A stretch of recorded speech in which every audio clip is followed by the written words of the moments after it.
Club Clussy. Let's fucking go. It totally worked out. Wait, what? Is that an actual dude's picture over there on the right? That comics?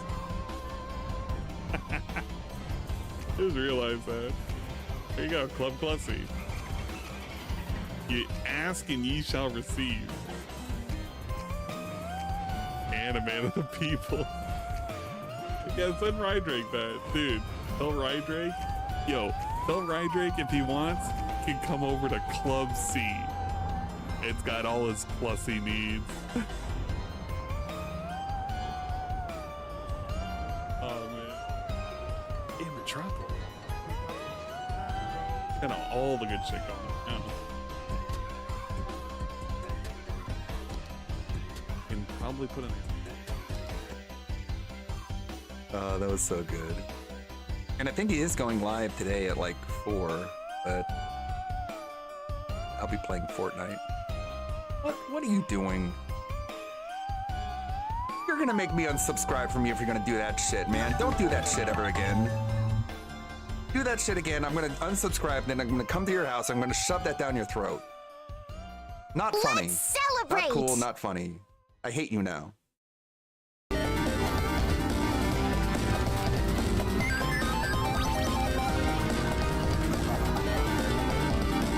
Wow, thank you, Peaches and Team.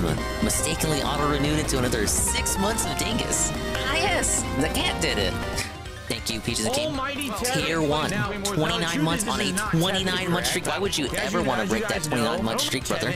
Another 6 months, you'll be up to 35. The big 3-5, and that's 5 months away from the big 4-0. Oh my God. What the fuck is he talking about? What's he talking about? Alright, I'm going unmuted. Thank you for the re-up. Tron Frogger.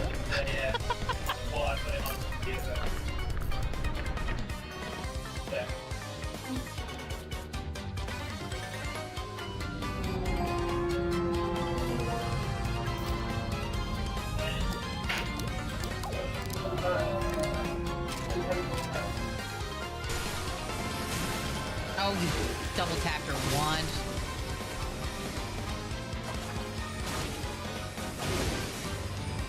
Come on. Ah, come on. There we go. Perfect. Whoa! What? What? Run! Jesus! I did not expect giant pot. Ah! Excuse me, game. What the fuck?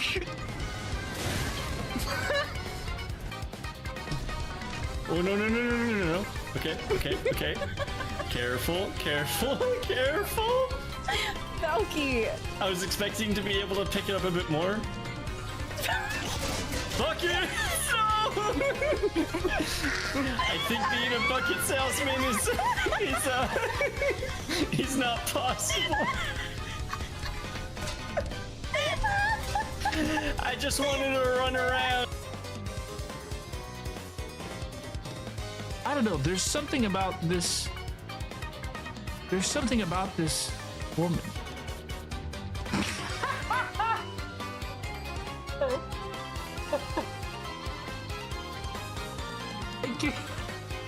They came out so.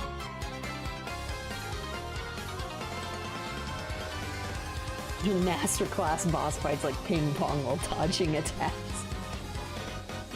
It sounds like a parody though, but that really is how it goes down, huh? He didn't speak any English at all. It's been over a week since we've returned and my ring has not reappeared. Quite likely the ring did leave your body and you simply didn't see it. I'm quite sure it has not come out. My husband Harold has much better eyes.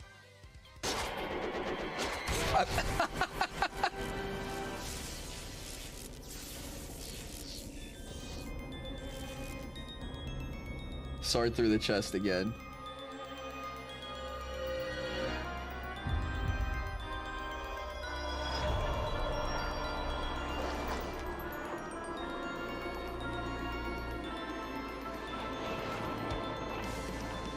Wait, did I just die? Or is he actually— oh!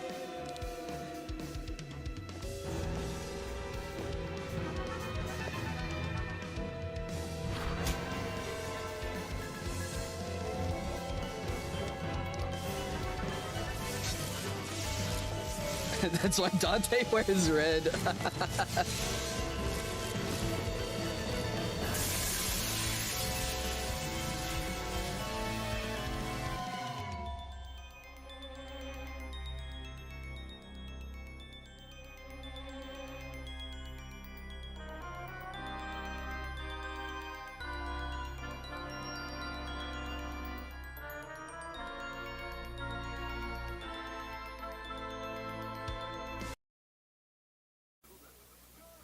Ladies and gentlemen, Garfield and friends. We're ready to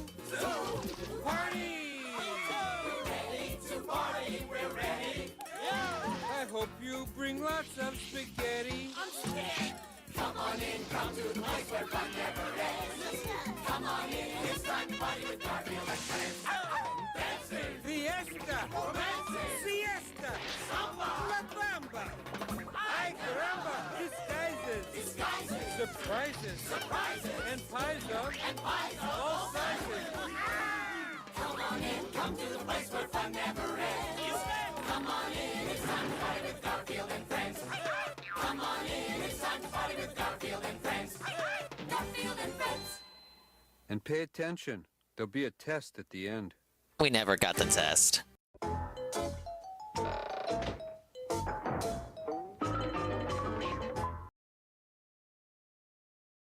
Well.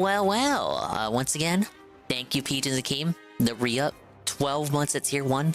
The 12 months Tier 1 for the 29 months on a 29-month streak. And they say, mistakenly auto-renewed into another 6 months of Dingus Mungus Shake. The cat did it. According to this, it's actually 12 months. Don't worry, you got a good deal out of it, Peaches. Splatoon tomorrow, yeah. Yes, big up Shinko. Dinging heavy. We dinging light. We dinging left. We dinging right. We dinging high. We dinging low. We dinging fast. We dinging slow.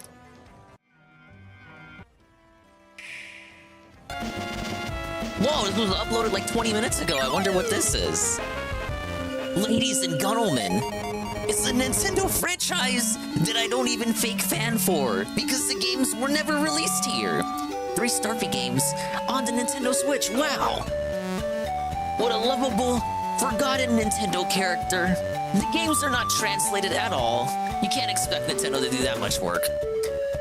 Run, jump, and swim through underwater worlds. Look at him go. He does all the stuff he does in Smash Brothers. We have Japanese menus that I can't read, available for the first time outside of Japan.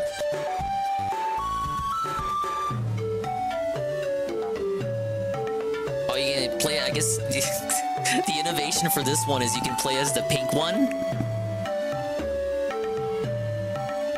I am reminded of Kirby just looking at this. Possibly with even better sprite work. At least compared maybe to Game Boy Advance era Kirby. There's a lot going on here.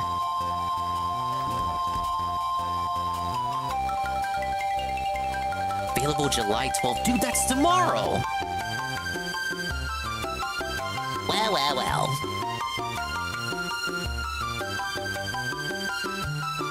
Ah, yes, you can always learn more at nintendo.com/switch-online.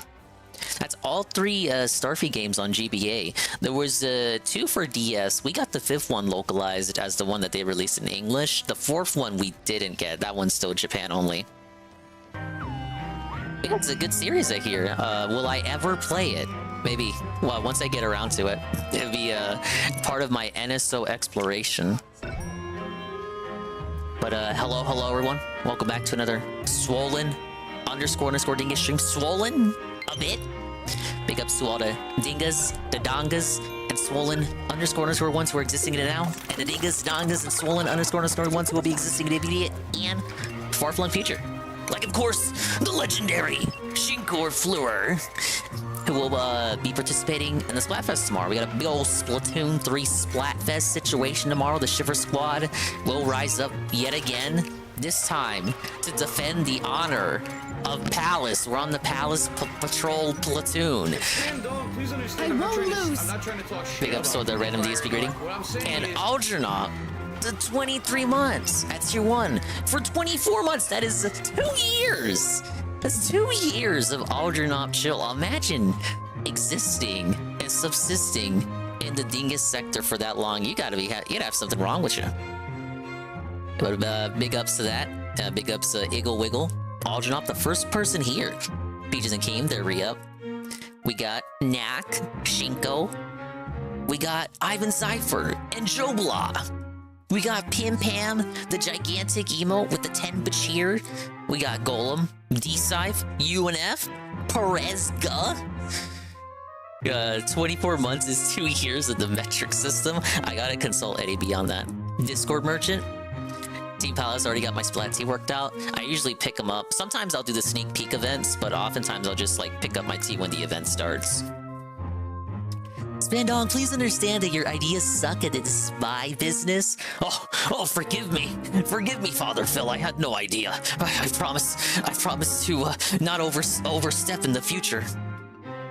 Okay, we're on the 4th mansion out of 5. Some determined geologists started a mining operation in these snow-capped mountains, but when ghosts started moving in, they got scared and abandoned it. This is the shortest mansion in the game. There are only 3 missions as opposed to the usual 5. I can't seem to get a hold of my toad assistant at the chalet. He's probably napping in front of the fireplace again. It's so hard to find good help these days. Son, I hope you like snow, because your next destination is at the top of a snowy mountain. A secret mining operation was started up there a while back, but it's been abandoned since. Apparently, the minerals in the mountain, especially the crystals, have unusual properties. Anywho, the next Dark Moon piece is somewhere in this location, but the signal picked up by the periscope is unstable because of the terrible weather. Luckily, I already have a toad assistant there doing the research. What are the odds, huh?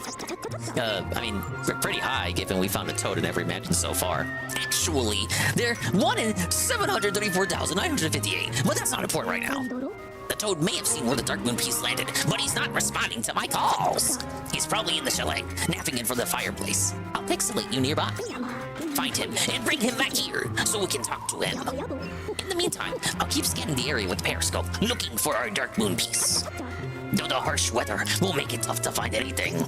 You ready, son? Here we go. Phil wishes he had a mansion like a Luigi.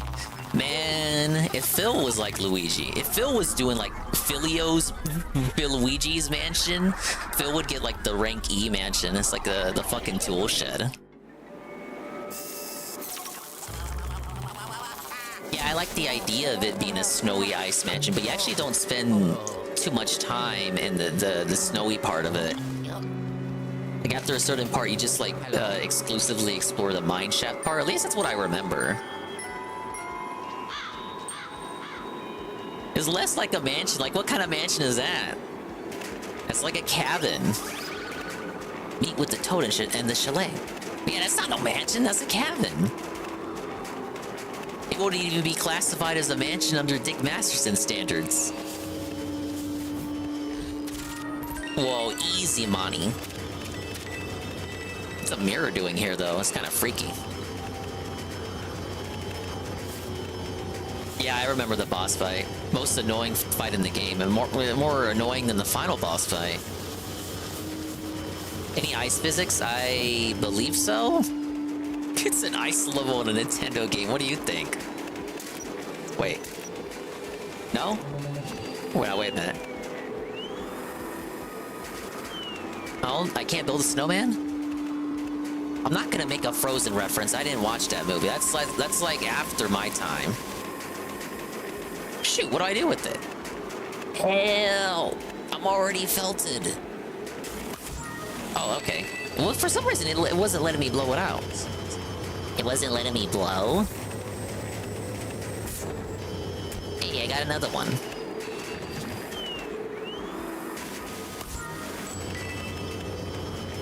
Oh, the other ones are stationary. Get it? I said stationary.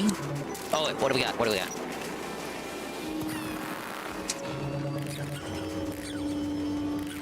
It's a ghost portrait of a bunch of coins. First mansion feels complete, but every other mansion feels rushed for some part. I would say the second one feels complete. The third one, you don't really spend too much time in the factory compared to the dunes, the underground tomb. That part feels much more fleshed out, but it is connected.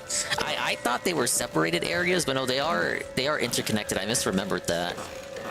It does connect back to the factory, but the factory itself is pretty small in comparison. And I know, like, this one is small for sure. Like, there's really not much to it besides the cabin.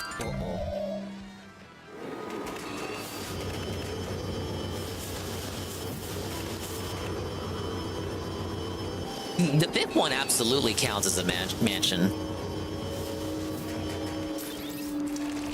It's the only one actually named a mansion, too, in the name. Speaking of names, the first letter of all the mansions in the game spells ghost. Ooh. Same thing with the names of the generic ghosts and the names of the bosses, too. Oh, wait, we got some slinkers.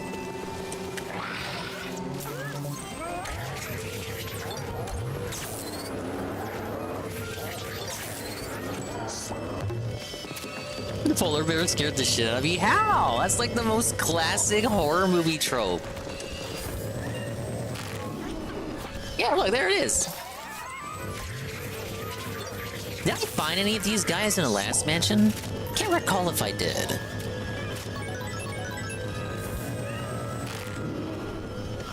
Oh, imagine letting this scare you. There's one more here, though. Where you at? What you doing? Where you hiding? Oh.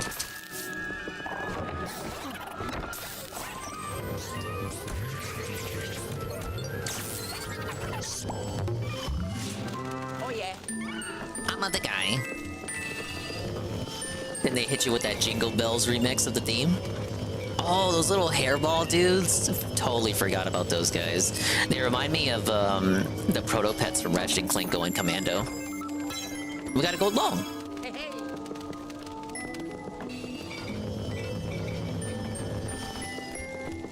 You didn't know what to do with the hairballs? I think you can light them on fire.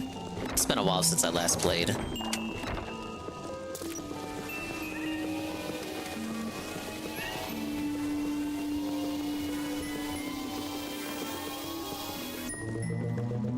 Can't fuck with the fireplace yet, can I? I know! You fucking buffoon. Dude, he's already hitting me up! Hello? No sign of the toad, huh? He better not be fishing in that fishing hut out back. I'm not paying him to catch fish. Well, unless there's some kind of freaky ghost fish. Boy, wouldn't that be something? You think that would have been like a hint, some kind of foreshadowing towards the boss, but no, it's not. It's just a red herring. No, if you want like freaky ghost fish, go play Pokemon. I'm semi-confident, without putting too much thought into it, that there are ghost fish in Pokemon. Yeah, Jellicent. What am I saying?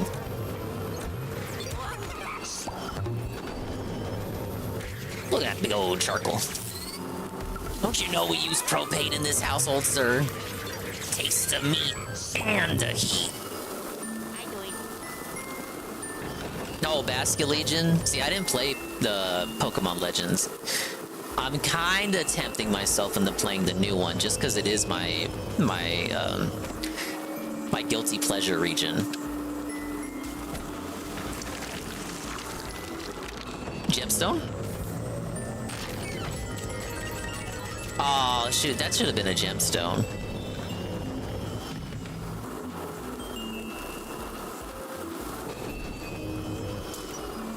Oh, something here.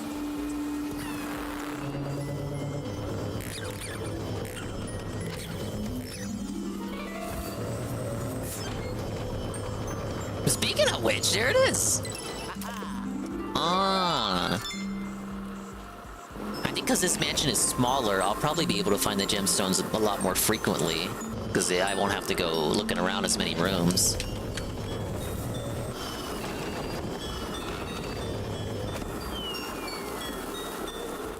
waiting for the reviews. It feels like it's gonna run like ass. Didn't they say it's gonna take place all in one city?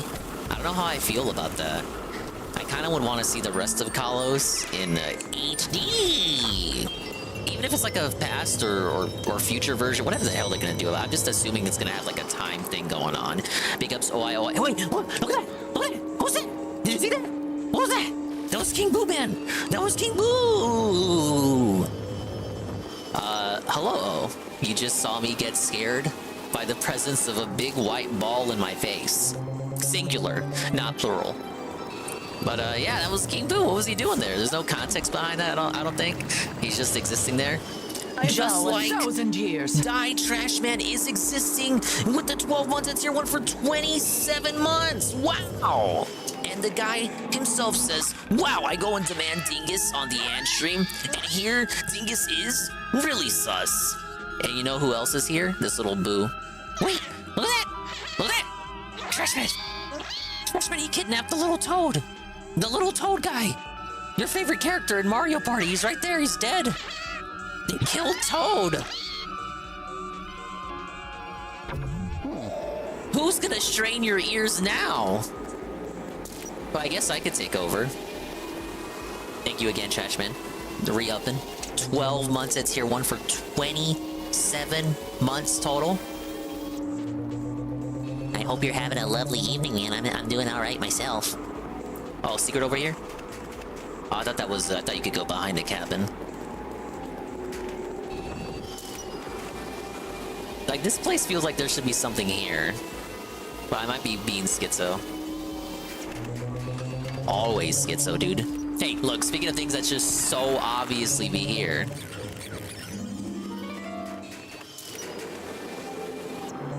Wait, what's that over here? Oh, check it out, check it out! Whoa! Hockey puck. Big up Spirited Biscuit, the bubble blow. We're gonna play some hockey. Remember the hockey minigame in Spyro 2? It's gonna be like that, but with no goalie. Oh, God, no! Yes, I take it back! No! No! There's supposed to be a goalie! Where's the goalie?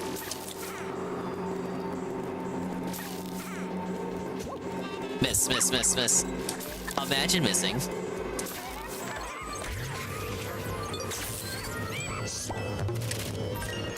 Okay, the other one.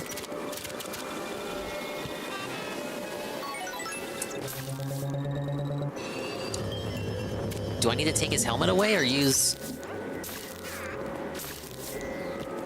Oh, okay, I just have to wait for him to remove the helmet.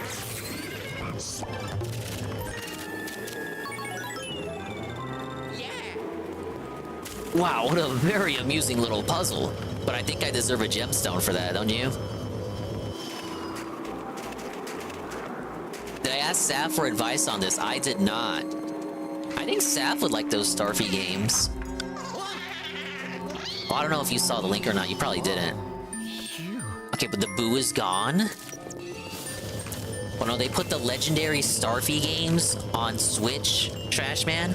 It's coming out tomorrow, the first 3 games in the series, and I was like, wow, that's underwater, maritime, nautical Kirby. If you want your maritime, nautical Kirby fun in moon rooms that you can't read, well, the legendary Starfy is the series for you, man. I'm interested in that series. But I'm interested in a lot of things that I probably will never get to. There's a gemstone right there. Funny how I'm interested in Starfy. I haven't even played most fucking classic Kirby games. Can I not suck up the fish? The Sav versus Dingus speedrun, but I don't know anything about the game. Though I guess, to her credit, I don't think Sav does either. Alright, let's save the little toad. Sav's a hockey fan. And that comes part and parcel with being a Canadian, sadly. Thanks, Bart! Luigi, is that you? Don't you do it? Boy, am I happy to see you! No, no, no, no, no. No, no, no, no, no, no, no. Literally Toad's fault, by the way. It was just a nice, leisurely little stroll back to the first room. We could teleport him back. But now we gotta do this shit. I like the little animations between him and the Toad, though. They got like a nice little camaraderie going on. Little thumbs up. Hello? Luigi, are you alright? You're losing reception. Are you underground? Criminy, you probably fell into the old mine. The place is extremely dangerous. Be careful. There's an old elevator that should take you back to the chalet. That's on the way out. Good luck. Alright, another Toad mission. You see how what I was talking about when it came to the variety of the missions that they give you? Like, there's not very many missions total in the game, but you're doing kind of a lot of the same stuff from mansion to mansion. There's always a Toad you gotta find, except for the first one. You're always looking for a Toad, you're always chasing down the stupid dog. You made me look bad. What? No way! What? Trashman, what are you doing? Trashman, why? Big ups. Die, Trashman, the 500 bits. And he says, can we get a cool, classic, swollen _ dingus stream rant like we're back in the Newgrounds dating sim era? What would you want to hear? I don't really have anything to rant about. Usually if I want to rant about something, I do it unprovoked, apropos of nothing. I mean, I talked about the Boogie stuff yesterday. I felt like I had a good take on that. A good take on that. My take amounted to little more than I think Boogie is being untruthful. Such a brave, bold stance I took with that take. I probably would have turned more heads if I just up and said Boogie was telling the truth. Ah yes, bringing it one step closer to Looter Shooters. Good. I hate the Toad and Dog missions so much. I wouldn't even mind them if they didn't feel like a need to do one in every mansion. I guess because they were like, okay, there's 5 Toad colors, so let's have you escort a Toad 5 times because there are 5 different types of colors that Toads can be, and we have 5 mansions. Bet they thought they were real fucking funny. Come on.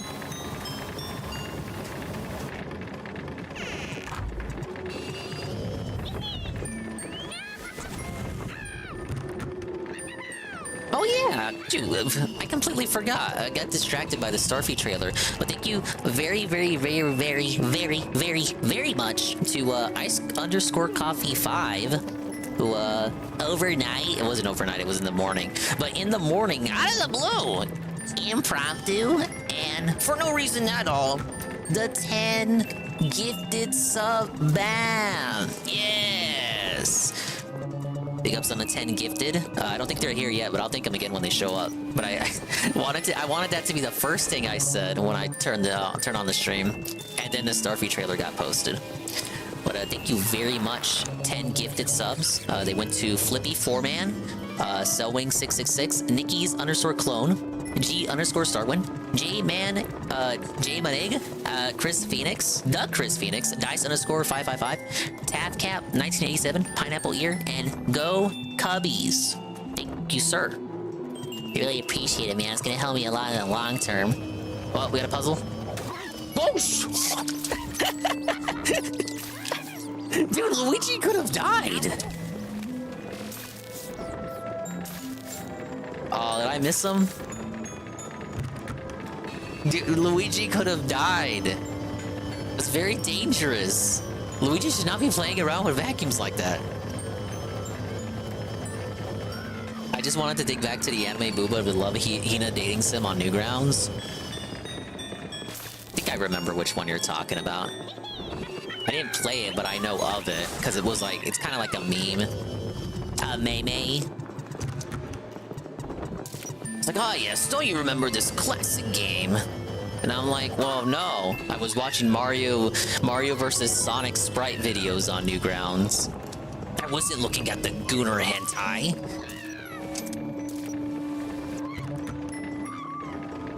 What trailer dropped? Nintendo's putting the legendary Starfy games on Switch tomorrow. As a classic Nintendo GBA franchise. Very underappreciated. It's like a maritime Kirby. Like Kirby platformer with underwater physics. Hey, Carl.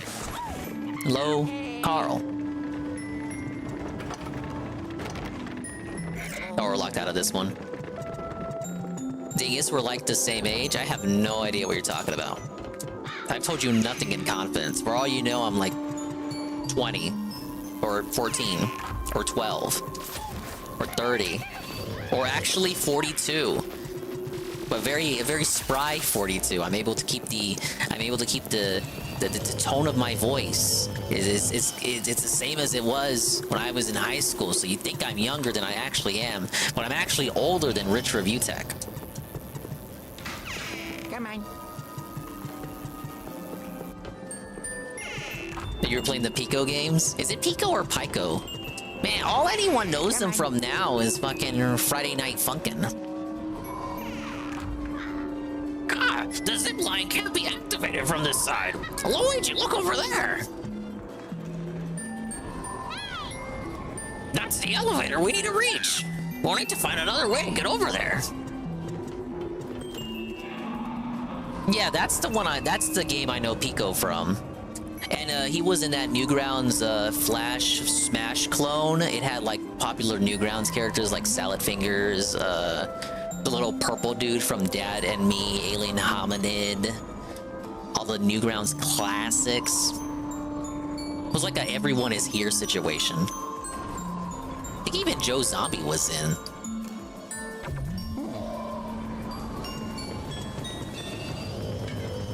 I'm gonna have to find some way to weigh that down.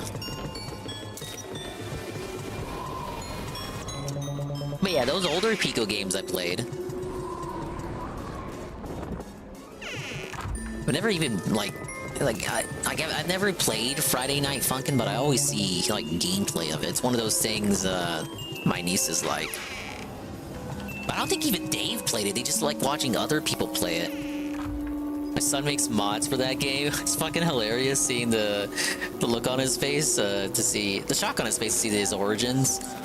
Chico, what are you gonna do when the first floor opens up? When you show, wait, what are you gonna do when the first floor shows you the Love Hina hentai? What?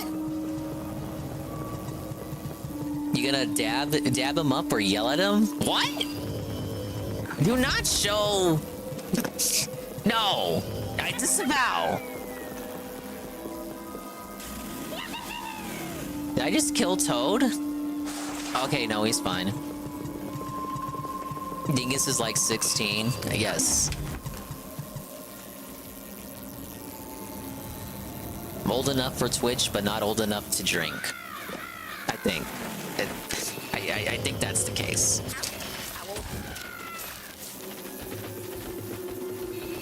I'm not supposed to leave Toad alone, am I?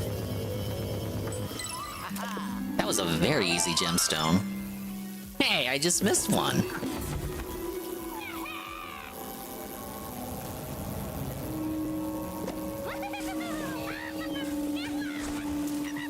Man, Toad making all these squeaky noises just makes me want to shoot him all over the place. Okay, so what am I missing? Come on. Gotta find a way to melt those ropes. Yeah, this door was locked. Dingus was watching Internet Blood Sports in the crib. That's the only explanation for how I know all the Internet Blood Sports lore. Oh yeah, I never went this way. Oh, it's just money! Just give me money! Damn it, I thought I had something there. Come on. Hey. Come on.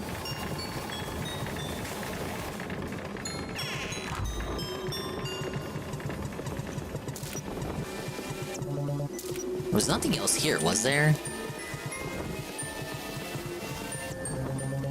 I was hoping Dingus was closer to my age to make up for why he knows about blood sports like I do. Maybe I am! Maybe I'm not! Oh wait. Dude, I was saying earlier I need something to weigh it down. Obviously, weigh it down with Toad. Alright, help me out. Ah, yes! Gimme, gimme! Alright, see, I'm not that dented. You just gotta give me a couple minutes to figure it out. I like how he gives Toad a little high five. A little encouragement there. Toad deserves it. He's somehow more of a pussy than Luigi. Luigi's been a pussy since the cartoons.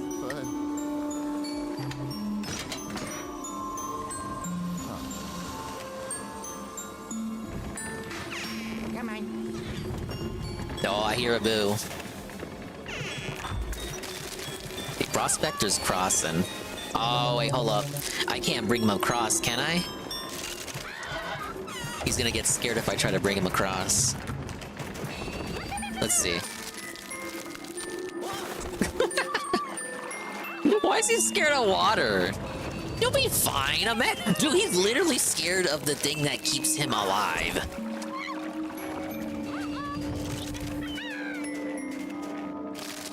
Alright, just shoot him. Just shoot him. What are you doing?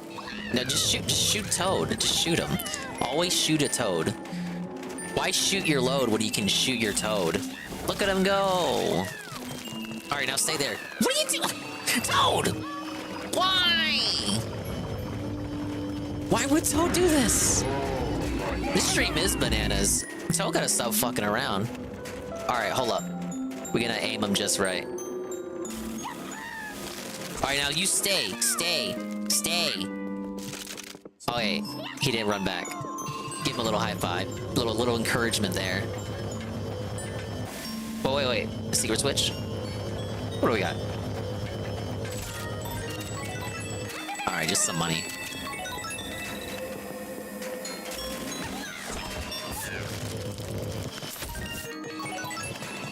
Wait, no! What is he doing? Hold up! No! You stay! Stay over there. Alright, this way. You little bugger.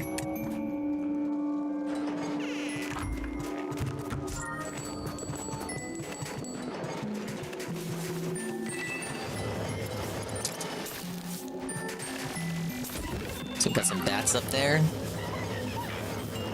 That's the way the news blows. Dude, that bug phased into the door. Nice game you got there, Nintendo.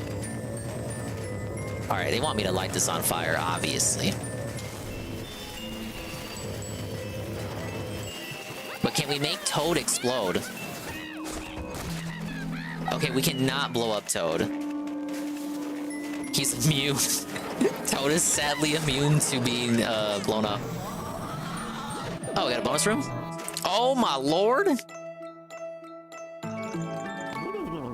What the hell? 40 seconds!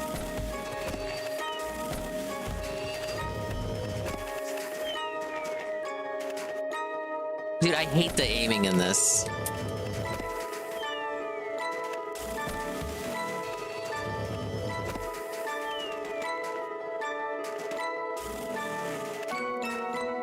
I'm gonna fuck this up. I'm too, like, autistic to aim correctly.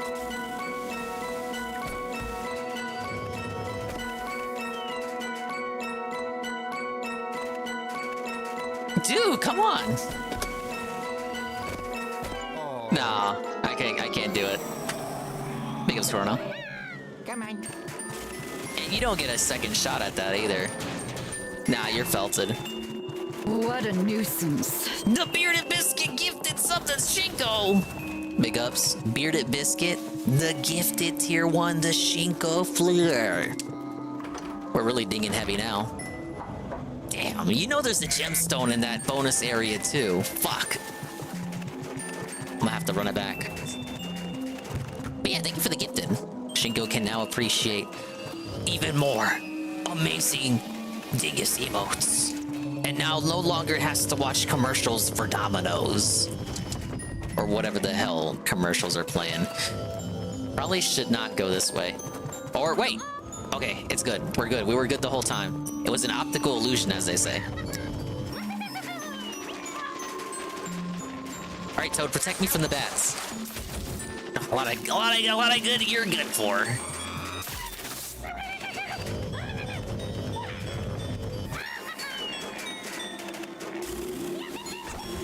Alright, stay over there. Don't you move. Is he not gonna crack the ice this time? Hey. Alright, big ups, it worked out. Alright, you stop getting in the trouble. I'm trying to get you back home. Or at least back to the lab. Yeah, the keys somehow shrink whenever he needs to use them on a door. Oh god, we're in trouble. Where we at? What you doing? You trying to scare Toad? Oh, I like how he cheers you. Look, he's like shaking his little fist. Okay, now he's scared again. He's spurging out. He's not cheering for me anymore. Hey, he can collect money for me. He actually is good for something. Alright, he's still spurging out. I gotta. Hey, look, chill. Namaste. There you go.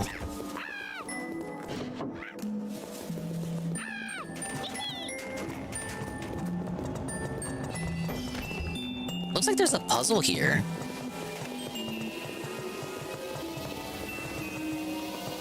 There's something there.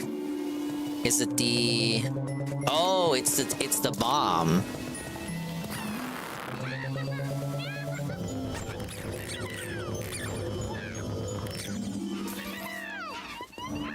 Oh, I don't even have to melt the ice. He's gonna blow himself up. Come on. Hey, we had a bunch of frogs.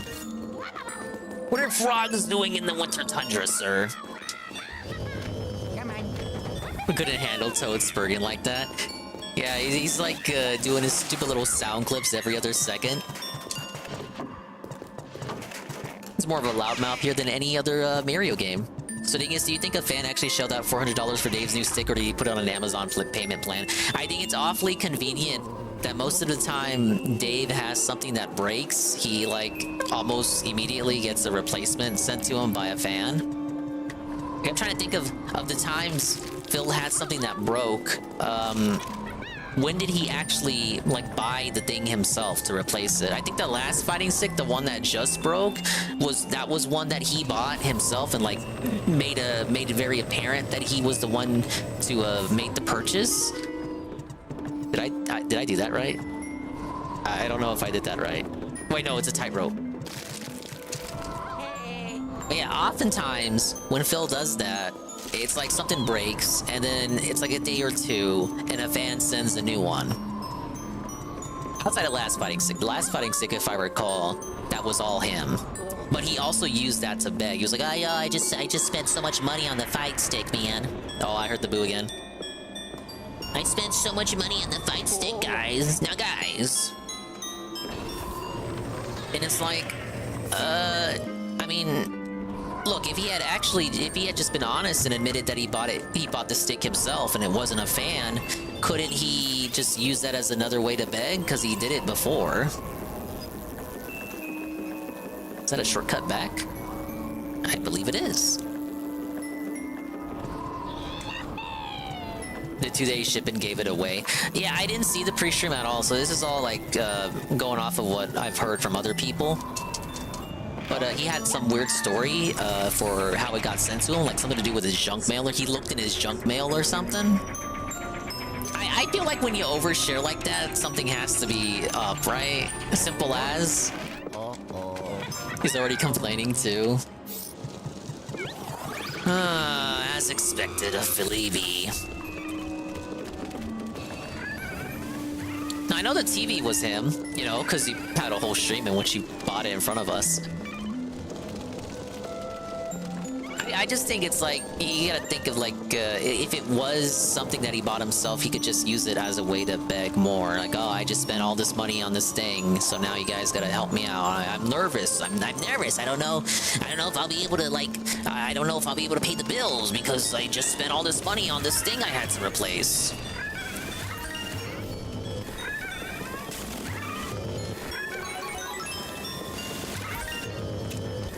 I guess maybe it didn't work out the last time he bought a fight stick, so now he's just like, well, okay, if it's not gonna affect the money, if I be honest and say I bought it myself, I may as well just lie and say a fan donated it then.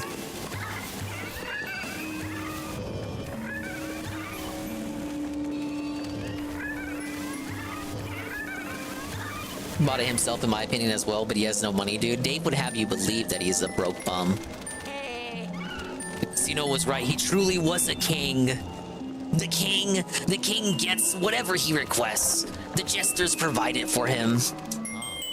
Here you go.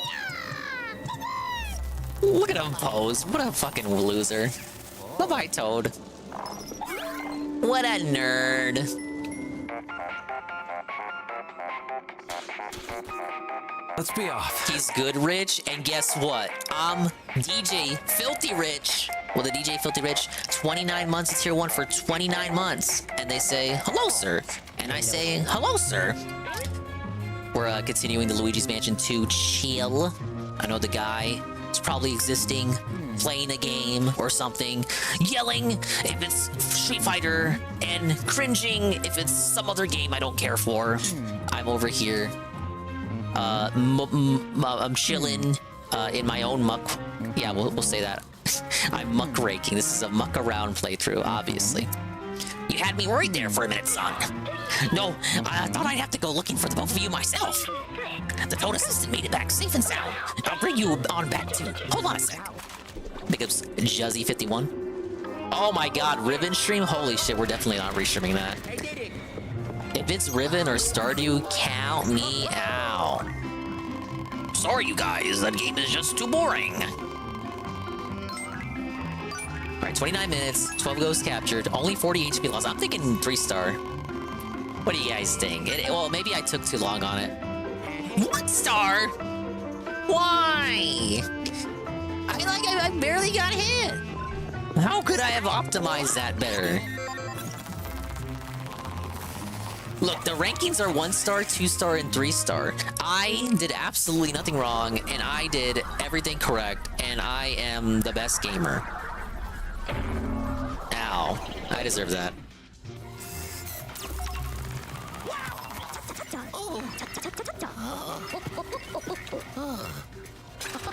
Welcome back, Luigi. You did good.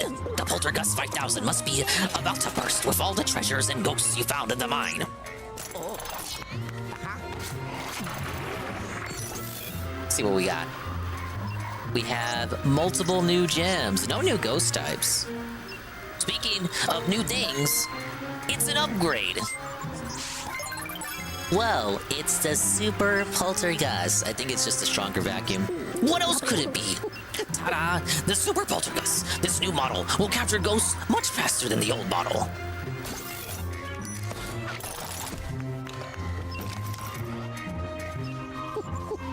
The Toad's a bit shaken up, but he'll be okay, I think.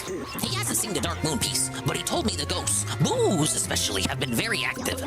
He mentioned that you both heard some crazed laughter coming from the bottom of the mine. That doesn't sound good. And like the other Toads, he brought back a snapshot from a tri-dimensional security camera. I'll process it post-haste. Seems like whenever Dave truly wants something, he always finds a way to buy it, so I just don't buy the fan story. Yeah, I don't know why he wouldn't be honest about him just buying it, because the last time he bought a fight stick, he told us he bought it, and then used it as an avenue to beg, so why is he hiding it? Why hide it now? I'm not saying you're wrong, Carl. I believe it's more likely that he would have just bought it himself. I just think it's weird. It's a weird pivot when he was more honest about it when he bought the last fight stick. Maybe because of the circumstances behind it. Like, he himself felt it the last fight stick. Like, he was the one who broke it. So it's his responsibility. So he wants it to make it seem like he didn't spend money. He wants it to make it seem to the audience like it's not a situation of he himself broke something, he's responsible for it, and then had to shell out money that he would not have otherwise had to have shelled out if he did not break it. So let's think about this psychologically. Pick up Discord merchant. Let's think about this psychologically, right? Let's say Phil begs for money, right? Maybe he didn't make a lot of money on the stream today, the day stream. So he's like, oh, I don't know, guys. I need a lot of money. You know, I got the big bills coming around, the taxes, was all that. What if some idiot? What if Robbie Pezzos, that fucking idiot Robbie Pezzos, comes out and says, oh, Phil, you would have had money if you didn't spend $400 on a new fight stick. And then Phil would have been like, shut the fuck up, Robbie Pezzos. And now you're gone. And Robbie Pezzos would have finally got banned for that shit. But I'm just thinking like that's the train of logic. That's my thought process in my head. It's like, okay, if he was honest about him buying it, then it becomes a situation of Phil basically forced himself to spend money because he was the one who broke it. And it's not something he can pin the responsibility of onto anybody else because we factually fucking based. We saw him break it on stream, on camera. We saw him fuck it up. So it's not like he can craft the narrative as he so often tends to do. It's not like he can change the story and spin it in a different way. He tried to do that. He said like the company, it's the company's fault. The company fucked up from the beginning. It's the company's fault for having it designed in such a way. But like nobody was buying it. So I think he may have realized that in hindsight. So it's like, okay, well, I can't say this time I can admit it with the last one because the last fight stick wasn't a result of him breaking an earlier fight stick. But this new fight stick is the result of him breaking the last fight stick. So it's like, okay, we have to come to terms and like we have to say that a fan bought it because if I say that I bought it this time again and then I cry about money, then people are going to say that I wouldn't have had to have spent that money if I didn't break the fight stick. Correct. And that's how I see the choo-choo train of logic go on in Phil's mind. He did pin the blame on someone. He said the stick he had was a fake one. What? But he bought an official product. Or you mean the stick he meant to mod onto it? I think it's just being a broke LARP that he has to maintain. He hit rock bottom. He voided the warranty when he opened it. How stupid is he? Big up Star Wars nerd. Well, the whole point of the fight stick is that you can mod it. I think by putting it in a payment plan, he was able to justify it to himself. Yeah, it probably wasn't all 300, 400 all in one go, right? We know he does payment plans with Amazon because of the Amazon TV shit. He admitted it when he bought the TV that he was going to do payment plans with stuff on Amazon. He's cleared to do it, unless you have to clear it for every individual product that you buy. But I don't think that's how it works. Like once you're cleared the first time, you can just do it on anything that accepts it. He got just a stick piece sent to him, and then also bought an entire new fight stick. Oh, okay. So what happened? Did he get two new sticks or just one? He got one new stick. One new fight stick was donated. To my understanding, because even I didn't watch the pre-stream, Jesse. Biden's big boy presser was a joke. I'm impressed he didn't fall asleep, though. I haven't been paying attention to politics either. Okay, we have case D2. Hit rock bottom, man. According to a Toad Assistant, ghosts, Boos especially, have been very active in the mine. Perhaps the security camera photo will tell us what they're up to. Hey, youngster, I finished processing the security camera image. Shall we take a look? Whoa, what's going on here? Yosa, what's all this? Look at all the ghosts stuck in those crystals. How are they? They're ghosts. They can't be stuck anywhere. Did the Boos put them there? Why? It's always the Boos, huh?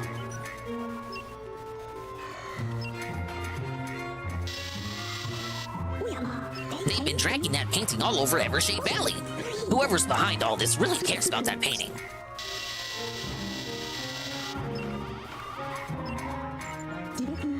In his last report, the Toad said something about the crystals having strengthening qualities. Oh, this is how they make the ghost-free colors that are harder to fight. They seem to be extracting crystals from that quarry. Why would they need crystals? I don't like this at all. It's just like the Toad said. The Boos are running amok. Why do they have to push the little cart? They could just carry it with their little ghostly nubs. Luigi, I didn't like at all what we saw in there. Why are those Boos putting ghosts in crystals? And who is commanding them? That sinister laughter coming from the bottom of the mine. Do you think it came from their leader? That photo was taken just before you arrived, so they're probably still down there. But the only way to know for sure is to investigate the crystal quarry. You know how far away that is? Dude, it took forever for the map to pin that room down. You'll find my E-gates on the way there. Don't be afraid to use them. Okay, Sonny. Get to the bottom of the mine and stop the Boos from doing whatever it is they're doing. Oh, I didn't get the boo in the last mission. I saw him, but I missed him. So I'll have to redo that one.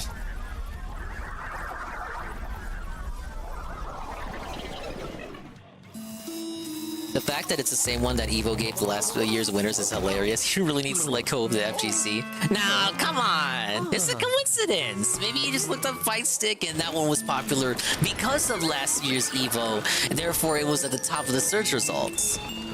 I mean, DSP strikes me as a guy who doesn't do research on that shit, right? He just types in Fight Stick and then filters it by money, and it looks for the most expensive one, and just assumes that that's the best option for him.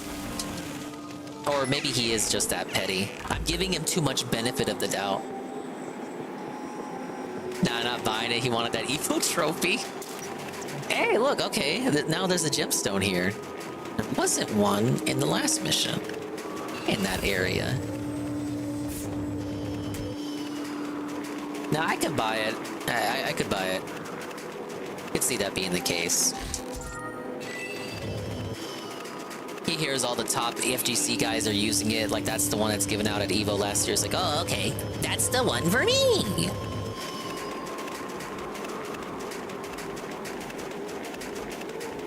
I did not see that red animator.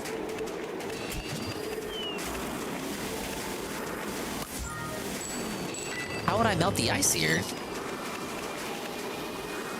Yeah, I can't use the dark light until I melt it. Oh, wait. What am I saying? Wasn't there a grill over here? I just want a grill, man. Yeah. I gotta use the turkey.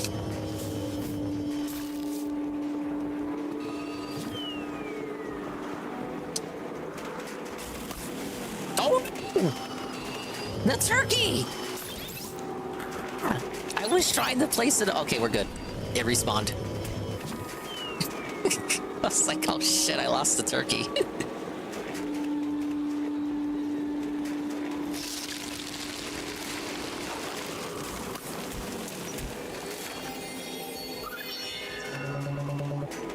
Now, who would think to backtrack to this room that you already went through in the first mission? Who? Who, I tell you? That's content you only get on the Dingus stream. It's funny that he does this thing, he wants all the best stuff, but claims he's not a competitive player anymore. Yeah, it's almost like he's a hypocrite or something, I don't know. Can I not melt this? It's fucking snow, you're telling me I can't melt it? Where's your supervisor? Why can't I melt the snow?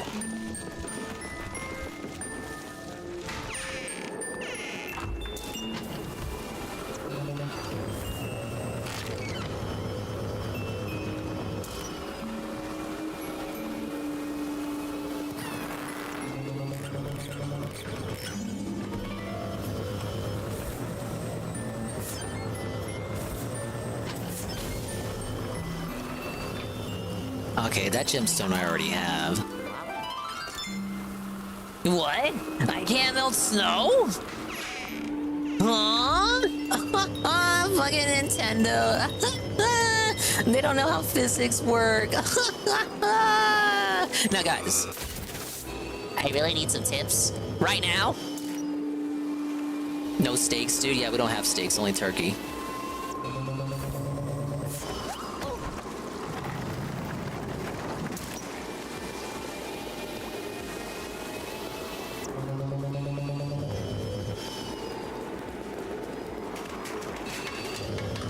Now, they wouldn't actually hide shit all the way out here, would they?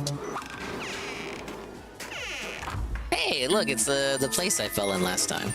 I can't suck in the fish anymore, though. Nah, we're good. There's nothing here. Big ups, Eddie B43. Only in a dig 100% reading a guide stream do you get these discoveries. I don't know what you're talking about. Guide? Nobody else played this game. Now next you're gonna say, Dingus is the remaster, so you could still use guides from the original version. And to that I say, possible, yes. That is a good theory, but it's not the case. Me opening Chrome to have a guide open would obviously cause the MSI to explode. Oh my god, this little golden fuzzy thing. Just shoot him. Just shoot him. Just shoot your fuzz. I don't even get what these things are supposed to be.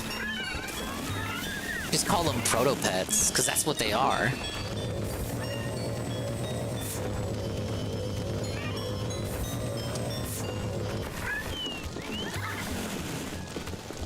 Alright, I don't think there's anything else for me. Just head on down.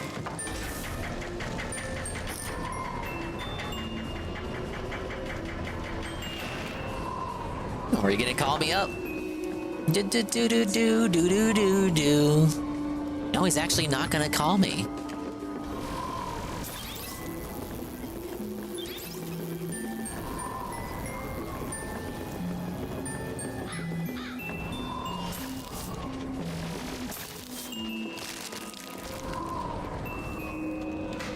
Did I go through this door? I didn't. Are those the E-gates he was talking about? Interesting.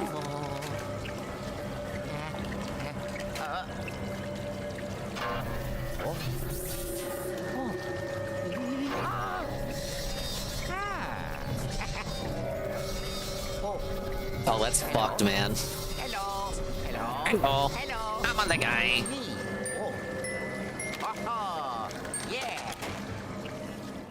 Kind of feels like these are like this. It's a very convenient location to put this. Kind of like they don't want me to proceed further, so they just stuck this here. Very convenient area for that to be in. All right, can I travel with this? Can I jump in? Whoa!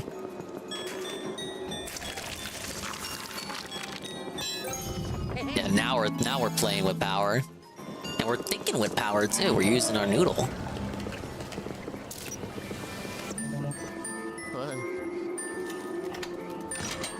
We call that a subtle gameplay tutorial.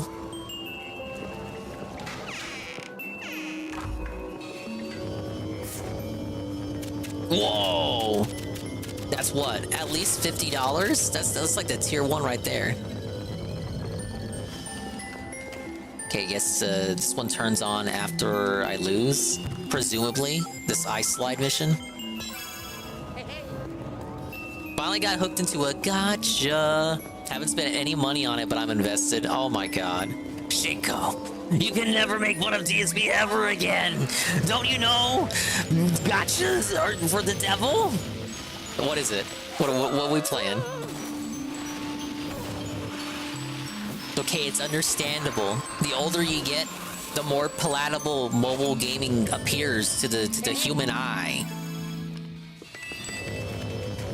Oh, Zenless Zone Zero? There's a couple streamers I follow that are playing that. But all they do is play gacha games. It's like the gacha sector of VTubers. Just kind of exist and have fun with these, what the fuck is it called? MiHoYo games? The Genshins, the Honkis, the Honkai, Star Rails of the world. Oh wait, dude, I see a gem. First is Anne with the boat game, then it's Dinga with the Fire Emblem Owl announce videos, and now this. I know, right? Detractors, literal hypocrites. What can I say? Now, to be fair, nobody says DSP can't spend his shit on mobile games, but they say he should just be honest about it. Is it like he's a big liar? That's what they say. FYI, just so we're clear, correct? You know, there's nothing wrong. There's nothing wrong with DSP rolling for Hogan's and pulling sweaty, able-bodied men. We just want him to be honest about it, that's all. Like, inherently, like, there's nothing wrong with that. It's his money. He can do what he will with it, right? He's a grown-ass adult, correct? It's just the lying. The lying and the whining, correct? What's that? What the hell is this?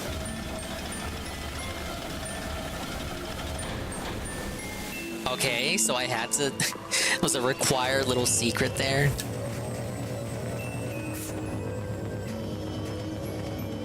What's that bucket doing here? What? Ah! Totally fell for that.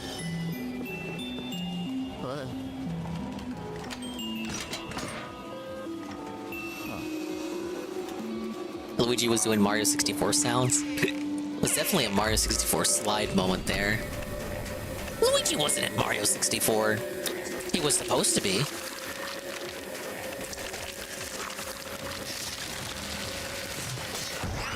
Ah! Why is there a window there? Oh, I just cannot aim the flashlight. I'm terrible with it. I blame the fucking gyro. Honestly, should be using the buttons for gyro. Well, buttons for gyro. You know, the buttons as a substitute to gyro.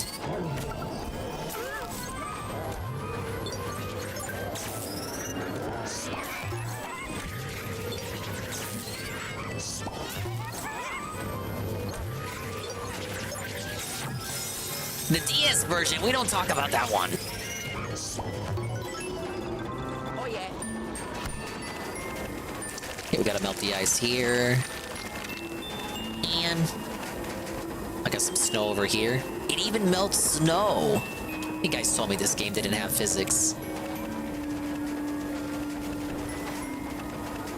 Yeah, it gets put out as soon as we go over there. Get the coins?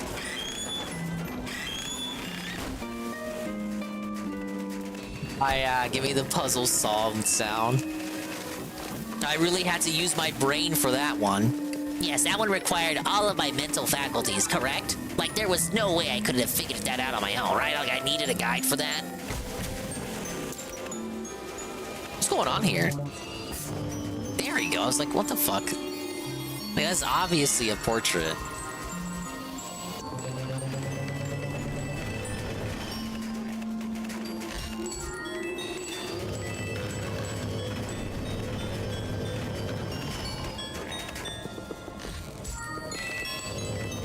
Now, why is this guy here?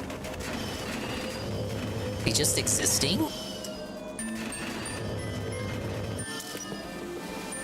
Now, I would assume I have to put the helmet back on the suit. But he doesn't move when I get near him, unlike the other suits of armor. He's just kind of standing there, menacingly.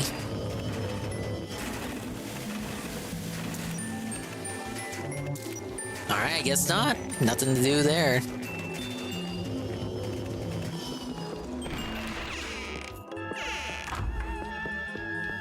Look, Mario 64 added so much. It's not a new game, but it's just such a different experience from the N64 version. It's just not even be in the same breath as the N64 version. It's still a good game though.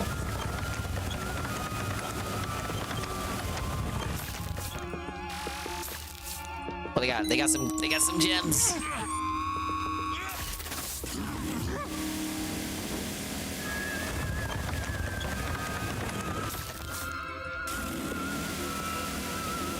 Yeah, it might be better for me to just use X and B.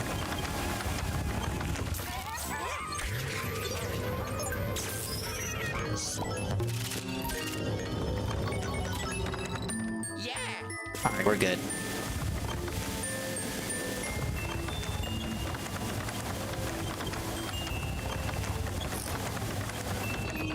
Wait, what do we got there?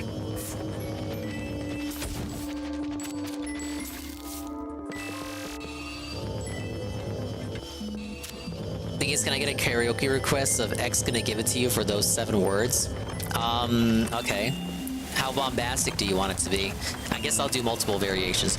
X gonna give it to you. X gonna give it to you. X going to give it to you. X gonna give it to you. X gonna give it to you. X gonna give it to you. I've never listened to the full song, only that iconic excerpt. First and last for the closest. Okay, so you want it louder and kooglier.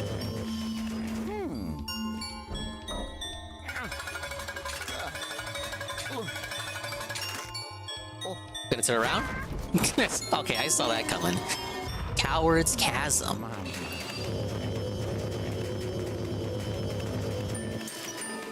Oh shit, what do they want me to do here? Now wait a minute, you guys.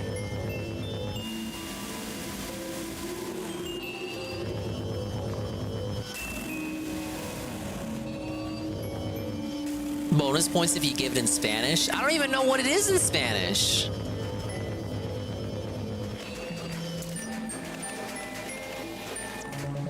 Now, wait a minute. Hold up. Something ain't right.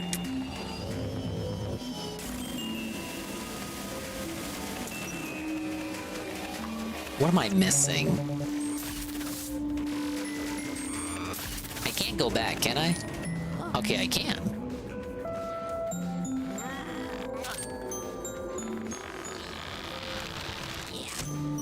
How'd they even install all this shit in the mine anyway? It just makes no sense, man. But I didn't have any other rooms to go either after this part, did I? Yeah, I got the chasm. That's the hall I need to be at.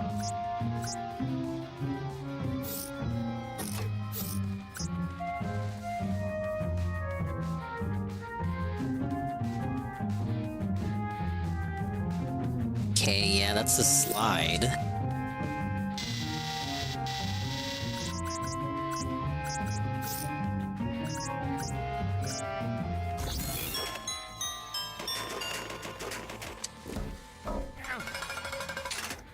Think of Shakira when you say it?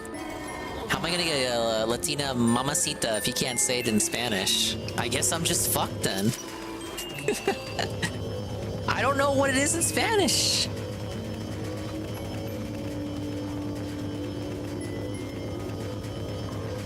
There's like colloquialisms in English that I don't know how I would translate to Spanish because like, gonna give it to you? Wait, what? Oh my lord. God, this has to be the biggest dingus dented moment ever. It was a mirror! Yes! I thought that was like a second lantern. Look, obviously the effect would be more present on the 3DS, correct?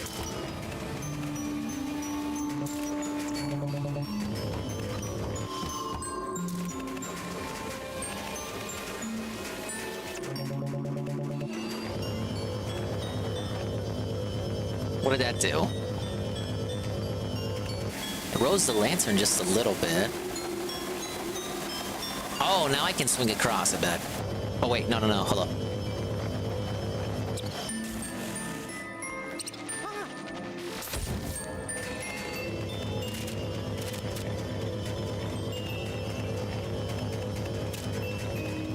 Okay, that works out. Can I go any lower than that?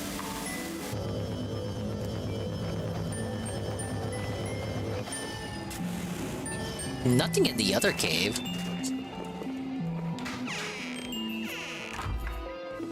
Thing is, it's true, Dented Moment was failing the 100% the Grinch. Now that one I will accept. That was all on me. The true mea culpa. Redemption run, eventually. Dog has fallen for the old mirror in the mine shaft trick. God damn it. It's like some shit that would get Shaggy and Scooby-Doo on an old Scooby-Doo episode. Hello? I'm glad he's in there and we're out here and I'm the caveman. Luigi, are you there? I can barely hear you. You probably made it to the very bottom of the mine. So far, so good. The crystal quarry should be nearby. Try to find a way in. But whatever you do, don't part with the crystal. Ciao. Is it part with the crystal? Party with the crystal? Was breaking up too much with that last line. That's the first lock.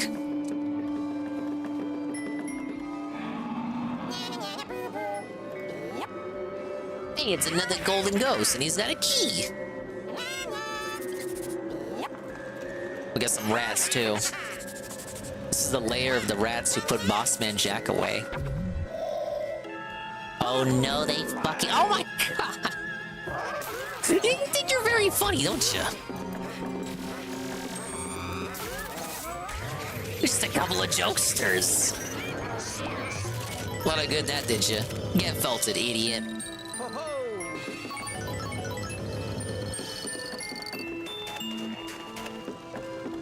Oh god, what's going on in here? Ooh! And we got the booze. They existing. They're trapping the ghost, and the ghost looks scared. They want to get out. This is the evil booze operation. I just like why can't the ghost just phase out? And what's the lore even behind? Like, what is going on with these crystals? There's no lore. They don't even have like an official name. Like, what are they? Here, that's my fire source. And not light that mask on fire.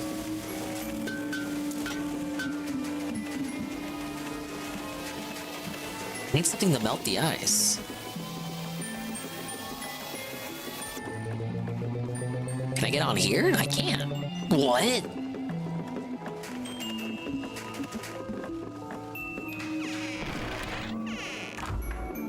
A pit mine.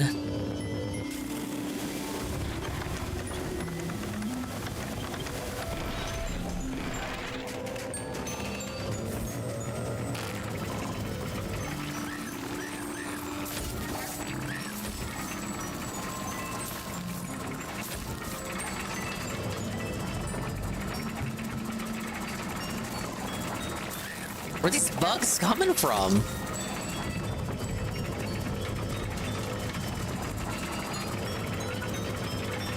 Oh, we got a puzzle mode. Puzzle boss. I feel like I'm really working on the quarry, guys. Oh, okay. Okay, I see what we're working with here.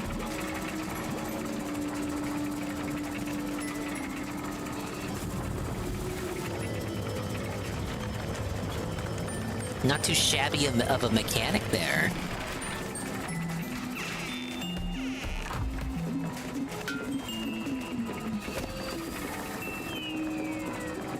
Okay, now we can light the coal on fire. And melt the ice. Or, well, I guess shoot it. Wait. Ah, yes! Almost missed that one. Meanwhile, I've missed 4 more. Did I have one more chunk? Yeah.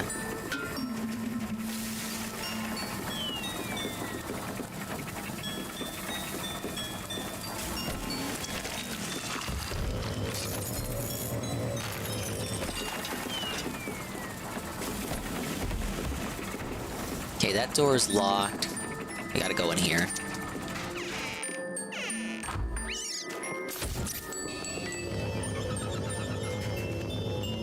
We got the key in there. And some more ice blocks over here.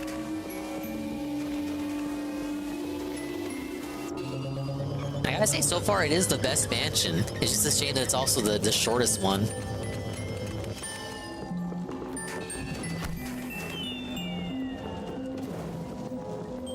Okay, do I want to melt the key first or the... Well, I guess it doesn't matter. It's not like I'm gonna sacrifice the log.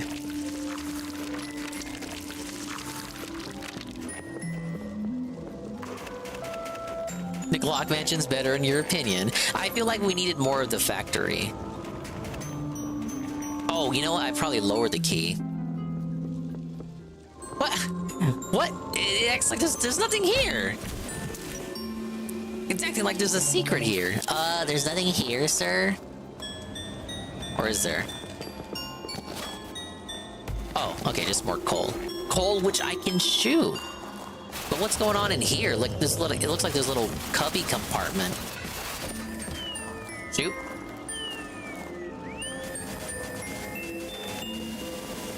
It will not let me shoot.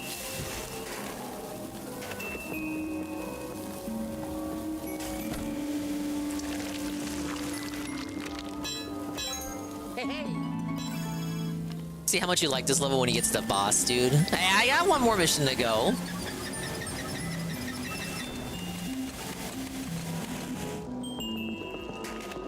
Or, well, I don't really need to turn that off, do I?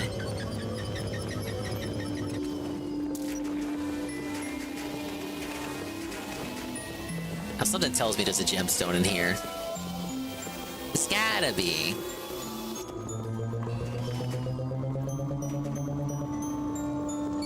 Okay, I guess not. Wrong again. Becomes easy money. What if instead of a clock mansion, we had a clock tower? Instead of ghosts, we had a guy with a pair of scissors? Oh, that'd make a great idea for a game. In fact, I think they're making a game like that. It's called, what is it here? I gotta check the release schedule for new releases. It's called Clock Tower. It's a pretty interesting game, right? It's like Silent Hill and like Resident Evil and all this. So it's coming out later next year, I think. For all platforms, correct? Even the fucking Nintendo Switch. DSP? Okay, there was one segment I heard today on the pre-stream. I just said earlier, I'm such a liar. I said I didn't watch any of it. That's a lie. I watched one segment. It was DSP very briefly. I think this was during lunch. It was very briefly talking about how Nintendo, for the first time ever, Nintendo has never released an M-rated game. But according to the DSP, they are finally releasing an M-rated game. It's just a Mio game. They got tweeted out by them like it's a part of a teaser trailer yesterday, and DSP was pogging out. I was like, oh my god, you don't usually see family-friendly Nintendo doing that. And everyone was like, no, you fucking idiot. What about Bayonetta? And he's like, it doesn't count because like it's not made by Nintendo, it's just published by them. And it's like, well, we don't necessarily know if this new game is made by Nintendo internally or if it's like another outsourced thing or if it's by a second-party studio. We just know, just this confirmation kind of just tells us that they're publishing it. It doesn't tell us anything about who the developer is. Like that's kind of stupid for you to assume. Like, oh yeah, the first ever M-rated Nintendo. Like what? It's like how Disney like puts in an LGBT character, and the news outlets go, "Oh, it's the first ever openly gay trans Disney character." It's like, no, I've seen this article 10 times already. Yeah, Eternal Darkness, guys. They didn't publish Conquer though.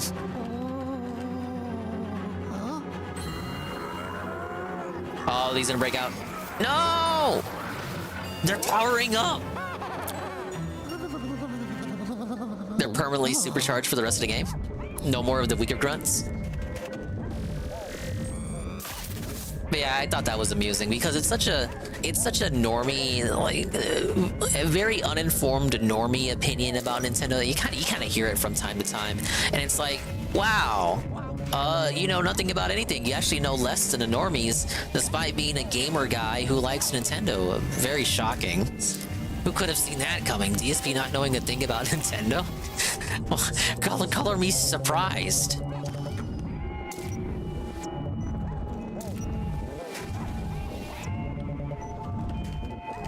I wasn't too annoyed by it, honestly, but it was kind of silly. It's like, DSP, what are you doing? DSP, why are you laughing?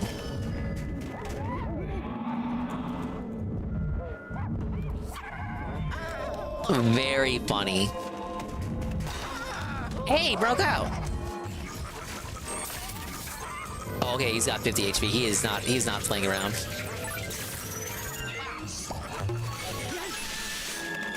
Oh, he's breaking out. Why couldn't they do this before though? Think about it.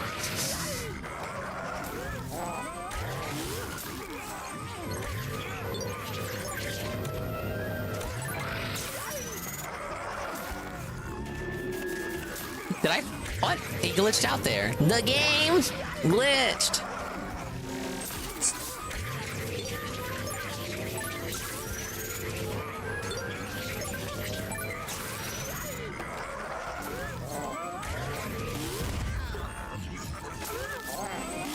Damn, I'm trying to...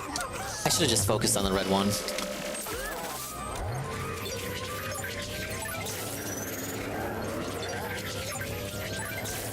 Alright, get him out of here.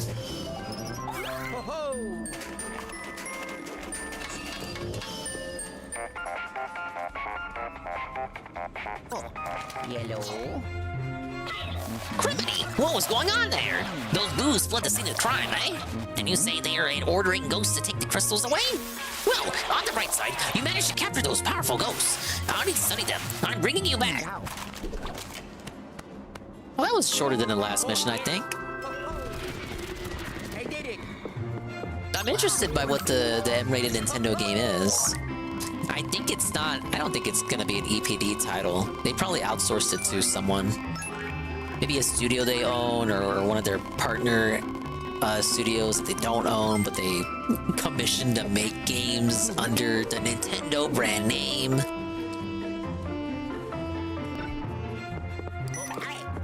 But Nintendo's been pretty secretive with developers lately, and like saying who specifically is developing what game.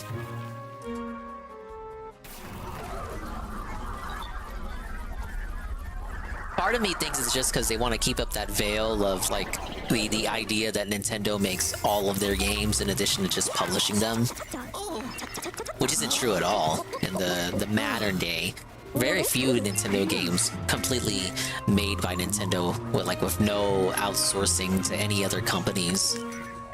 It's just not how game development works these days, man. So that's why I always think it's kind of foolish for someone to say, "Oh, that's not a real Nintendo game because Nintendo didn't make it." Well, that's kind of idiotic. In that case, like, you know, Nintendo didn't make Metroid Prime. They just got some Westerners in Texas to make it for them. Was that not a Nintendo game because that wasn't made literally by Nintendo? I mean, they own the IP. They own the studio now outright that made it. Good to see you back here, Luigi. Let's see what you got.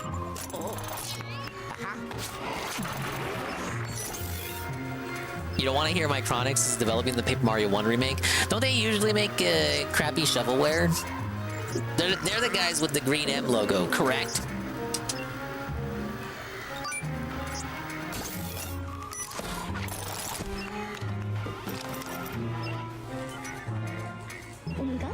I've got a theory. That strong ghost you captured back in the old Clockworks, I think I know what happened to him. Someone seems to be controlling all the ghosts in the valley, but it doesn't stop there. They've also figured out a way to use the mind crystals to strengthen the ghosts. And if they've been extracting crystals this entire time and taking them elsewhere, I fear we may be up against stronger ghosts in the future. That wouldn't be good. On top of things, we still have no idea who's pulling the strings behind all this. Who could orchestrate such a thing? Luigi, are you thinking what I'm thinking? Micronix are an infamous NES dev like Toast. They made in 1942, etc. I had that game on one of my bootleg flea market devices. I still have them. They're over here in this ottoman. It's just that none of them work. Across the chasm. Success! The periscope has located both the Dark Moon piece and the possessor that has it. But you'll have to cross the chasm and reach the other side to find them. Luigi, researching those powerful ghosts you just caught will have to wait. Because I finally located the Dark Moon piece. The signal was coming from an unlikely place outside of the mine, the distant workshop. But the workshop is on the other side of a big chasm, and the nearby pixelator camera isn't responding. Luckily, the toad you rescued knows how to get across the chasm. He says there's a gondola, whoa, big ups Gondola Gaming, that will take you to the workshop. The weather seems to be getting worse, but a gondola ride shouldn't take too long. All you need to do is board it at the terminal and ride it across the chasm. Easy as pie, eh, youngster? I'll call you on a dual screen once you get across. Look lively! A new Totally Spies game was announced on the Switch. That's been known about for a couple weeks. I used to watch that show. Now, sadly, unlike the everyone else that watched that show growing up, it didn't awaken any sexually refreshed fetishes in me at all. I was too young and innocent to realize some of the content on that show was quite suspicious. Is Rickheaded covering the Baldwin trial? Also, the body cam footage should be super soon hype. I hear that every single day. I just want it to be out already.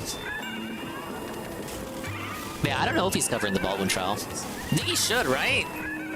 He would get attention from normies that don't know about him giving it directly, give it to her. Probably about his daughter testing positive for cocaine. You know, the normies won't know about it, so it's almost like he can get a fresh start all over, which he doesn't deserve, but it's an option.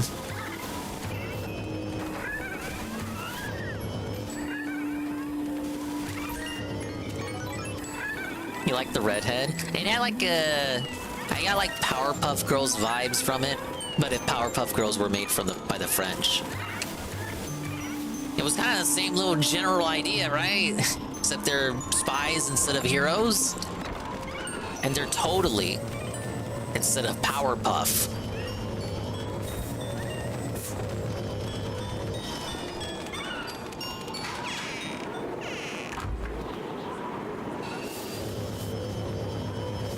Alright, big ups, we still got my turkey.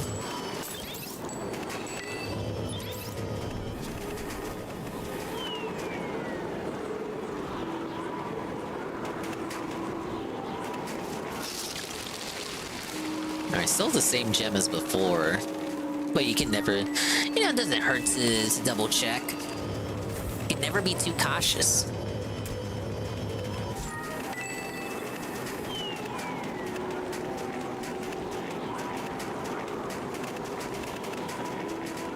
Oh, can I shoot it in the tree?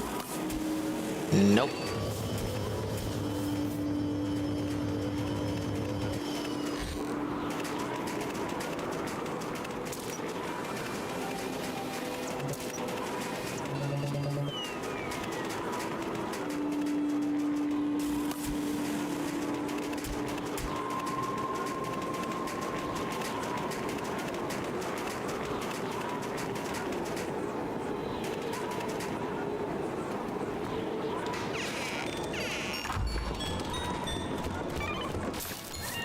So we got a giraffe, so I can't melt the ice.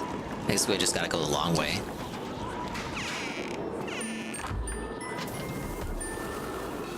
Game Mushi Shama? Mushi Misama will be delisted from the eShop. Sadka? Never heard of that game. Now, is that one of those suspicious porn puzzle games? If it is, then like honestly, nothing of value was lost, correct? Oh, Mushi Hime Saga. I still never heard of it.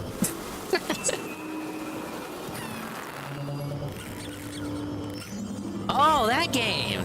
Yeah, I've also never heard of it. Ah, yeah, that popular game. That sucks to hear. Oh, an arcade shooter. I like arcade shooters. What don't I like? That's a bigger question.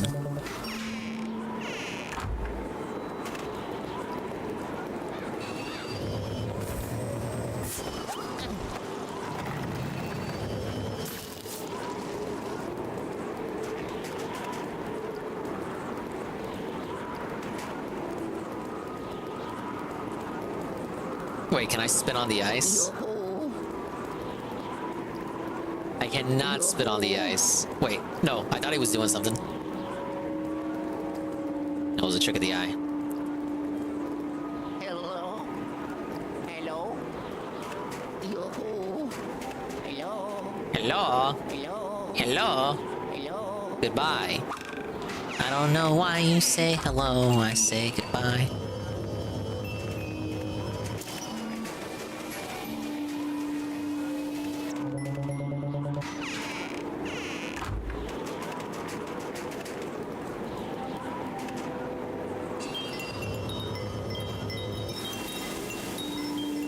There should be a gemstone just for interacting with these.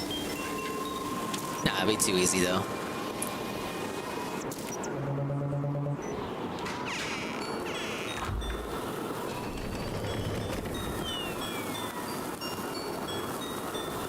Wait, see, I got the charcoal, but I can't go to the previous room.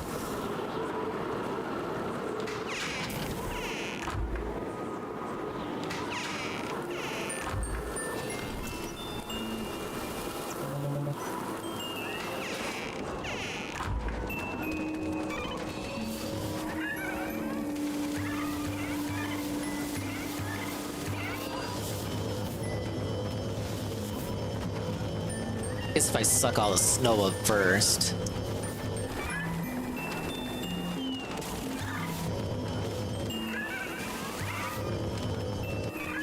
Why do they keep following me? Why? Don't they know I did everything correct and nothing wrong?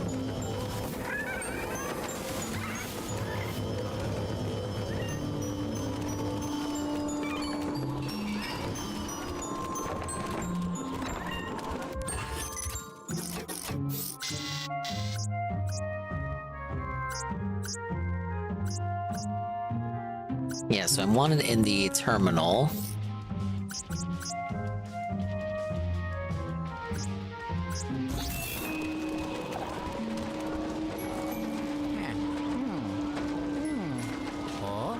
No, be careful! Luigi, no! Okay, Luigi's alive.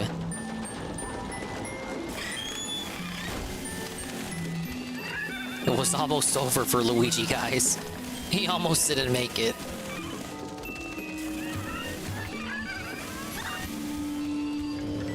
I want to drop this guy to the first floor. There he goes. See you later, idiot.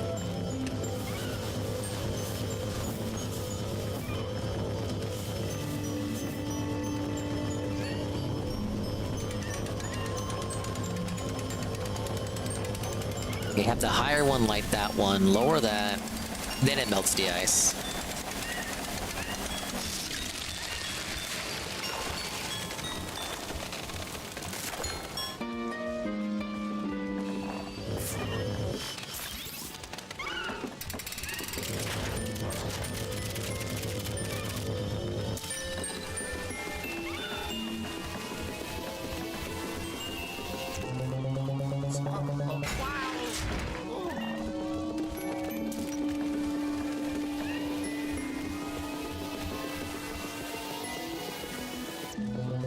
Let's go down.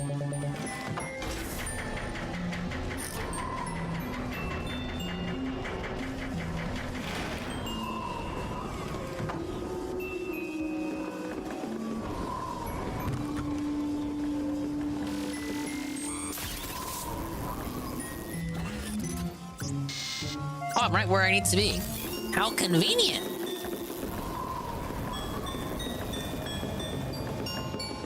But what if I completely ignore that and go to a different room entirely? Be very smart of me to do that, huh?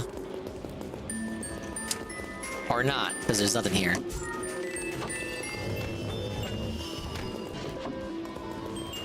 Big ups BR Joe. Those were not shrooms. They were little fuzzy gremlin things. I don't know what they're called. They don't have names in this game.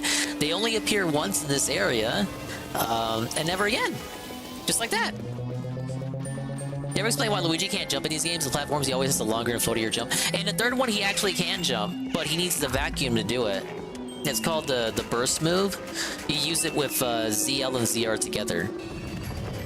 But only in the third one. Actually, no, he can jump. When you're catching the ghost, if you hit B, he'll do a jump. But it's more like an evasive maneuver. I'll show it off when I catch a ghost. If I can fucking find one.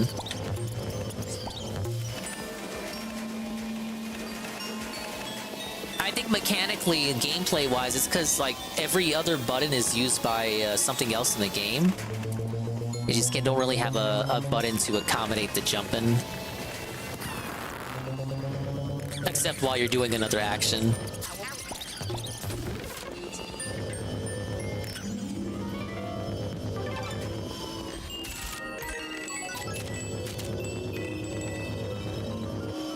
The boss should have been a giant hairball dude. That would have actually been fun to fight, so we can't have that happen. We need gimmicky boss fights. Wait a minute! Look at that, look at that, look what you get. Look at the positivity you get for backtracking in places you're not supposed to be. And you guys were like, Dingus, why are you backtracking? There's no reason to. And I was like, you're wrong. Wait, how do I break the ice without little Toad? Guided playthrough. I know what you're talking about, Carl. Now, hold up. I can't break the ice because Toad isn't here. Unless... something... It's shining. It's shining. It's shining, but it's not doing anything.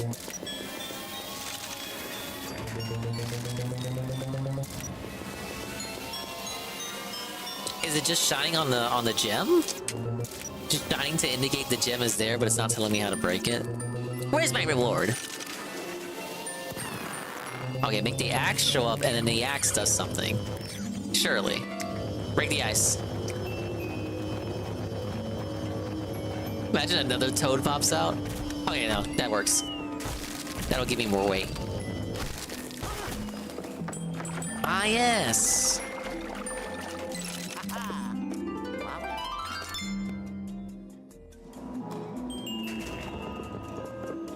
Huh, I collected that one out of order.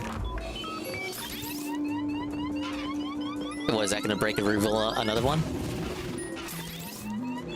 We got like a puzzle situation here, puzzle boss.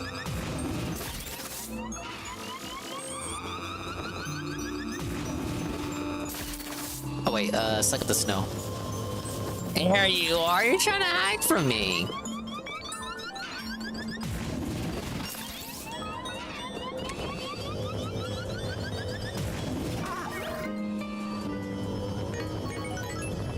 A very innovative puzzle.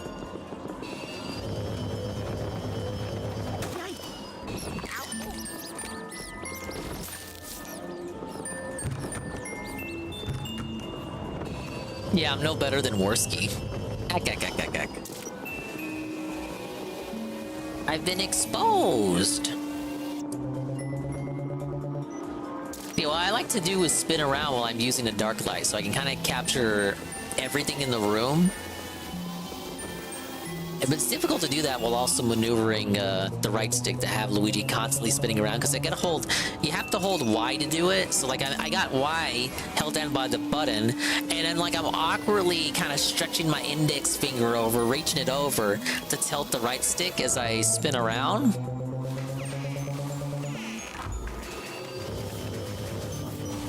I'm thinking it might be better to just use X and B for that while I'm doing that. And actually, no. It's actually even worse. They really do want you to use the gyro for this. Because like while I'm sucking things up or doing the light, I can use X and B, X to look up and B to look down if I don't want to use motion controls. But if I'm using Y for the dark light, that's like impossible to spin and then use X and B. Basically first world problems, baby man dingus, baby man gaming, things you don't care about. Plus 10. For 500, Alex. Wait, is this gem still here? I never got it, did I? Yeah, what's it doing in there?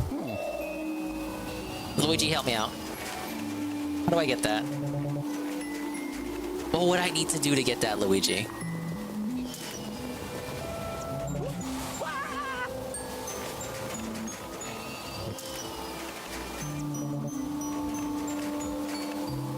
Oh, you know what it... God damn it. I need the toad for that, huh? Wasn't it like... I feel like you shoot the toad in there and then he like slides down and pops out and gives it to me. Eat it! He gives it to me, and I eat it, and then I own it. Own my shit. Well, I had to redo that mission anyway, because I missed the boo. Shows what I know, huh? I guess we're going to the gondola. The gondola _ gaming. Or not. Oh my god, it's Cat again. And this time she's got chains to represent how chained she is at the Ritz and Snort Fort.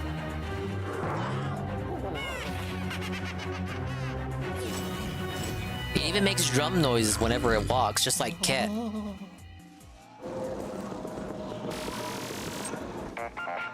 Oh no, it ain't just... Oh my god, I don't gotta chase these guys down, do I? It wasn't just a simple battle. I just don't get to ride the gondola. I don't get to ride, No, instead you gotta these are basically keys, like in the second mansion, where you gotta hunt down the pinwheels, or the third mansion, you gotta hunt down the clock hands, except now it's just like the keys are enemies, so you gotta fight. Criminy, Luigi! These chains, they're paranormal chains! They won't go away until the ghosts that made them are defeated. Well, where are they? I have nothing indicating where they are. Oh, now I do. Oh, dude, they went all over the mansion. God damn it. Why?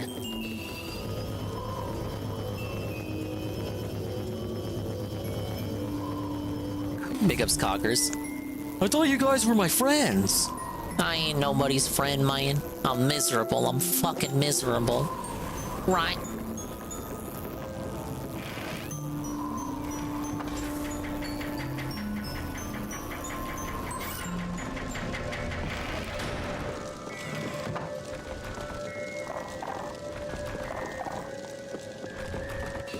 Big ups to Nurgle on the hand check, but he's not here right now. And welcome in Grandfather Nurgle. Yeah, what was I looking for? Yeah, one of the ghosts are in here. Like I had a brain fart, as they say.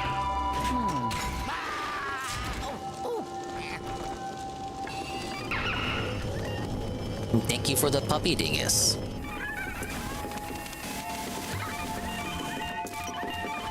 Alright, he's somewhere in here, he just doesn't want to talk to me.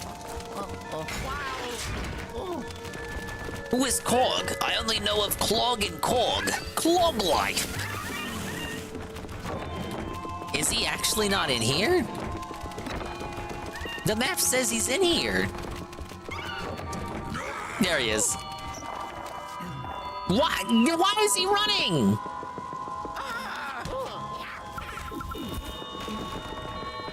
Things gotta make things difficult on us, because all of these ghosts want to be the MC.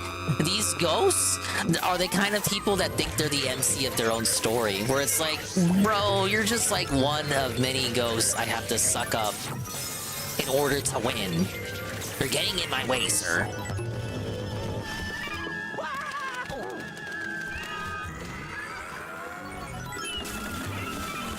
Well, here's what I was talking about when I said Luigi could jump when he's sucking up ghosts. See? Now it sucks up your it sucks up your gauge. Yeah, it completely depletes the gauge because it's considered like you're trying to dodge an attack. It's useful if other ghosts are in the area. So like if you got like another shockwave red ghost that's about to clap, you can jump and then dodge it.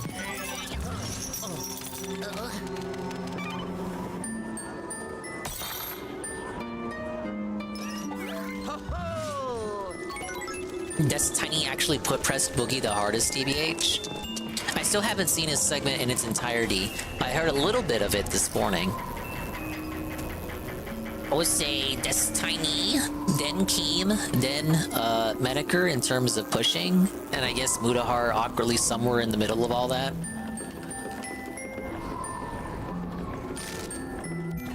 Where am I going next?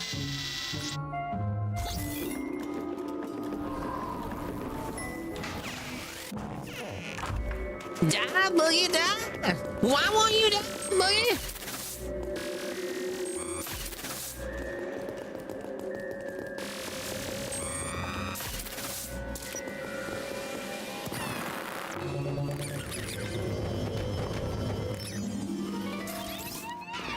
Alright, he's about to get felted. Whoa, whoa, whoa, kid. Anyone ever tell you to slurp your drinks when you're done drinking them?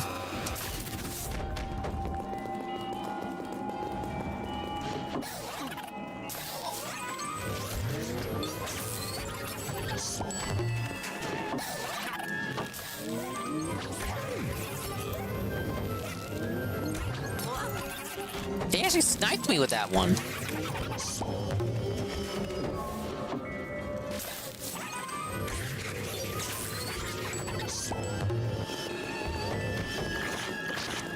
Oh, where is he? He's coming out. Is the guy? Phil! Where's my tacos at? My organic, authentic Mexican tacos!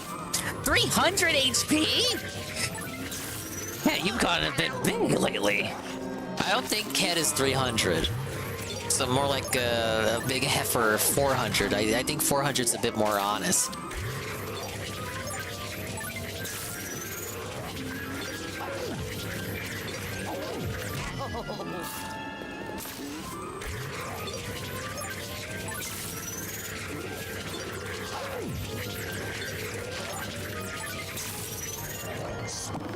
I lost way too much HP to that guy.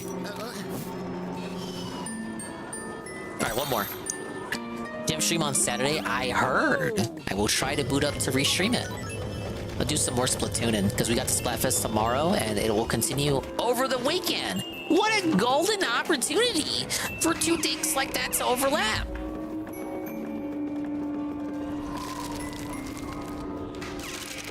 Very convenient for me, you guys.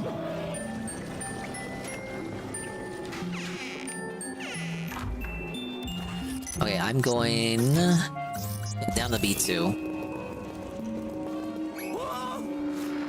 Alright, Luigi, try not to die.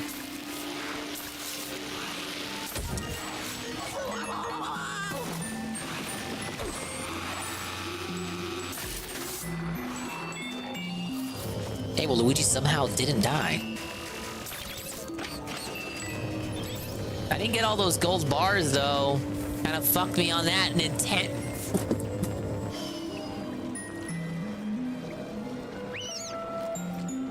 That did not go down the wrong pipe. The correct pipe. That did not go down the right pipe. I'm dying. As I was saying... What was I saying? The gold bars? Fuck you, Nintendo, is my point. I quite actually almost died there. And pray for me. Big up Snurgle, the 3-stream streak. That boogie! That boogie! That boogie! Just do us all a favor and die already, boogie! First thing Destiny said when joining the call was, Boogie, 2988, I'm accusing you of faking cancer. Getting Boogie's name wrong was just hilarious. Oh, Boogie 248. I thought you were getting the name wrong right there as part of a bit. Or he had typed it wrong on accident. He actually entered and said that. Boogie 2488, I'm accusing you of faking cancer.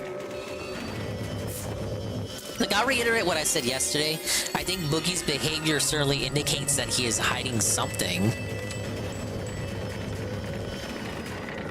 But this would have been a long op to keep up all this time without him fucking it up and giving it away that he was lying the whole time. So I don't think it's 100% a lie. There's gotta be something about it he's embarrassed that he doesn't want us to know about.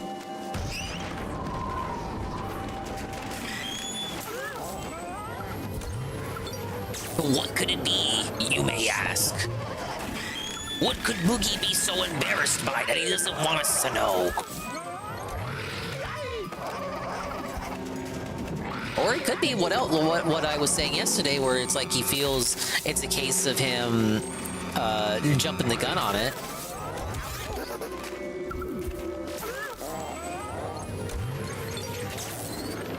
And he just doesn't want to come clean because people are going to accuse him of lying. Or, well, they're going to accuse him of being an idiot for sure. Like, he doesn't want to admit that he got, like, pogged out over the fact that it could be cancer, and then advertise it as though he did have cancer the whole time. Like, he doesn't want to be confronted with that, so he just says, oh, well, it literally has always been, it has always been cancer. But then we kind of walk that down to, oh, it was just the Animal Crossings of cancer. Oh, yeah. Hey, we did it! Oh, yellow. Good job, young feller. That was the last chain. Time to ride that gondola and cross that chasm. Post haste. Not yet, sir.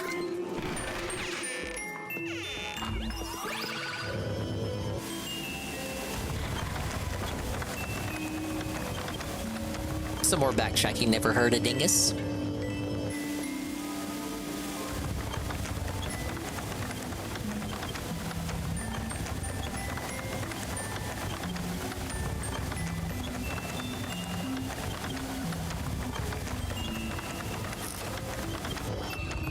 We got some coins.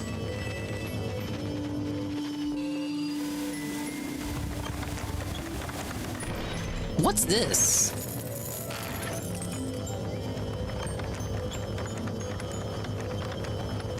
Did I not get this before? Or was it not available on the last mission? Yes! I swear I don't remember that chain being there.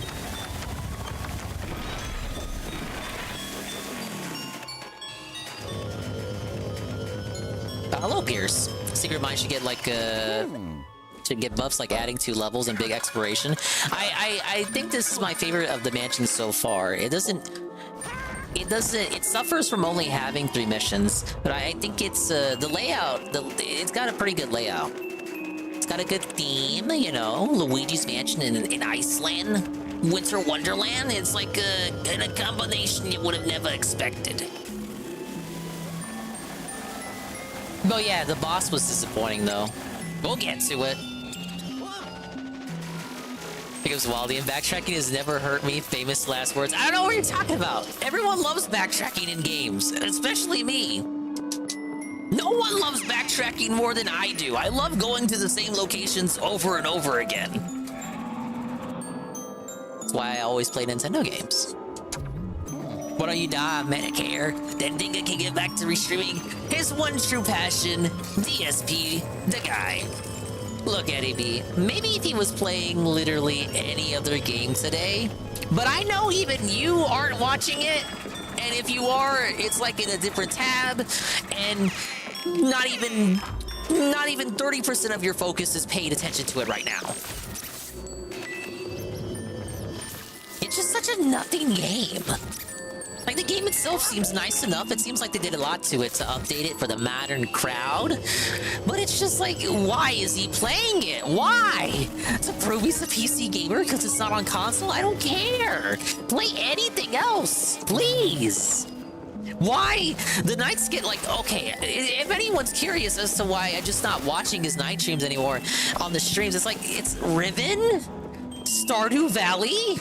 The 200th session of Street Fighter 6? No! Where are the games, Carl? Where are the games at? I want the games! Yeah, the Ribbon remaster. This guy confuses remaster, remake, and port, and whatever all the fucking time. He doesn't know what any of these terms mean. He doesn't care. It's questionable if he ever cared. Yeah, and then DSP sings over it because he has no commentary for it. Like, I know, there's only so much commentary you can give to a game that makes you think and do puzzles all the time, and there's not a lot going on. Maybe at least talk to the chat or something. Like, I'm making conversation with you guys, and I have a much slower chat than him.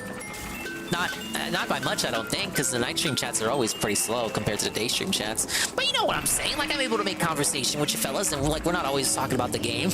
Like, what is Luigi doing right now? He's in like an elevator in a mine shaft. What am I gonna say there? I got nothing to work with. I'm just going through rooms I've already went through. Okay, I admit, there's not much in regards to the gameplay to talk about at this moment in time. I get that, DSP, and the same might go for the Ribbon gameplay. But like, at least talk to the chat. You know how, like, the animated world people ask you what you had for dinner? Why don't you ask Willow what they ate for dinner? Idiot! Piece of shit. What did Willow have for dinner? Do you care? At all? Whoa! Carl, what's that?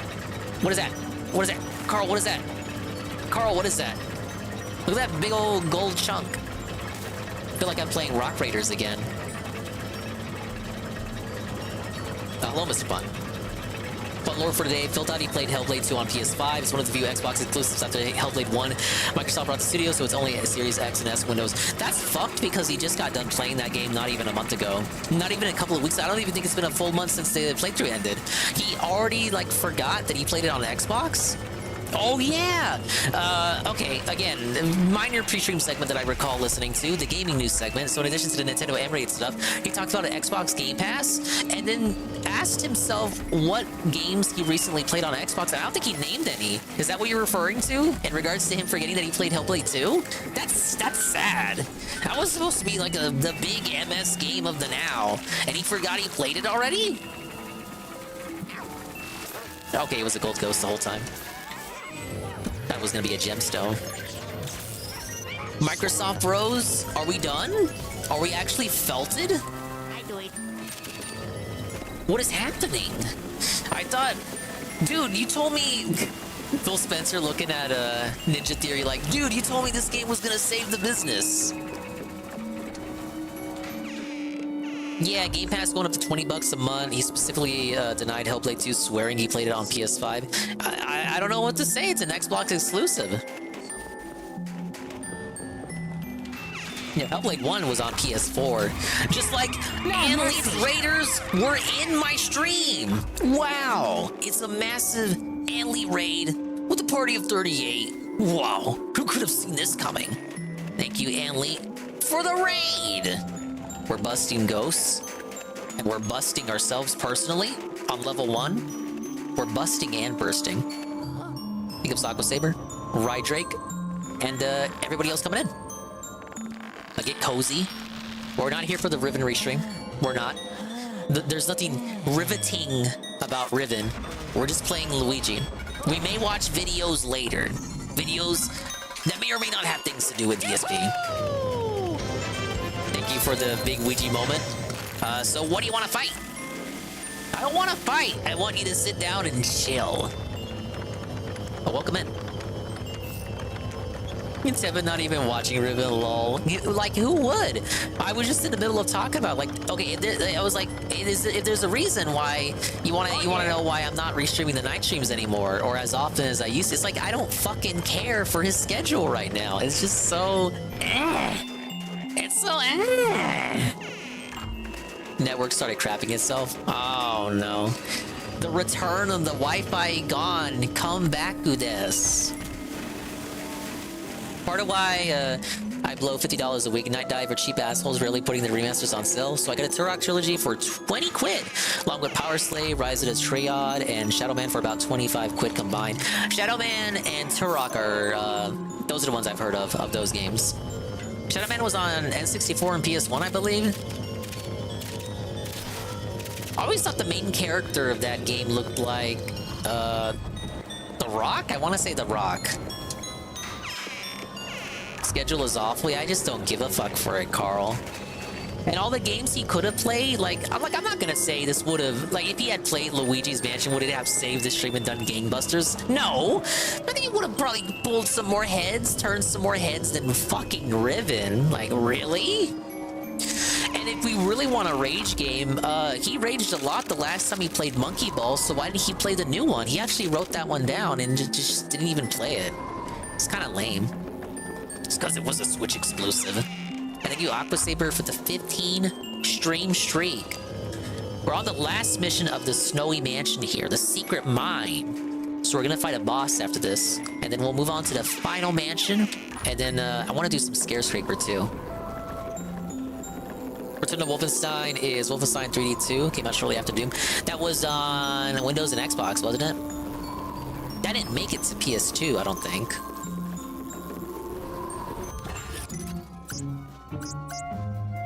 Nah, I'm good to just go into the gondola now. Hey, King Dee-Dee-Doo. Yeah, Turok's on the 17 Plus app. With improved graphics and online multiplayer. Asterisk if you have friends. And you better have friends. What, you don't have any friends? What, are you some kind of woman? Big ups are you? Turok 64 is goated. Is it just one Turok on N64? I thought there was at least 2 Turoks on N64. Not Return to Castle Wolfenstein. Actual Wolf 3D in the early 90s before Doom. Oh, okay. I had Wolfenstein on I say my, but it was like the family computer. The first ever Dingus Brood Familia computer. We had a Wolfenstein, and Solitaire. A very, very, very early version of Solitaire.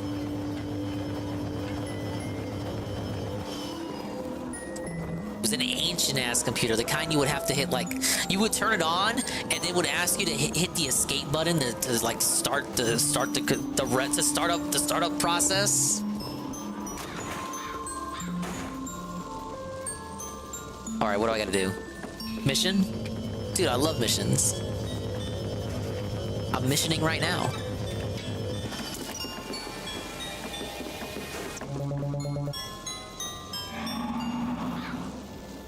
Oh no. Oh, okay, this is the shit I was looking at from mission 1. Okay, we're shooting stuff now? Oh my lord!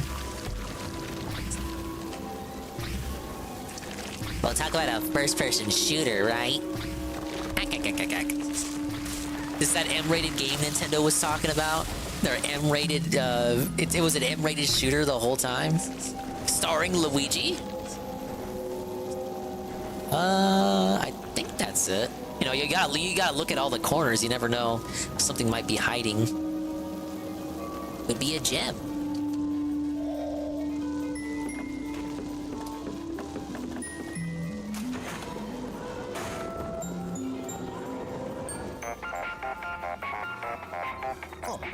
Yellow. Big ups Repsy.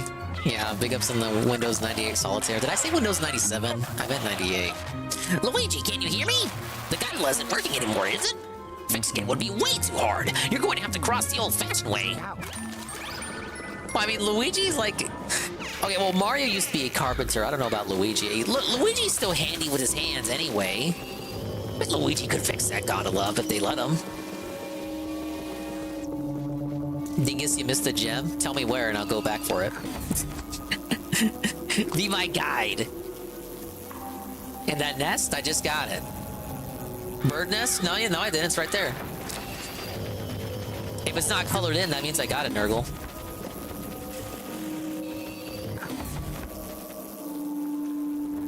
What card design I chose? It was a gazillion years ago. I can't recall. Probably the Joker. Now, see, there should have been a gem in this one because I had to melt it. This one was hidden off in the corner.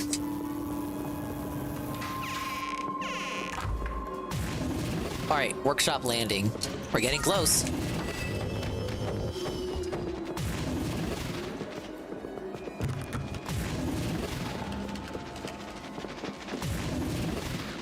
Okay, be careful. Careful. Dude, I love gyro. Love having to balance the controller. Nintendo's never scared me wrong when it's come to shit like this. Okay, now let's move backwards because I'm cool. No! Okay, rule of 3. No!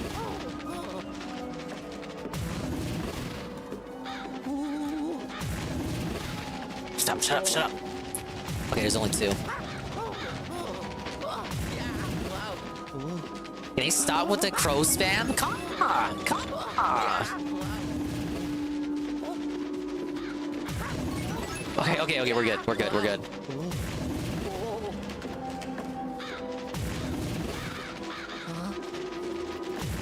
I feel like I'm at the power plant on The Simpsons. Ka!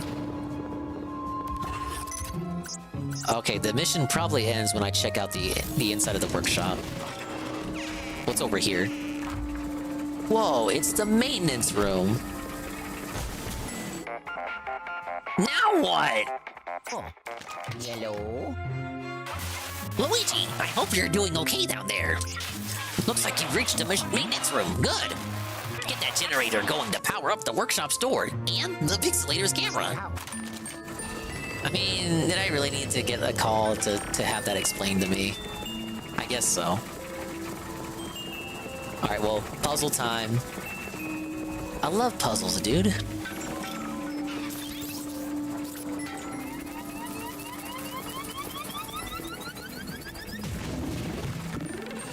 Actually, what is it? What do they want? What are they asking for here?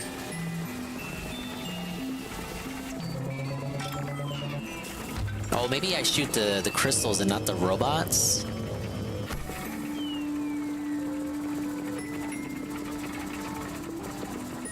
Okay, no, I guess it is the robots because I can't shoot these. Why do they have to make you call them so much? Because the idea was you would do like 1 mission per session on the 3DS while you were going to work or something.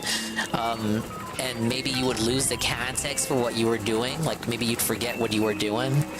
Like maybe you don't always finish a mission, so you do a little bit of a mission while you're playing, and then you come back to the game and turn it on and you forget what the fuck you were doing, so you need the professor to call you every fucking 2 seconds to remind you what the fuck you're supposed to do.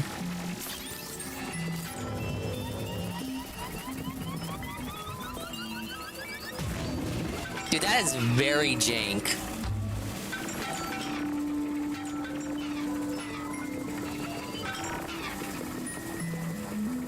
What were they thinking, man?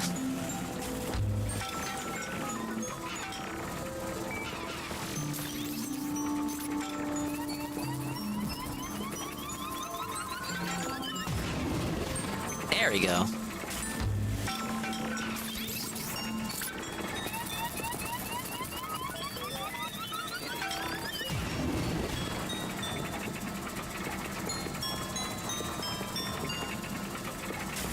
Will it still fit over there? Yeah, no, it's not. He's gonna run toward me. Oh, no, I should be good.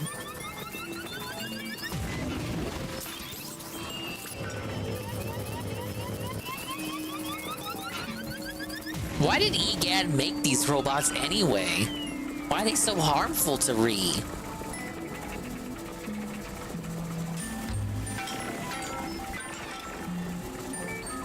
Okay, that's bad.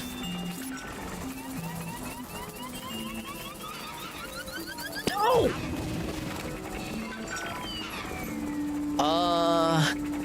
Wait, no, I got it. Work smarter, not harder.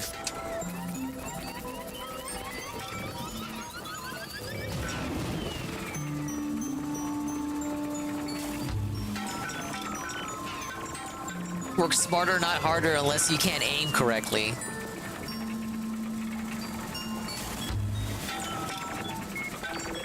Oh my lord. Why? I was aiming perfectly before.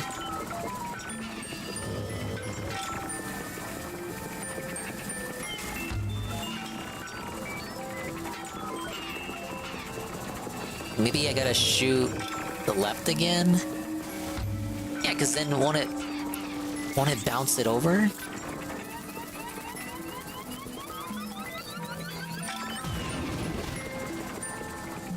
Okay, yeah, I was making a mountain out of a molehill.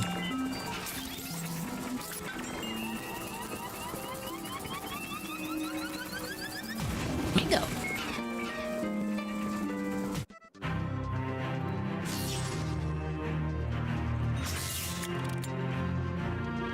What an unnecessarily epic cutscene. Just for turning the power back on. What a brave stance you took!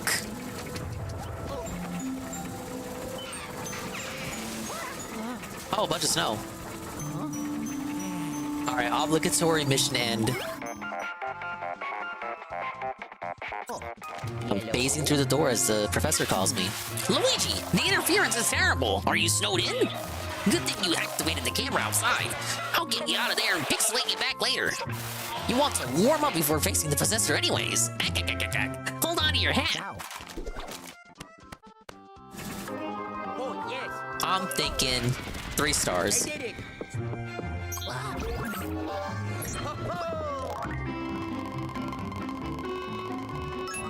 40 minutes, 13 ghosts. Oh, 115 HP lost. 1 star. Big ups. Me.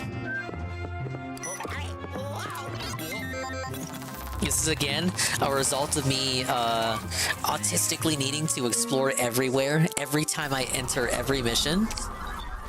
I mean, it's paid off. Sometimes I found gems I would not have found otherwise without backtracking.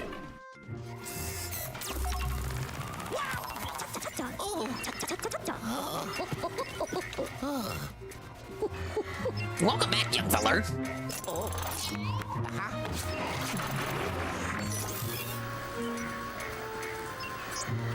We got 2 gems. We got the new Fat Cat Yellow Ghost. The Chain Fat Cat, to represent the jailbird status of Cat in the Now. Good thing you fixed that generator. We'd be in a fix if we couldn't open up the door to the workshop. And now, the pixelator over there is active. You won't have to mess with that gondola again. We're getting close, Luigi. Take some time to relax and thaw out before the big fight. Here, I'll wait. ...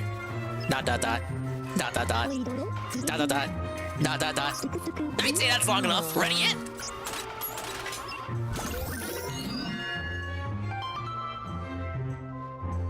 And just like that, boss of the mansion.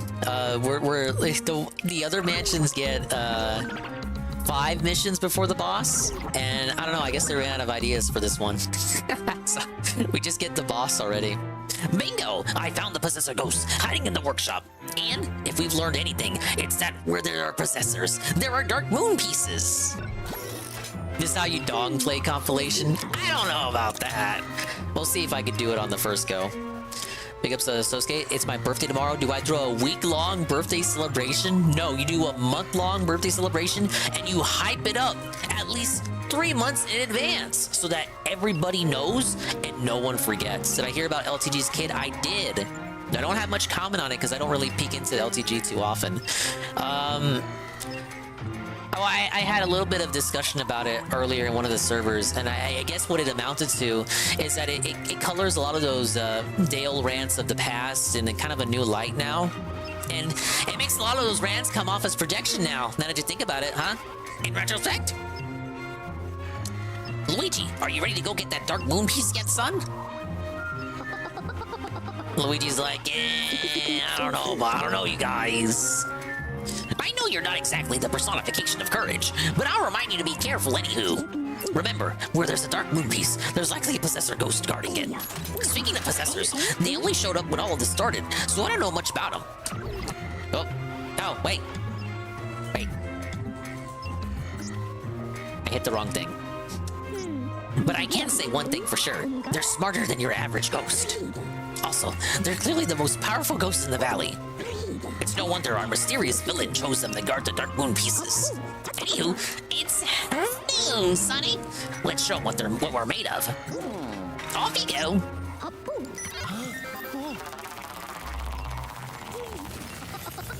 Yeah, I saw you had a domestic abuse thing too. Some people were trying to say that like equated to child abuse, but I was like, well, if it was child abuse, it would have stated child abuse. Domestic would be more towards the partner he had at the time, which could have been the mother. I didn't look too into it. All right, everything else blocked off. Everything else, we're all snowed in. We have nowhere else to go.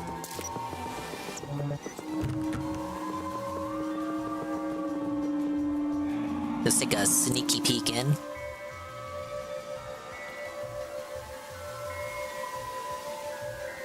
I don't even see the Dark Moon piece.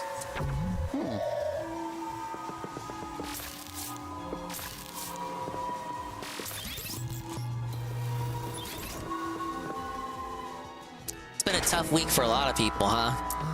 LTG, Boogie. Ralph almost got killed by that hurricane. Ooh, wow, what a shocker. You sure shook me there, bub. And then he merged with the ice. Rob got felted by Ali Jamal. Yeah, I saw that. I'm caught up with the casino. It's my favorite show, man. Speaking of people getting felted, Luigi, no! No! Game mechanic I don't know anything about. Okay. Here's the worst boss in the game according to Golem. And everybody else that's played this game. Half of the development was spent just getting the mechanics for this boss just right. You just gotta shoot bombs. You gotta shoot bombs at all those little pieces of ice covering his face. There. And then you shoot a bomb in his mouth. And I think it's the rule of threes.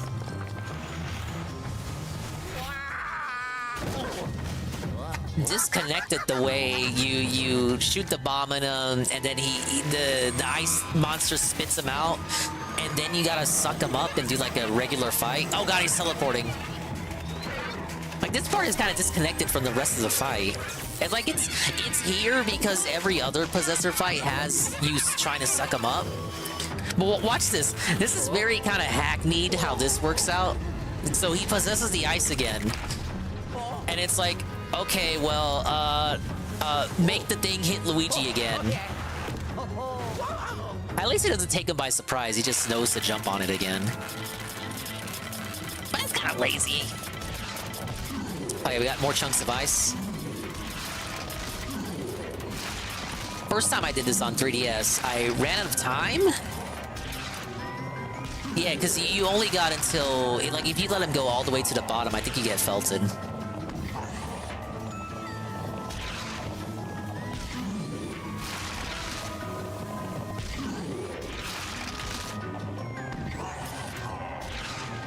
Oh, and you can't let the machine overheat either.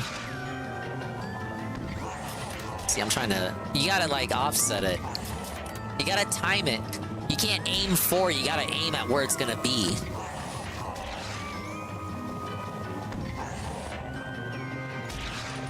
Why did I do that?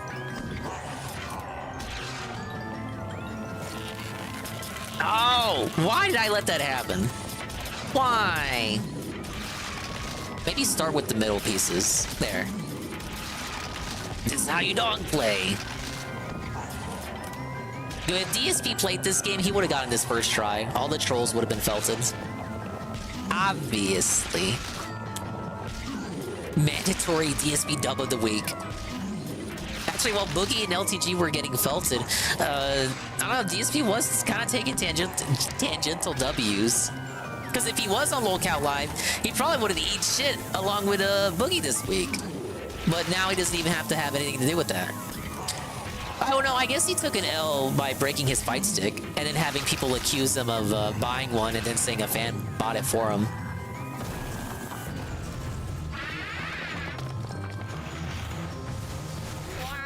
Yeah, taking W's by sitting around beating his stick. Honestly, just by keeping to himself, he kind of just does take W's just kind of by existing. I know it's another one of those hard Phil pills to swallow. It's okay. It's like Ralph. You just gotta let Phil be himself, and the next L will just come to him naturally. Just let it be. Okay, third segment. I feel like DSP actually tries in the stuff he does. He will be prepared for every podcast like Boogie or Wings. In a weird, cosmic sort of way, you're not wrong, Sosuke. Like, Mike, okay, I joked about this yesterday, but Mike Kloom said to Jersh of Kiwi Farms that he would not allow Jersh to call Phil lazy because Mike Kloom genuinely thinks Phil is not lazy. And we were talking about it yesterday, and I was like, I'm of the sentiment that Phil, there is exertion from Phil, but in the wrong direction. It's like he does stuff, but he applies it incorrectly. So, like, Phil prepares for the level 1 podcast, but his idea of preparing for it is like pulling up his phone and looking up headlines. Phil prepares for his React show, but his idea of preparation is just making a playlist. It's like Phil does do stuff, but it's in this odd order. Oh, come on, that was right on the money. I gotta focus on the middle pieces first.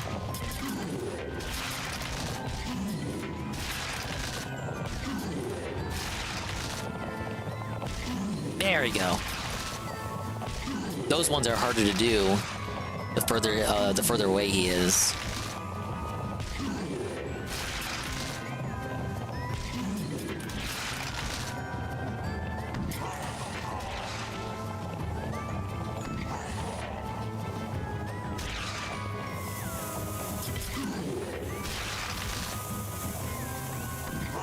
Oh, that one was close.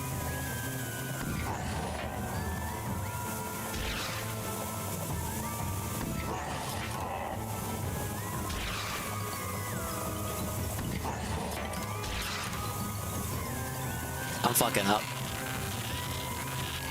I'm close to overheating too.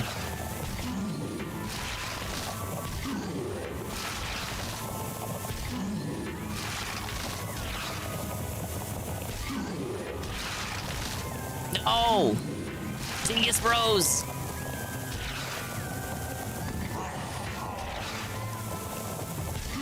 Okay, 4 more. Can I risk 4 more bombs?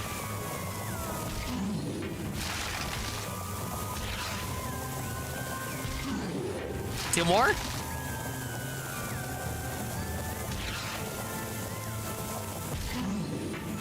Okay, 1 more. I think it's the same piece I was trying to hit last time. Got him.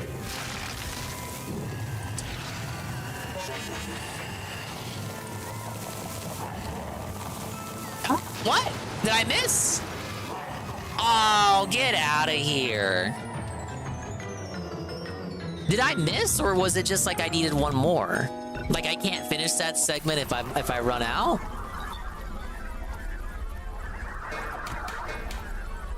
You need one more? That doesn't make sense, though. Why would I need one more? I shot it in his mouth. I shot it in his mouth. Hack, hack, hack.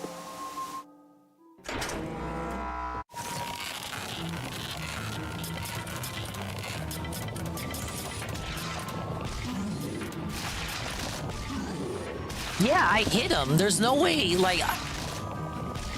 I think it's like that was the last one, and I got it in, but you can't finish that like that was my last bomb regardless. You can't finish that segment with 0 bombs. So you need to finish the segment with at least 1 bomb left. If you finish it overheated, it doesn't count.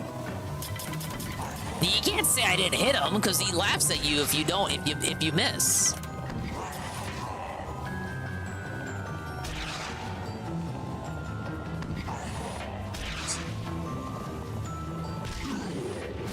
Chalk that up to knowledge or lack thereof of the boss.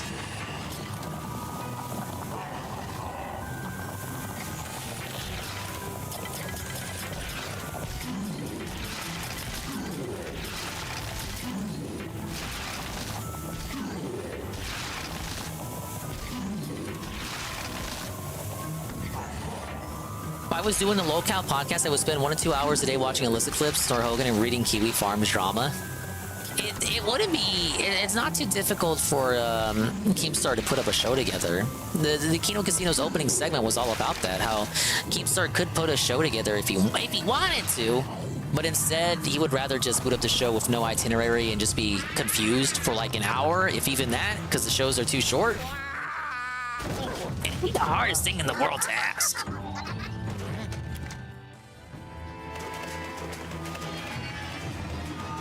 Boogie and Wings just walking in Local Live have no idea about the drama they are talking about. That's why the show is so bad. Yeah, they don't do any prep. It's just like the big issue, and there's no energy behind it. And none of the hosts, including Tommy or Keem, want to be there anyway.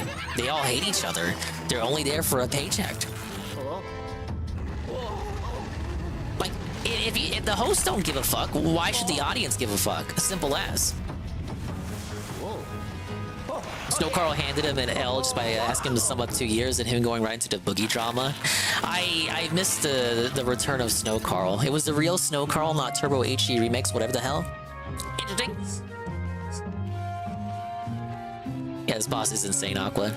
It's Golem's fault. Boogie sewer slide baiting just like normal when confronted with face scumminess, apparently. Yeah, it's not the first time he's done that.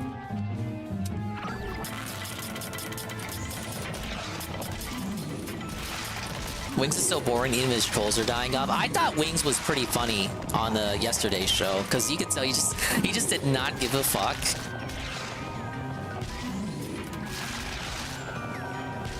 I was watching a bit of Wingo today, and he said Boogie's lies fucked with him also, in a small way, because he said he got off testosterone because Boogie had told him that testosterone is what caused the cancer. It's like that scared Wings, and he was like, well, Boogie wouldn't lie to me, man. And that caused him to get off his testosterone. And if Boogie is lying, well, that kind of like fucking with Wingo, right?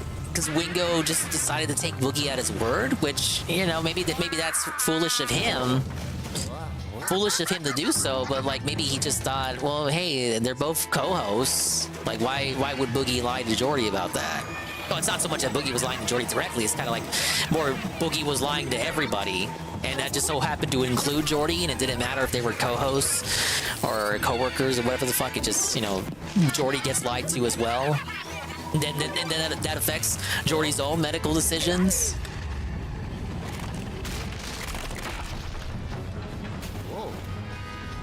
Yeah, look, Jordy has his fuck-ups too. But if he could be like that on every stream, the way he was last night, I don't know, maybe he'd be a lot more spirited emotionally. He wouldn't be such a crybaby all the time. Like, that's the advice I have for Jordy. I don't have no advice for Boogie. Stop lying, I guess. I didn't do the middle pieces first.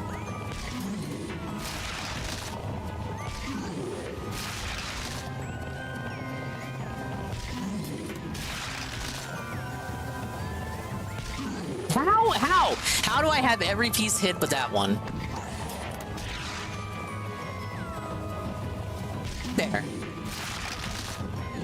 had an easier time this time than the first try. All right, we good? Is this it?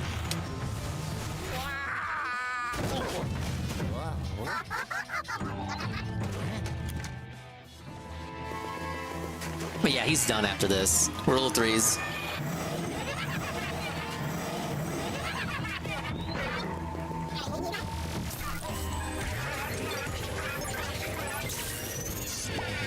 And we're done. All right, 2 attempts. But I would say the first death was bullshit.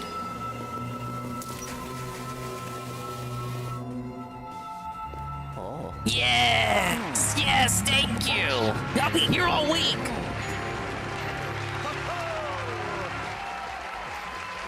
I'm the one on May 1st, Boogie shouldn't toss stones from a glass house. Basically. Hello. I don't like how Boogie was calling Wings a PDF file last stream. Even Boogie's girlfriend isn't right in the head. Something is wrong with that girl. She has... I think she has no internal monologue like Anissa, iDubbbz' lady. Thanks for the engagement today. Appreciate that. Yeah, and Boogie calling Wings a PDF reminds me of Rich saying he was gonna call... It was like Rich said last week he's gonna call... From now on, he's gonna call Jordy and Boogie PDFs, even though he knows it's from his way of looking at it, from his tinted lens. RTU knows it's bullshit, but he's gonna call them PDFs anyway to slander and smear them because they said shit about him on their show. Just a bunch of more petty drama shit. Luigi, can you hear me? What?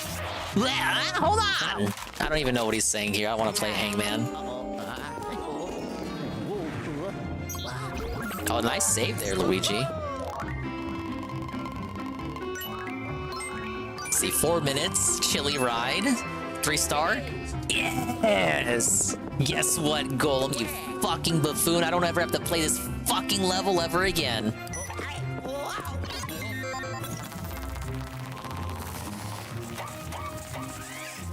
Yeah, but that's a bit disgusting, isn't it? Like, to know that the accusation isn't true, but to parrot it anyway and parade it as though it is because you personally feel slighted by that person.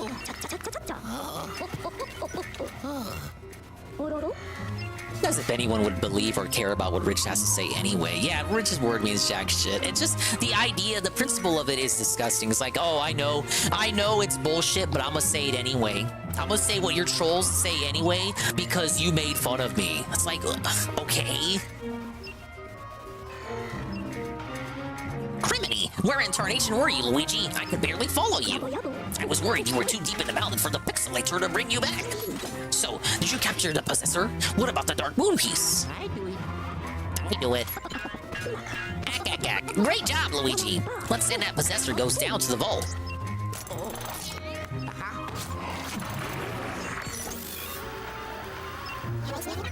Nothing on the small screen tonight. I'm not even watching the stream. I'm done with the mansion, so I'll probably do some multiplayer now. And I don't know, we got stuff to watch.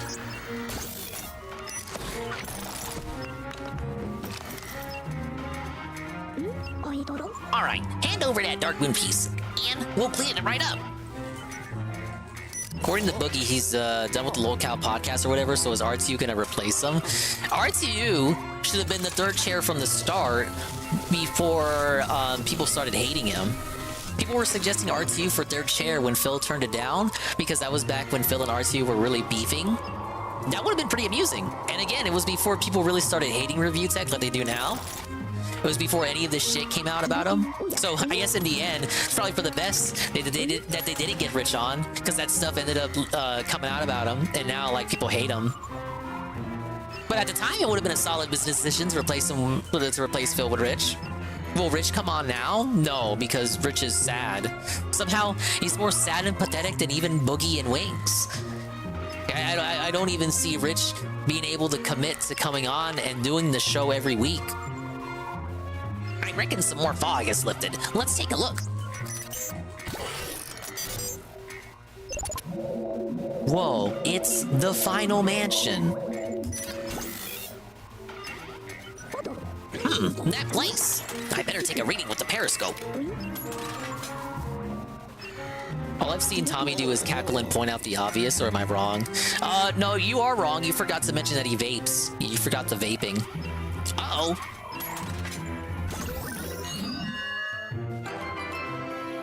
Thank you. Thank you for those triumphant sound effects. Okay, we got the treacherous mansion. The final mansion in the game. This massive mansion is filled with exotic exhibits created by its late globe-trotting owner. Oh, and it contains the strongest paranormal signals ever recorded. Now we got the front door key, so basically another pupper mission. The paranormal activity in this mansion is completely off the charts. Stay on your toes and start looking for the dark moon piece.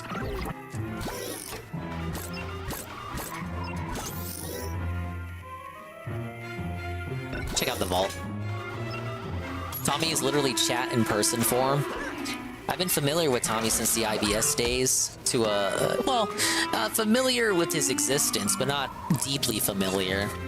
Seems like he hasn't changed from those days, really. Big up Juzzy, I'm doing great, thank you for asking. I'm missing 1 gem from the Haunted Towers, 2 gems from the Manor, 3 from the Old Clockworks. I missed like all of them from the mine. Why? We got ones from the mansion.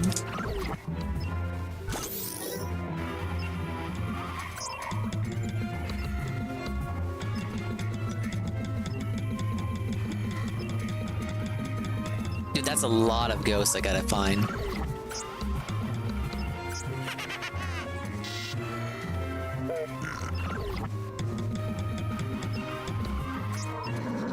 Okay, the strong sneaker and the strong gabber. Which one is this one? The hider? We don't have strong hiders yet. Here are the possessors. Each possessor progressively gets another horn on its head as we catch them.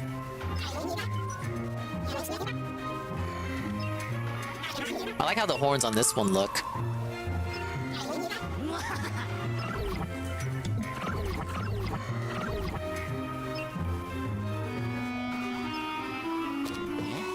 Don't even know who Tommy is and don't care who they are? You don't have to know. If you think Ralph was on Locale Podcast, it would be an upgrade in my opinion. It would be. It actually, unironically, would be improved with Ralph being on it. But Ralph has his own show to do, and I don't think he's in the interest of making Keemstar any money. Ralph would rather make himself money. Correct? Okay, I think I'll go ahead and do some multiplayer. In the meantime, let me go get a refill, and let's see how what's-his-face is doing. What's-his-face? You know who I'm talking about. Your favorite streamer. After me, of course. What you mean by that, Corpus? That guy. Look around for the glyph with my lens. In here? Wait a minute. Uh-oh.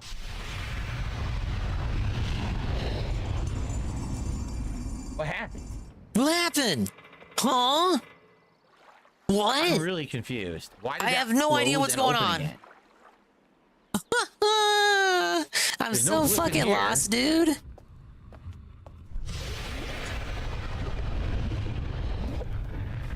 There's always a hidden image near these statues. There is? Oh, these are the glorious night streams you guys want, huh?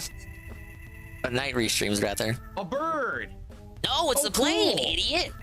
It looks like a bird. I had no idea that there were hidden images near these statues. I definitely didn't get them all then, right? I definitely didn't get them all. Darn. 1 minute man. A lot of those statues. Yeah, it's probably 1 minute man. You idiot. Hey, GPM. I know it says BRB, but I haven't walked away yet. We didn't get a glyph near this one, did we? Big ups, GPM. I hope you're doing well. No, I hope your evening is going lovely. That one's, I know where that is. I got done with the 4th mansion, Luigi's mansion. I'm gonna do some multiplayer right after I get a refill. Inside. There's one inside.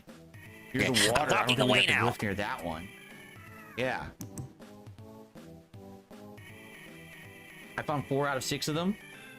Do we need to find them all, or is it just like a bonus Easter egg thing to find them all?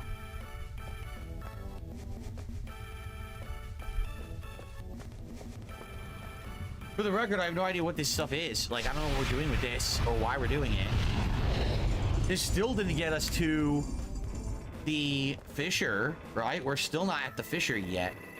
So, oh look. Oh, wow. Okay, so we're done with this. We've done it. You need them all 100%. So there's one I totally didn't get on this island, and that's the one. There's a glyph inside one of these buildings. I didn't get a glyph there. What would have been the last one?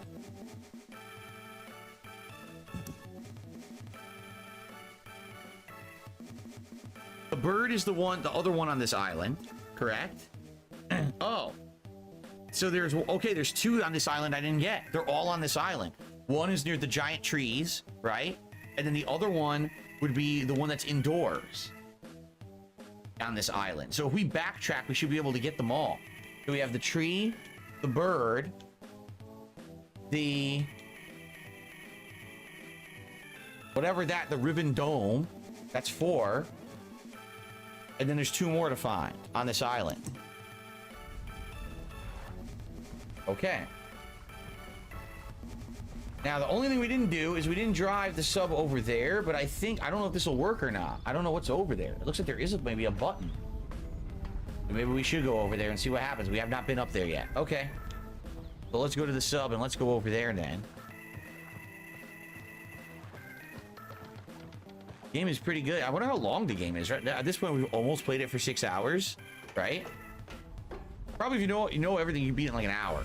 You know what you're doing. I don't know what the heck I'm doing. But I think that's part of the enjoyment of the game, is the exploration aspect of it.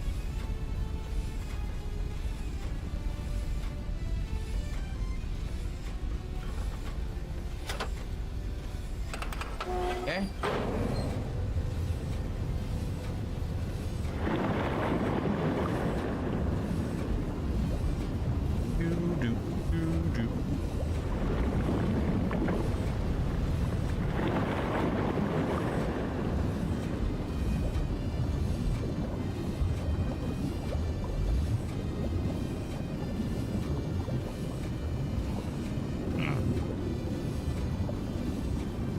Hours if you don't struggle with the puzzles? Seriously?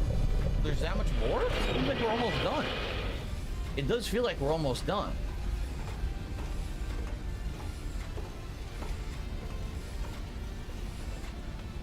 Okay. Why are there 3 buttons?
Am I missing something here?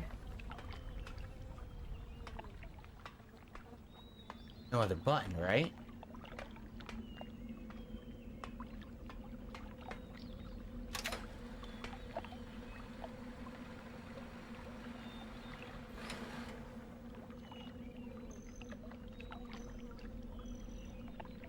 What? What is this? Would I consider playing Myst 3 someday? I don't know. I don't even know what Myst 3 is. Isn't it true that Myst 1 and 2 were made by the official same people? Myst 3 was just bought and like it was made, but it wasn't made by the same team. So it's a different kind of game, right? What is this? What? I can't even do anything with it. I can't reach it. I can't interact with it. Why am I doing this? And how do I get up there?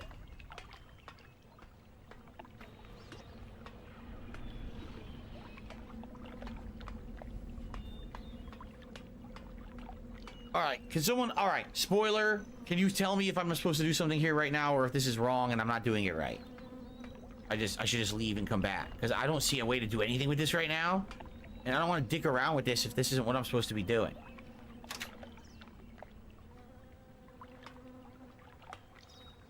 You can't do anything with this yet. Okay. All right, so what we should do then, we should backtrack back. Excuse me. We should backtrack back. And we should go back to the other parts of the island where I can go to where those things were to see the other 6 pictures. We'll get all 6 pictures. Then I have no clue what to do next. Unless there's something I missed on this island, I have no idea what to do next. I have no idea how to access the, whatchamacallit. I have no idea how to access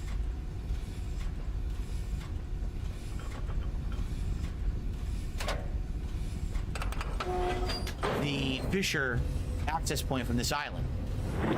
I tried to find it. I couldn't figure it out earlier. I couldn't find it at all. So we're almost out of time for tonight. We got about 5 to 10 minutes left, FYI. I'll try to figure out what I can. Maybe we'll just backtrack and try to get those 2 symbols and we'll be done for tonight. And the next time we focus on what's next, I don't know. Pretty confusing.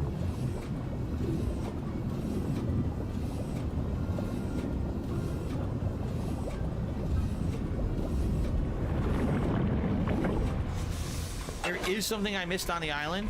Did I miss it tonight or was it from a previous stream? I swear I scoured this island on the previous streams and found nothing.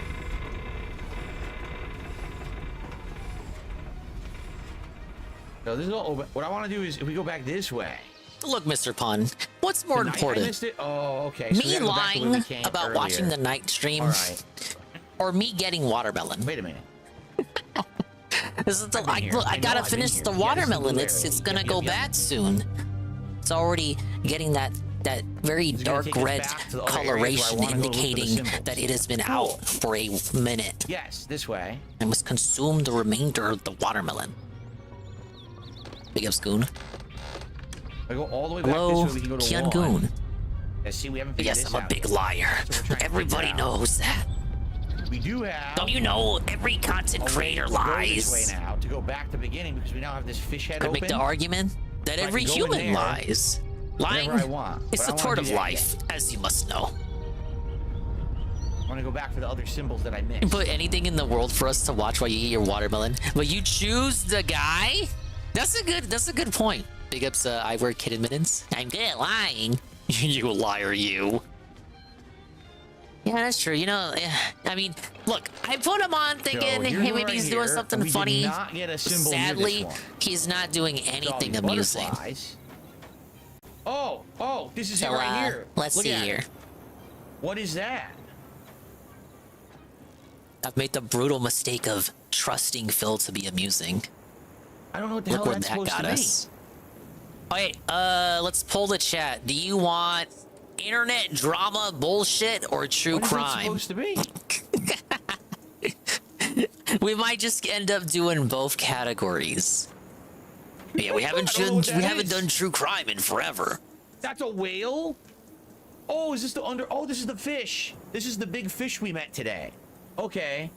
Here. In what world is Ribbon gonna be funny? I didn't say the game was gonna be funny. I said Phil was gonna be funny.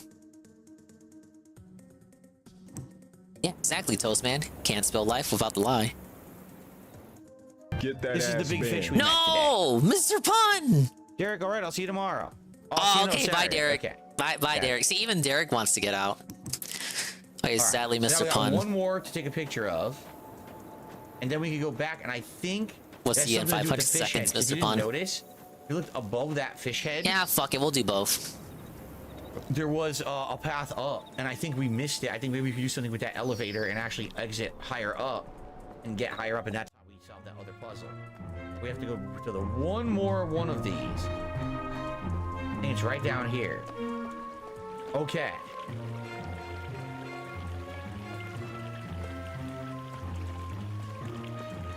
All right, Dave, you're about to go bye-bye. What the fuck is that? What's that? It's me turning off your stream, dude. I mean, he's about to be finished anyway. Glowing? He made like $51. He's fine. He'll live. Don't buy another pair of glasses.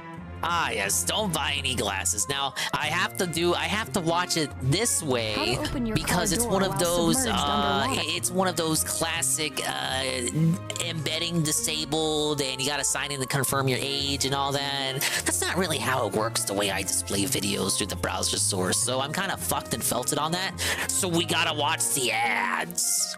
Not really though. We'll just skip them. Why are there ads on this video anyway? It's about people dying. Dreading. Okay. Wait, hopefully that's the only ad. We have Corey Richens can't stop making herself look guilty. This is from a while ago, but I never got around to watching it. Big ups Juzzy51, Scam, Q, Game Redeem, Mickey's Wild Adventure. Be sure to eventually get around to that. That's actually a game I've had my eye on because it's by Traveler's Tales, made by the guy who also did SNES and Genesis Toy Story, another good platformer from back in the day. And he also made Sonic 3D Blast. Yeah, 3D Blast. And Lego Star Wars. The good ones. Alright, but yeah, we'll do both true crime and drama bullshit. It's now time for the Anything But DSP Video Hour.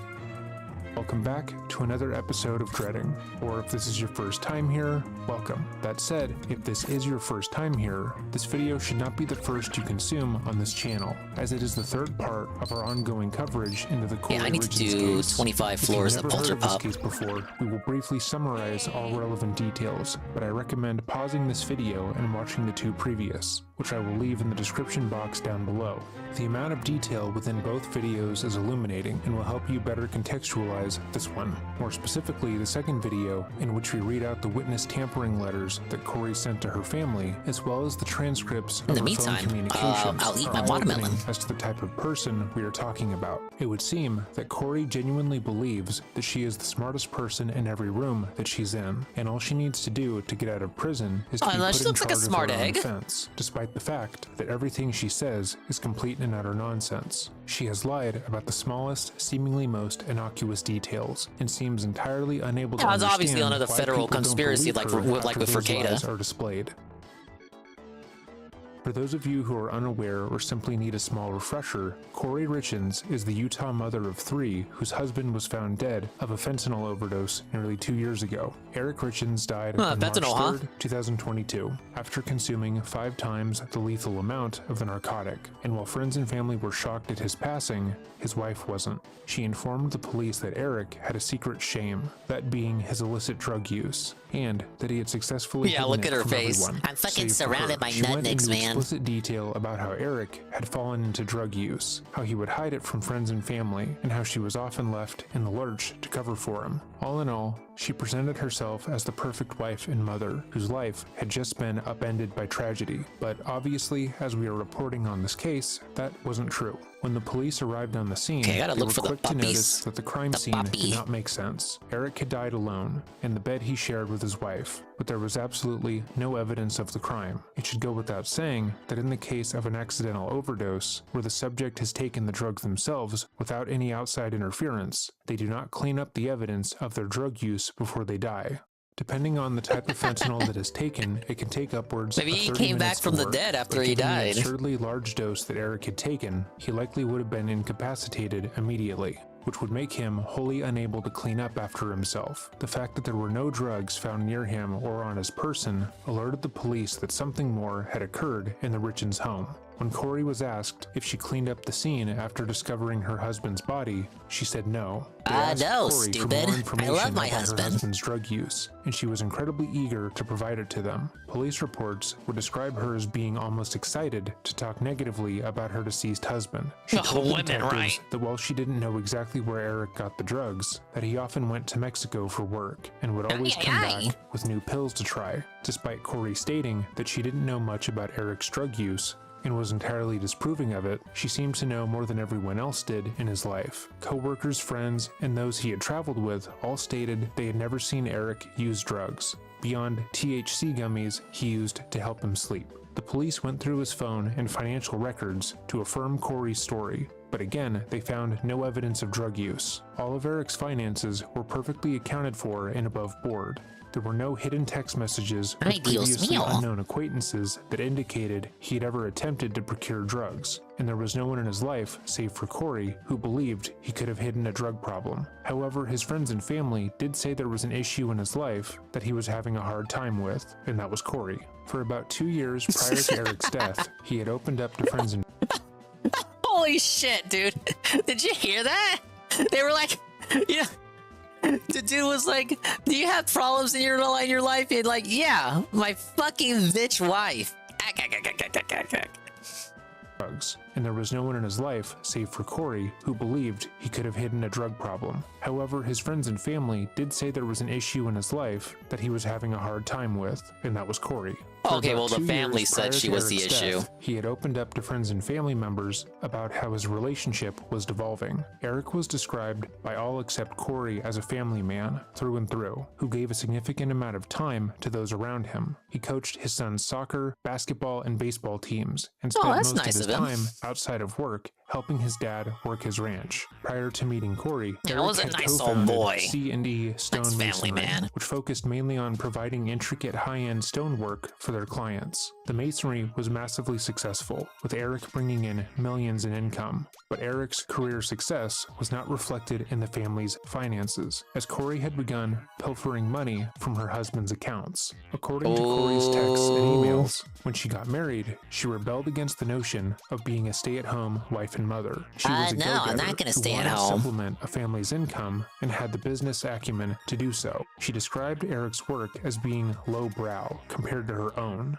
and noted that she was the breadwinner in the family. This was not true and had never been true. Corey had created her own business that specialized in buying and flipping houses for profit. The only real issue is that she was simply not good at it. According to her financial records, Corey's business had never made a profit, and she was consistently spending more money than she had. And apparently, that didn't matter to the mother. What mattered was the appearance of success. Corey would tell her friends and family that the business was booming, and that since she had gotten into flipping houses, she had never been more successful. Her mother, Lisa Darden, would tell 48 Hours that she was always working on multiple projects, splitting her time between several clients. Yeah, she's just the busiest person on the block. With her husband and kids. Greg Hall, who had been identified as a friend and business associate, stated that Corey was successful because, quote, a lot of the times you find an individual that is intelligent but no common sense, or common sense and no intelligence. But she had both. She was a brilliant young lady, unquote, which is a strange thing to say as it was patently false. In 2016, Corey had begun stealing money from her husband, both by secretly transferring money out of the business and private accounts, as well as taking out lines of credit in his name. Corey seemed to believe in herself too much, hoping that as time went on, she would suddenly become successful and be able to replace all the money she had stolen from Eric. But that would never happen. The mama fell for her daughter's own hype. Able to sell was the lie that she was doing well, but over time, the lie had begun to fall apart. 4 years after Corey had begun stealing from her husband and his business, Eric learned that she had taken at least $100,000 from his accounts. He also found that he was $30,000 in debt due to Corey taking out multiple lines of credit in his name. She had also borrowed upwards of $250,000 using a fraudulent power of attorney. Eric was furious at the betrayal, and when he confronted his wife about it, she admitted to stealing the money. Corey attempted to Why would you downplay the do that, theft, lady? stating that everything she had taken was merely startup costs for her own business, and that okay, but your business doesn't make a she'd profit. be able to pay Eric back. But the damage was done. Though the pair tried to mend the relationship, the marriage There's more was money rocky going at in than best. going Eric out. had a difficult time trusting his wife following the deception, and Corey felt as if his refusal to let her off the hook, so to speak, was annoying. She regularly complained to her mother about Eric, stating that he had begun to hold things against her and was generally being unfair towards her. Both were reluctant to dissolve the union. In the correspondence that has been made public in this case, the reasoning seemed to differentiate greatly. Eric, it seemed, wanted to make the relationship work for the sake of the children, as well as to potentially recoup any financial losses. Meanwhile, according to Corey's statements to her mother, she was more worried about the fact that she had signed a prenup, and therefore would come out of the divorce with less than nothing to her name. Over the next 2 years, Eric appeared to be getting ready to formally separate from his wife. He removed her from his life insurance policy, replacing her with his sister. He also spoke to friends and his business partner about Corey and how he no longer felt he could trust her. Many of the people he spoke to urged him to leave her, but he worried about the kids and how upending their lives would affect them in the long run. Simultaneously, it seemed that Corey began to plot her husband's death, and on that March evening, her plot was successful.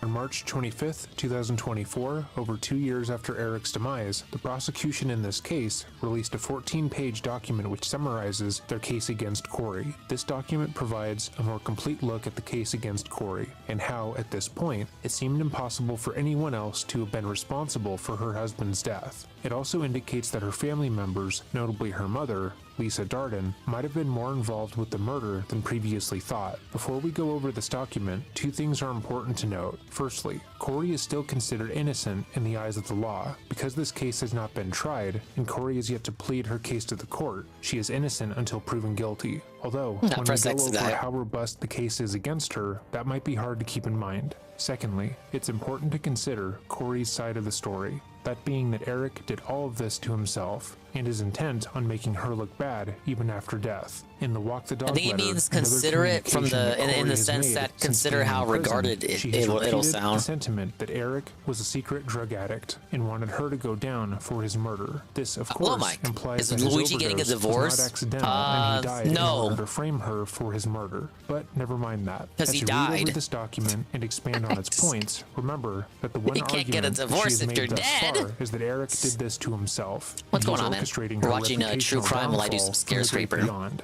So, with all of that said, let us begin. After a brief overview of the charges against Corey, which included Mr. aggravated Vaughn, murder, why? distribution of a You're making me controlled get rid of you substance, again. mortgage fraud, insurance Welcome back. fraud, and And, forgery, the document goodbye. goes over the prosecution's case thus far. We'll based see you on back the at evidence. 500. The document starts by Hit him stating with the the fact 5. that Eric Richins died from illicit fentanyl poisoning. At 3:21 a.m. on March 4th, 2022, the defendant called Summit County Dispatch and reported that her husband, Eric Richins, was, quote, Now, if I recall, this is one because this is in the first video he's done on this case, which is why I'm thankful that he went ahead and recapped it at the start. But if I recall, this is one of those cases where the crook outs herself by through her Google searches. She was searching stuff like, can you get in trouble for like having like, I can't even, like, incriminating Google searches. Can I get in trouble if this happens? How do I dispose of the body? Can I be tried and convicted and charged without a body? Just stuff like that. It kind of makes me think, like, these people who think they're so smart and Machiavellian, they plot all these murder plots out, but then they get caught for the stupidest shit. Like, do you really think Google doesn't keep track of what you're searching on their platform? There was another case like that, too. The guy who was making... he wasn't making them. He was having someone else paint them for him. Forged Andy Warhol paintings, and he was selling them, like, to unsuspecting buyers.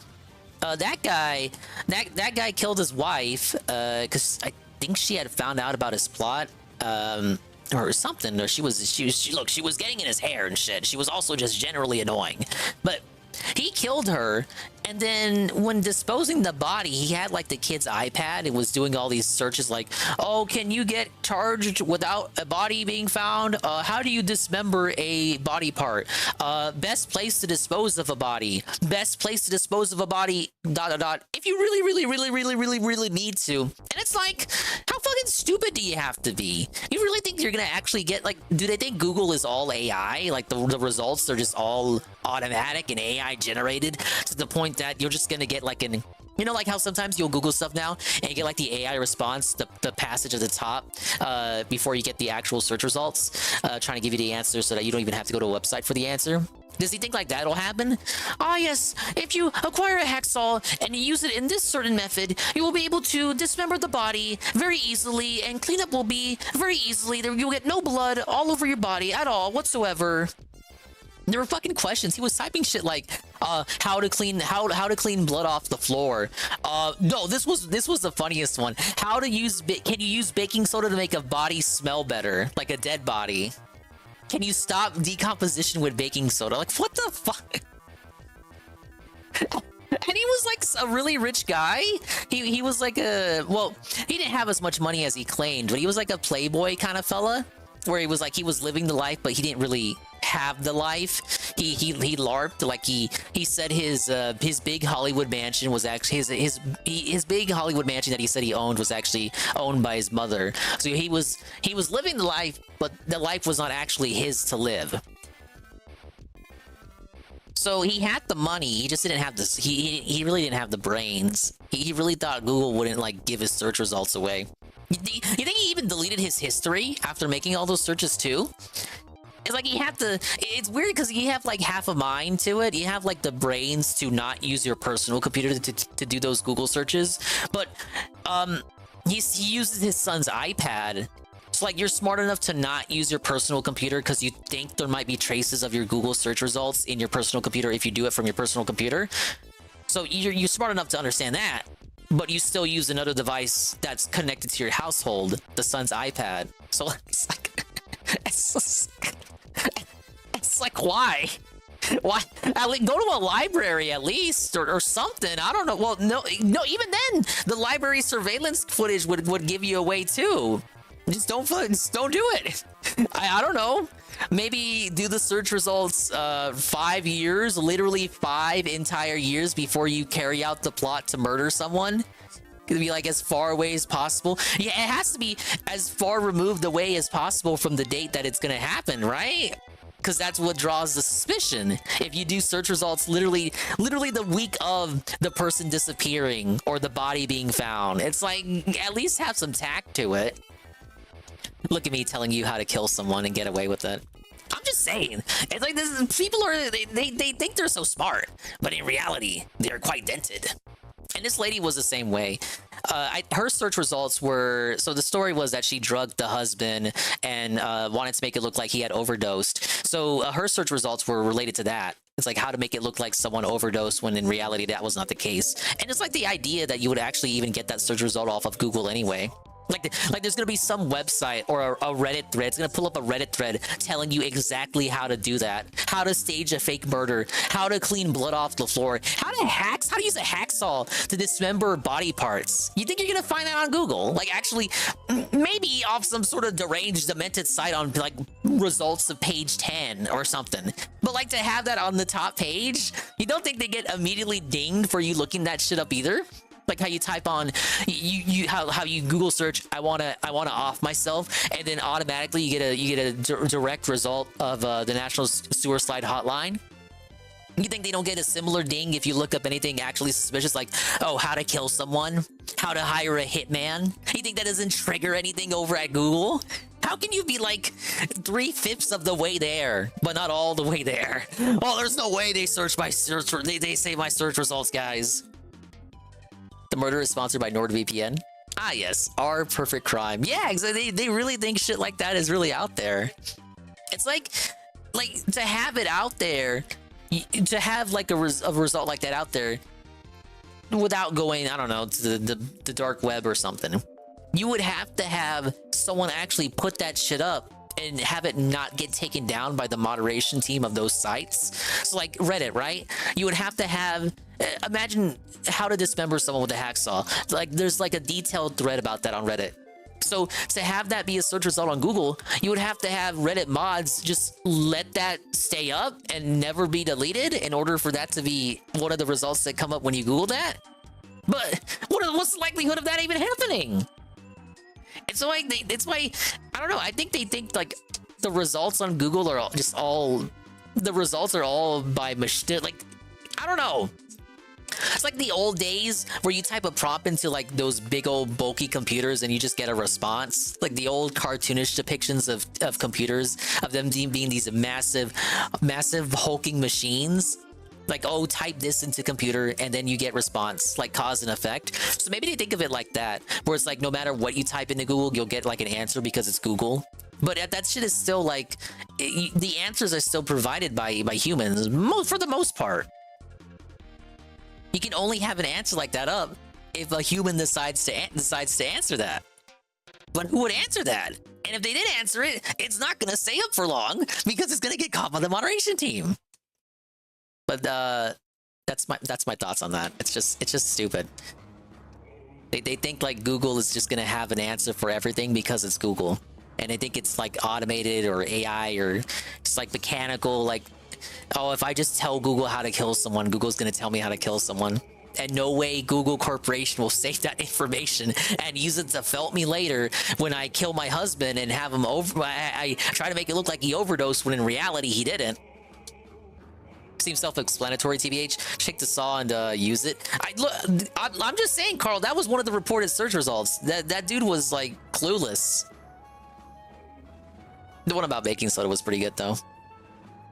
Not breathing, he's cold. He doesn't have a pulse. 10 Make him minutes skokie. later, Summit County Emergency Medical Services personnel and sheriff's deputies arrived at Eric Richens' home. They performed life-saving measures, but ultimately declared Eric Richens deceased. No, my Ouija at was 4:58 revived, sir. a.m. EMS personnel thought that, quote, he'd been dead for a while, and noted that he was asystole the whole time. Oh, Pausing shit, here for a moment, in the initial reporting around this. That triggers me just as much, Carl. The fucking phones, and then they get burner phones. They think they're smart. They go to fucking Walmart and get a burner phone. Oh, there's no way they'll be able to track this one. They can't tie me to it. When emergency services arrived at the Richens' home, Eric was found in the bedroom. They don't on the understand bed. how phones Corey ping had off been towers and advised by the shit. 911 operator to move her husband off of the bed and attempt to resuscitate him, which she alleged she did. According to the 911 operator. Oh, how about this one? When they get caught by the Ring doorbell, because you can't even go outside these days without being caught on like a neighbor, without being actively recorded by a neighbor's Ring doorbell. They heard Corey loudly counting as they did chest compressions and yelling for Eric. That's to how wake up. Chandler However, Halderson got when felted emergency by the services neighbor's arrived, Ring doorbell. Eric was still on the bed and there were no signs that CPR had been done on him prior to their arrival. Because now it's even harder to come up with an alibi. Because like the alibi is gonna get felted if your neighbor has a Ring doorbell that like catches you entering and exiting your home. According to the 911 operator, they heard Corey loudly counting as they did chest compressions and yelling for Eric to wake up. However, when emergency services arrived, Eric was still on the bed and there were no signs that CPR had been done on him prior to their arrival. When they began to do CPR on Eric, blood immediately poured out of his mouth, indicating that they were the first to attempt life-saving measures on him. So we can safely mark that down as one of the things that Corey has lied about. But moving on, a pathologist at the Office of the Medical Examiner performed an autopsy on Eric Richens and concluded that his immediate cause of death was, quote, drug intoxication, fentanyl. The OME determined that the level of fentanyl in Eric Richens' blood was 15 milliliters, which is approximately 5 times a lethal dose, and that his gastric fluid contained an additional 20,000 milliliters of fentanyl. The OME determined that the byproducts of the fentanyl found in Eric Richens' gastric fluid were typical of illicit fentanyl, not medical-grade fentanyl. The OME determined that the fentanyl found in Eric Richens' body had been orally ingested. Something of note in this case is just how much fentanyl was found in Eric's system. In every other prior report of this case, a significant amount of emphasis was placed on the fact that he had 5 times the lethal dose in his system at the time of death, much more than any recreational drug user who had been doing fentanyl for a significant amount of time would take. Had Eric had the drug problem that Corey claimed that he did, he would have known that the dose he was using was going to kill him. However, that was only the fentanyl in his system that his body was able to digest prior to his death. An additional 20,000 milliliters of fentanyl was found in his system, undigested. There is no way any one person would likely take that much fentanyl unless they were trying to die. This is also significant because, as you likely recall, there were no signs of illicit substance found in the home or near Eric when he died. But with the sheer volume of fentanyl that was found in his system, there is no way he would have been able to hide his stash prior to his death. The OME also found 16,000 milliliters of quetiapine in Eric Richens' gastric fluid. Quetiapine is an atypical antipsychotic medication used for the treatment of schizophrenia, bipolar disorder, and major depressive disorder. It is widely used as a sleep aid due to its sedating effect. The defendant told law enforcement that at the time of Eric Richens' death, she had a prescription for quetiapine. The document then goes over what occurred the night in question, as determined the detectives involved with the case. The night of Eric Richens' death. At 7:22 p.m. on March 3rd, 2022, the night of Eric Richens' death, the defendant's paramour text messaged the defendant a photograph of 2 people kissing that was captioned, "I love you." At 8:36 p.m., the defendant responded, "I love you." Kiss emoji. Side note, I love this you, person kiss has not been emoji. identified, but this Mwah. shows that at the very least, Corey was having an emotional affair. Is that evidence of murder? No. but it is motive. But back to the document. While EMS personnel was attending to Eric Richins, the defendant told law enforcement that she and Eric Richins, quote, had a drink together at 9 to celebrate something at work tomorrow. A quick side note again, Corey would later expand on this story, saying that Eric and her were celebrating the fact that she had closed on a $2 million mansion as part of her next house flipping project. However, this was another lie. Corey, as we've covered, did not have the money to purchase this home, and her business was not doing well. Knowing that, Eric advised her not to buy the house, and was wholly against her spending money that she didn't have. Why would he be celebrating the purchase with her? He wouldn't. But continuing on. A year later, the defendant told law enforcement, I made Moscow mules in the kitchen, and I brought them into our bedroom. The defendant further said that they drank the Moscow mules, sitting on the bed. Sometime after Eric Richins' death, the defendant wrote in a journal that on the night of Eric Richins' death, she and Eric Richins went to the kitchen and both started grabbing ingredients for a Moscow mule and a lemon drop. We finished talking, made our way back to the bedroom, and brushed our teeth. On the night of Eric Richins' death, the defendant told law enforcement, we eat THC gummies.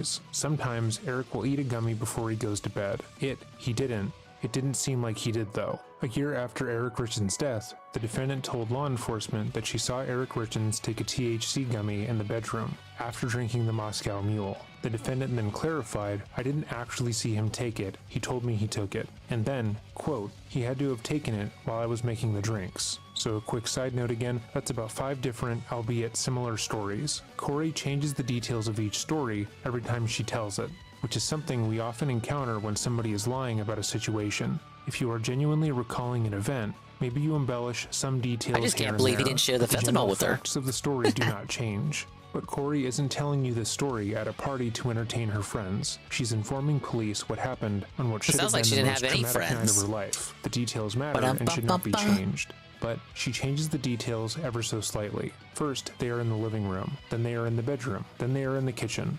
Moreover, when the police searched the home after Eric's death, they were not able to find evidence of the late-night cocktails. The vast majority of reports surrounding this case alleged that Corey poisoned Eric's cocktail, then destroyed the evidence in order to cover up what she had done. But back to the document. In explaining to law enforcement how the defendant thinks the fentanyl got into Eric Richins' body, the defendant said, I honest to God think it was in one of those gummies. 100%. After the defendant's arrest for the murder of Eric Richins, the defendant's mother asked the defendant if she was sure the fentanyl came from a THC gummy. The defendant replied, that's what I'm banking on, yes. The OME did not find any THC in Eric Richins' blood or gastric fluid. The THC gummies in Eric Richins' home at the time of his death were tested and did not contain any fentanyl. So another side note, that is pretty damning. Again, Corey was trying to sneak out letters telling her mother what to say to the press and trying to get her to witness tamper. So the concept that she would say that probably not something you should do. Surprising.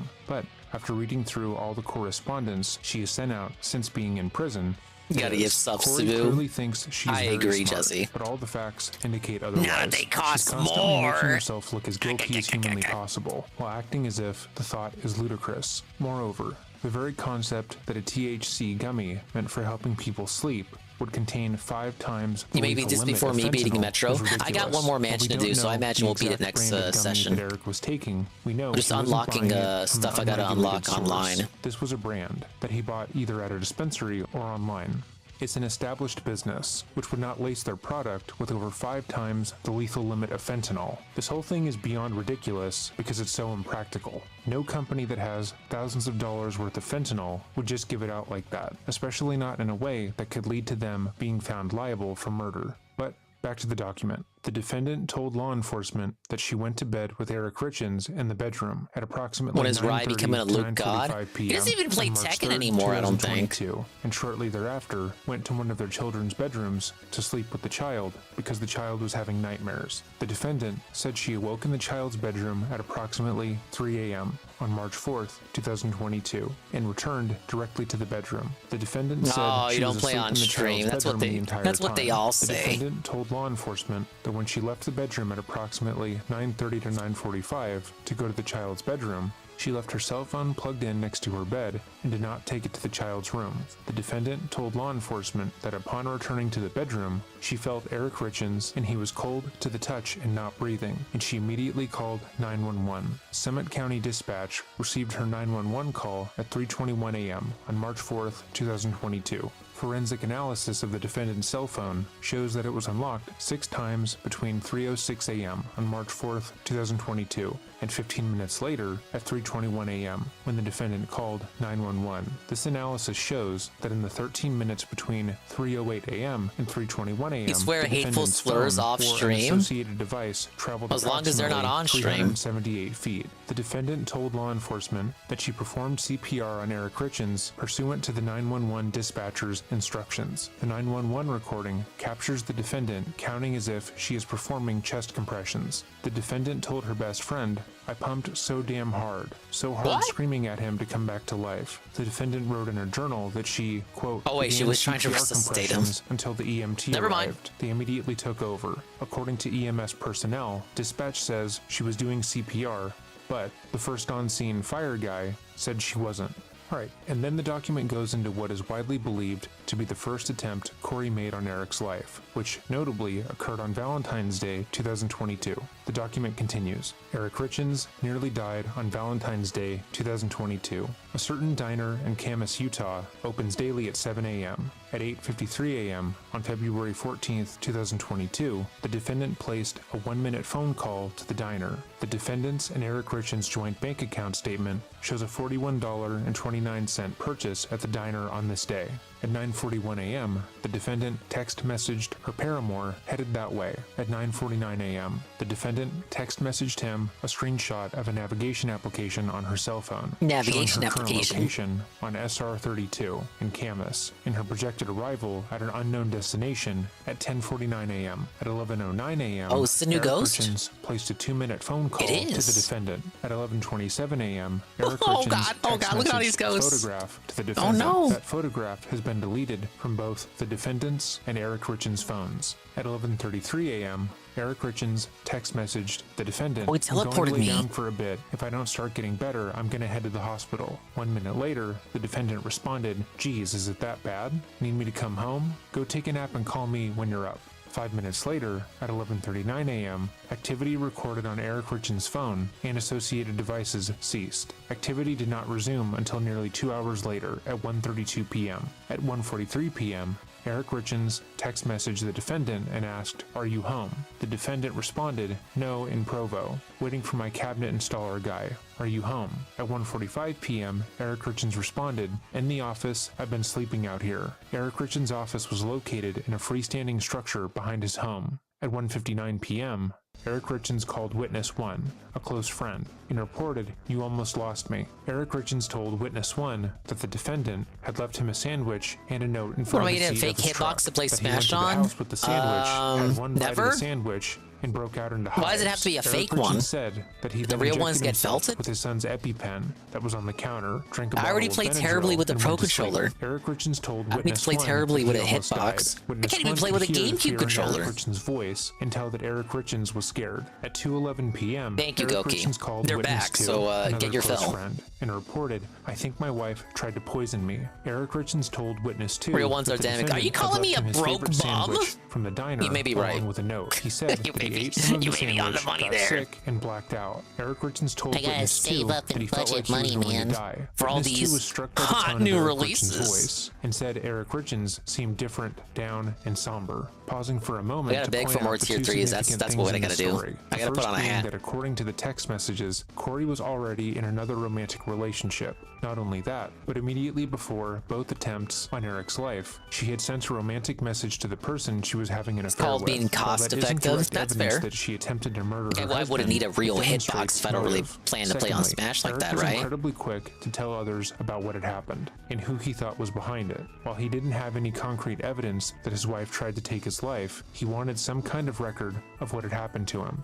While it's easy to sit on the outside of the situation and state that Eric should have simply left his wife, he was likely incredibly conflicted. Obviously, you shouldn't be married to a person who you believe is capable of poisoning you. You should be able to trust your partner more than that. But he was also thinking about his children. If he were to leave Corey, That would most likely mean leaving the children in her direct care, and if he believed she was willing to kill him, he probably didn't trust her with them either. But back to the document. Opioids, including fentanyl, can cause allergic and pseudo-allergic reactions to include hives. Eric We're doing a Richards did rare not have any true food crime allergies. segment. On June 18th, 2022, Because I had no interest in watching 3.5 boring months ass after ribbon on the Eric night Richards' stream. death, the defendant text messaged her best friend about this incident. The defendant wrote, "It was Valentine's." To catch you up on the case, lady poisoned. Lady is trying to paint her husband's death as an overdose when in reality, she's the one who made him overdose in the first place. I said poison, but it was like a drug thing. Valentine's Day, and Eric and I were both working from home that day, and I ordered lunch from the diner. He never broke out in Yeah, we talked a little bit about the Dale stuff earlier. With him. He said the sandwich I don't have much of a take on it other than like, yeah, it's awful, of course, because I don't follow Dale like I do DSP, correct? Or even Ralph. But I will say it colors the Dale rants of the past in a different light, because a lot of them can just seem like projection now. Forms of communication, she tends to say ridiculous, objectively also damning puts a new spin on his self-hatred of, his peanut butter complexion. Sent months after Eric's death, prior to her arrest, and it seems I gotta as be if careful the with how I anonymous word friend that. was made aware of the Valentine's Day attempt on Eric's life. Though it didn't save his life, Eric informing their mutual friends of what had happened on this occasion did, at the very least, lead to other people questioning her and going to the police with their own information. In a way, Eric helped solve his own murder. The friend has been made aware of the Valentine's Day poisoning and asked Corey about it, to which she admitted to putting something in Eric's food to cause him to have a negative reaction, but also that it wasn't that bad. She's claiming here that yes, she technically Yeah, stuff like that, where like hating on the future daughter. In reality, like in hindsight, no, that's him hating on his current daughter.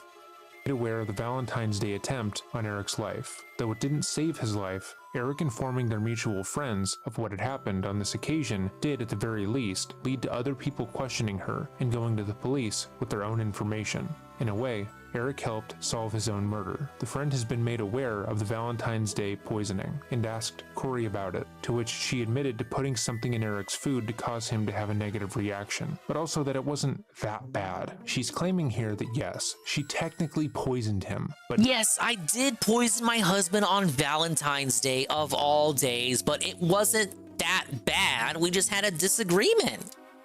Not to the degree in which he claimed prior to his own death. So either she tried to take his life on Valentine's Day, or she just poisoned him a little bit. He was being a fucking bitch, right? In a non-lethal way, and he lied about it to their friends for no reason.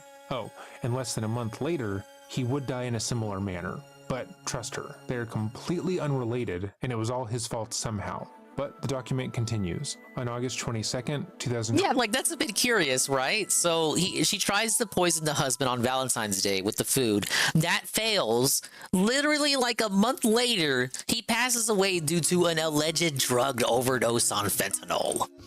And the wife just happened to be there at the same time that happened to. She was conveniently in the home, but out of the room when it happened. 23, nearly 4 months after the defendant was arrested. I wish it was Valentine's Day, man. I could have some discount chocolate. The incident in 2 phone calls. In a phone call with her mother, the defendant confirms that she was the person who picked up the sandwiches from the diner on Valentine's Day. She said, "We ate in the office." In a phone call with her. The sandwiches from the diner on Valentine's? That sounds like a Dave's Day off Valentine's Day. We went to the sandwich shop, correct? For Valentine's Day to get this delicious deli sandwich. It's always our favorite. We really enjoyed going to this sandwich shop before the pandemic to get these delicious deli sandwiches. And they're open again because the pandemic is over. So like we went there for Valentine's Day, right? And like we had the best sandwiches ever. It was like gourmet level style sandwiches and they were pretty good. Her brother, the defendant discussed buying lunch at the diner that day. The defendant purchased illicit fentanyl shortly before Eric Richards' near death on Valentine's Day 2022 and death on March 3rd to 4th, 2022. The defendant occasionally employed Witness 3 to assist her with renovating houses. On January 20th, 2022, I actually had the Mr. Beast chocolate on stream. I don't know if you guys were there for that. 3. I did it's want pretty to good. chat with I don't you know what about DSP super random. Not now, I don't know what kid DSP stuff. disliked about it. I'll I think he call you tried to. tomorrow I think he was just being a hater. On January 21st, I don't know. 2022, I thought it was all right. At 7:24 p.m. Maybe a bit the overpriced for the amount of text chocolate he messaged got. Witness 3, hey, today snuck away from me. Can I give you a call in the morning around 11:30? On January 22nd, 2022, at 11:06 a.m., the defendant text messaged Yeah, I had Witness the 3, rice one, the same one that he reviewed. Witness 3 told law enforcement that he spoke with the defendant on January 22nd, 2022. I didn't really see any of the complaints he had about it. The defendant told Witness 3 that she wanted the fentanyl for a client who had back pain. Witness 3 told the defendant that he would not get her fentanyl, and the defendant hung up on Witness 3. On January 22nd, 2022, at 5:35 p.m., after the phone call in which the Witness 3 declined to get fentanyl for the defendant text messaged Witness 3, have another one for you. Call me if you got a sec. Witness 3 told law enforcement that during a second phone call with the defendant on January 22nd, Broken mailman, 2022, the 1 month, tier asked 1 him for propofol. for Witness 11 months. And they say, wait, $5.99? JK. Hey, just be thankful you don't live in Canada, or God forbid, the UK. Canadians gotta do what? I bet for Canadians it's probably like $10 for 1 month now. 3 told the defendant Thank that you he could for the not get her re-up. propofol. The Yes. text messages from January 22nd, 2022 between the defendant and Witness 3 I really appreciate were it, manually man. deleted from the Enjoy defendant's phone. your After dingus that style date, the emos defendant and for Witness another 3 30 did not days. communicate ever again. The defendant and Witness 3 had communicated regularly throughout the year prior. On May 31st, You gotta sell blood to sub the approximately people. 3 weeks after the defendant's arrest for the murder of Eric Richins, the defendant's mother text messaged sell some the plasma defendant, while you're Witness at it. 3 running his mouth. So that's pretty damning, and it seemingly demonstrates that whatever occurred, her mother was directly involved. Up until this point in the case, Corey's family hasn't come up too often. Her mother and brother have both made statements defending her and clarifying that the letters Corey was sending out of prison, instructing them to say certain things, were not witness tampering. But now Lisa Darden, Corey's mother, is conversing with her as if she is part of the mob. Additionally, Lisa is now being investigated in connection to another death. According to a newly unsealed search warrant in 2006, Lisa was living with her girlfriend when, seemingly out of the blue, that girlfriend died. The autopsy showed that she had died of a drug overdose, just like Eric. Prior to her girlfriend's death, Lisa had been named the beneficiary of her estate, should anything happen to her. And lo and behold, mere months later, something did. The similarities between the two cases are notable, but to be clear, no, it's Lisa a has not been coincidence. charged You're with overreacting. anything. It's entirely possible that her girlfriend died of an accidental drug overdose that she had no hand in. It's also imperative to note that prior to this document being released, the public had been made aware of only one of the witnesses who would come forward to say that Corey asked them to procure drugs for her. This person is referred to in the documents as Witness 4, and they only spoke to the police after procuring a lesser charge for an unrelated crime. Because of that, many people who support Corey were quick to question the veracity of their statements. But now we know that Corey approached at least one other person to get her fentanyl and was shot down. And these are 2 people we state Corey went to for illicit drugs, 2 more than her supposedly drug-addicted husband went to. If Eric had as big of a drug issue as Corey claimed that he did, where's the evidence of it? Why are there no witnesses to his addiction, save for Corey and people Corey tried to direct to come forward? Why were the police able to find multiple parties who Corey approached looking for fentanyl and propofol, but none for Eric? The document continues. The defendant occasionally employed It's pretty difficult to paint the husband as a murderer when, you know, he had all these friends and family, and they all attested to the fact that he absolutely was not an addict. So pretty convenient that the wife is the only person who alleges that he was an addict who had a drug problem when nobody else corroborated that. Witness 4 to clean houses. Witness 4 told law enforcement that sometime in early 2022, before Eric Richins' death, the defendant either called or texted her to ask that she procure some fentanyl for the defendant. Forensic analysis of Verizon's records for the defendant's cell phone show 746 SMS messages, 94 MMS messages, and 12 calls. Uh-oh, here it is, getting felted by the phone records. No! Between the defendant's phone and Witness 4's phone between January 1st, 2022 and March 15th, 2022. These messages were manually deleted from the defendant's phone. The defendant's phone contained messages to and from Witness 4 before and after this time frame. Witness 4 told law enforcement that, pursuant to the defendant's request for fentanyl, she contacted Witness 5 for an introduction to someone that would sell her fentanyl. Witness 5 confirmed that Witness 4 asked her for an introduction to someone that would sell Witness 4 fentanyl. Witness 5 elaborated that Witness 4 messaged her through Facebook, asking to speak with her, and that she called Witness 4 shortly thereafter. A Facebook message from Witness 4 to Witness 5 on February 5th, 2022 at 1:37 p.m. asked, "Text me, I've got a question, won't do it on this." In response to Witness 4's inquiry, Witness 5 provided Witness 4 with a phone number of a fentanyl dealer, Witness 6. Witness 4's phone contains a contact for Witness 6's phone number. The contact is labeled in a fashion that connects Witness 5 with Witness 6. Witness 4 told law enforcement that she contacted Witness 6 shortly after receiving his contact information from Witness 5 and asked to purchase fentanyl. What a lot of witnesses. Witness 4's phone records established that she texted Witness 6 on February 10th, 2022 at 8:52 p.m. Witness 4 told law enforcement that she met Witness 6 at the Maverick gas station in Draper on February 11th, 2022. And purchased from him 15 to 30 round light green blue pills, which she understood to be fentanyl. Witness 4's phone data showed that she called Witness 6 several times on February 11th, 2022, between 5:19 p.m. and 6:52 p.m. Witness 4 stated that these calls were to coordinate the specific timing of the fentanyl purchase. Witness 4's phone data also shows that she texted Witness 6 several times beginning at 7:18 p.m. while she was located at the Maverick. Witness 4's phone data shows several text messages between the defendant and Witness 4 on February 11th, 2022. The messages began at 3:42 p.m. while Witness 4 was at her home in Heber and continued at 6:23 p.m. as she passed through likely Cleveland story, on her way sir. to the Maverick gas station in Draper. The defendant and Witness 4 text messaged at 7:18 p.m. while Witness 4 was located at the Maverick and text messaging with Witness 6. The messaging continued at 8:20 p.m. as Witness 4 passed through Lehigh on her way back to her home in Heber and concluded at 8:56 p.m. while Witness 4 was at her home in Heber. Witness 4 told law enforcement that she delivered the pills that she purchased from Witness that a new 6 ghost to type? the defendant in a hand-to-hand It's got infinite transaction in the HP. driveway of Witness 4's home in Heber on either February 11th, 2022 or February 12th, 2022. Witness 4's phone data no, he lost shows his that protection. in addition to the text messages the defendant and Witness 4 exchanged on February 11th, 2022, the defendant and Witness 4 exchanged text messages on February 12th, 2022 at 9:58 a.m. and 2:49 p.m. Witness 4 was located at her home in Heber during both exchanges. The defendant and Witness 4 exchanged 30 text messages on Valentine's Day, 2022.